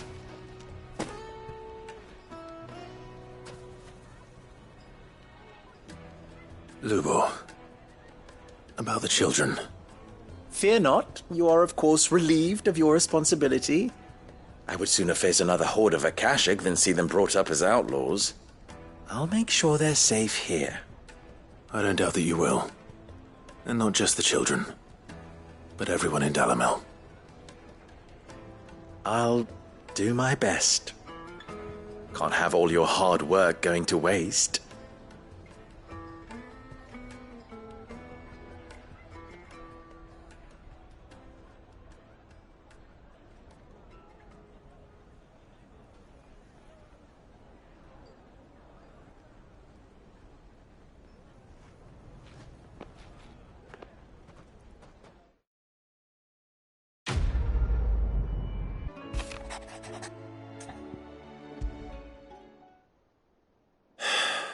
What is it this time, Torgal?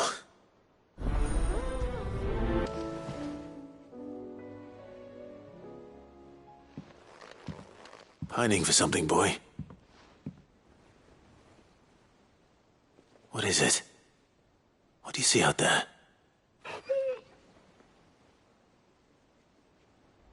I never did ask where you got that anklet of yours.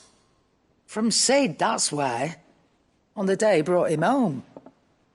That long ago? And you're only thinking to ask this now?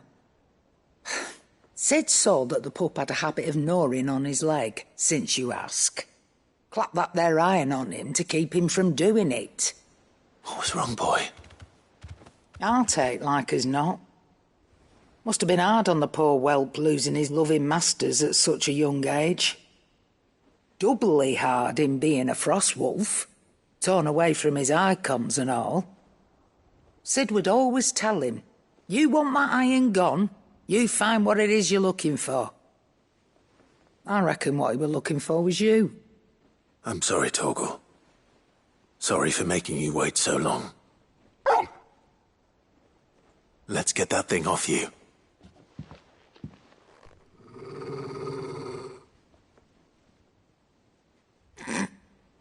Doesn't sound like he wants it off.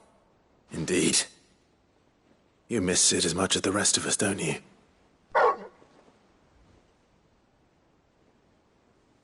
You want me to go with you somewhere?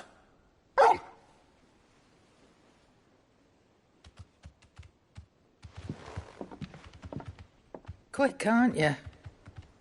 Glad you've been paying attention. Not nearly as much as you have, Lady Karen. Aye, good thing and all. It's not like Gav would have kept him in nuts and rubbed his belly these past 10 summers. Your kindness is appreciated. You've been a good friend to him. Only because he doesn't talk back like the rest of you. Go on now.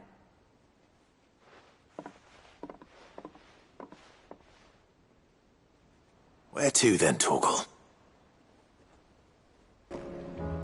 All right, Torgal. Where are you taking me?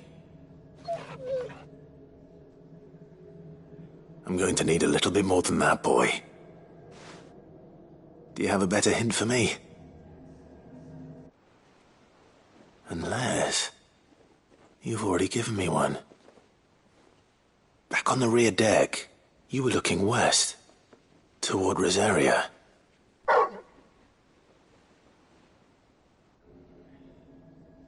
Why don't we try the rookery?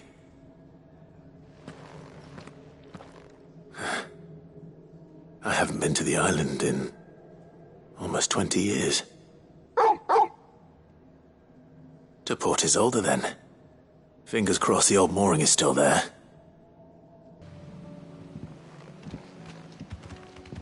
It's still here. After all these years. A lot smaller than I remember. And you're a lot bigger. You might have to swim, boy.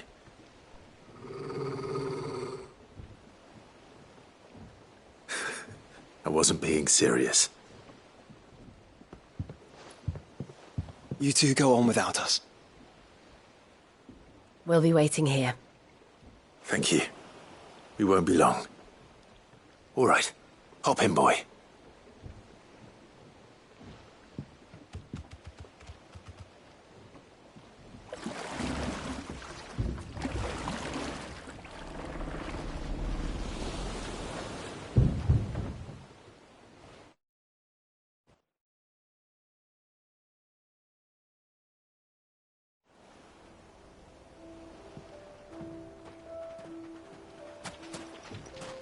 This place hasn't changed at all. The rookery's right through those trees. Come on. Race you there? I bet I could still beat you.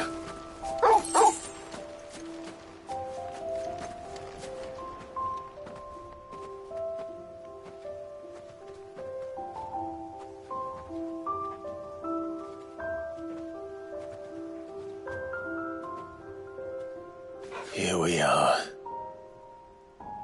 This was our hideaway. Wasn't it, Torgal?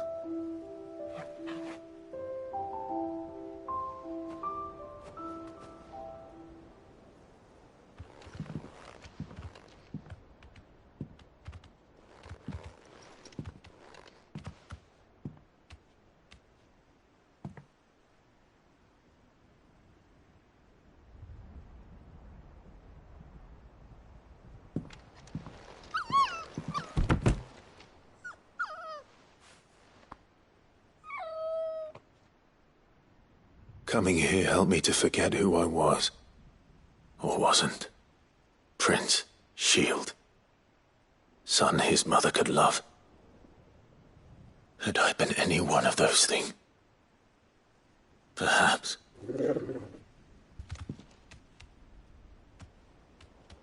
What is it, boy?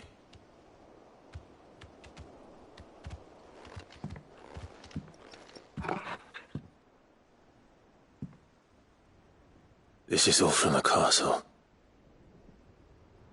And Phoenix Gate. Did you bring these here?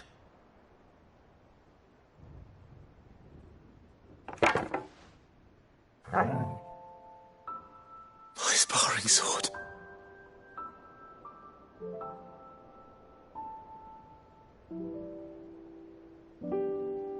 Well. You never stopped looking for me, did you, boy?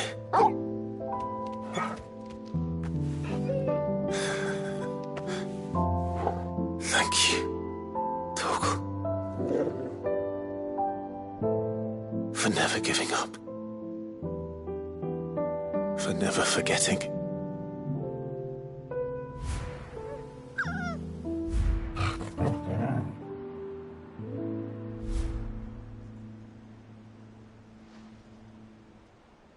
Let's take this with us, shall we? So I don't forget either.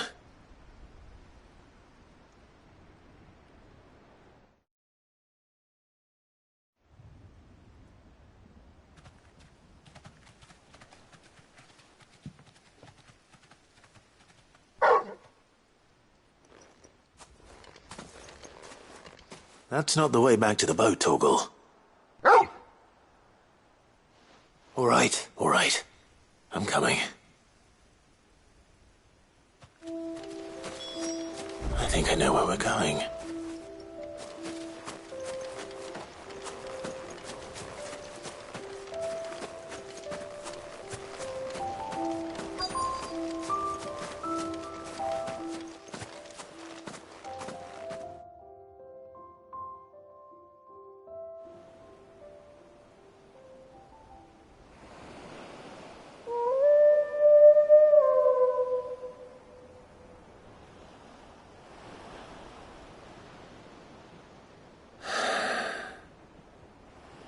People always talk about the importance of putting the past behind you. But without it, we wouldn't be who we are today. And we certainly couldn't steer our way to a better tomorrow. Come on, Torgal. Let's go home.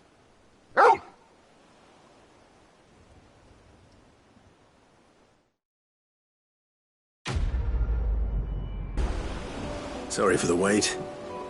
We're ready.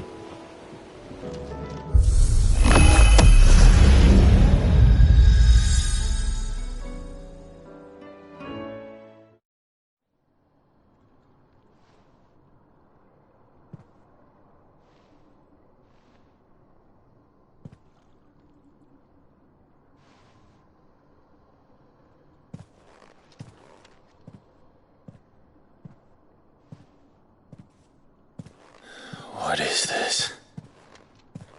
Muthos. You plumbed the very abyss, yet still you hunger.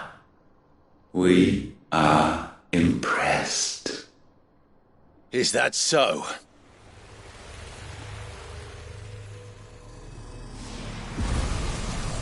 Oh, no. Not again.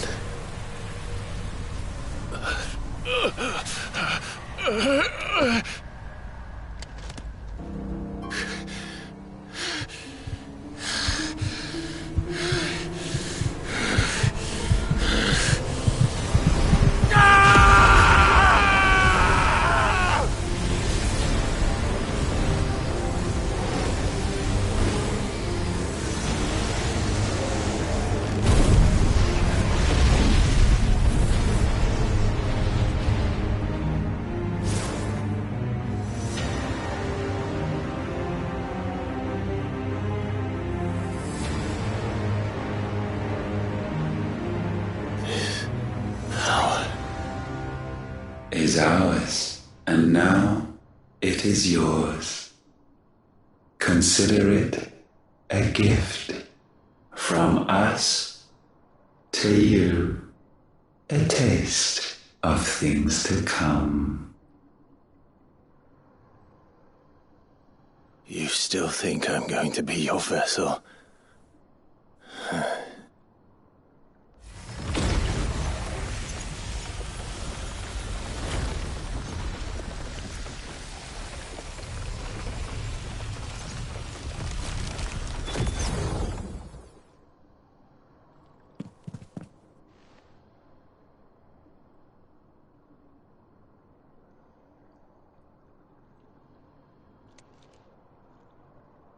I'll take your gift then, Ultima. Just don't expect it back.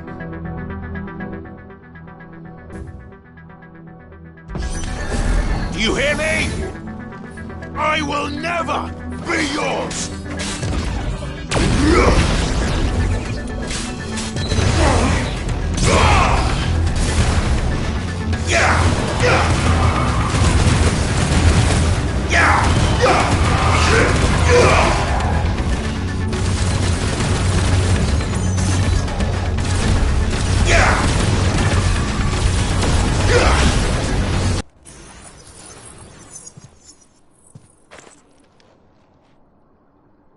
You, who ever rail against our gifts, remain all too eager to avail yourself of them. Perhaps you require more time to reflect.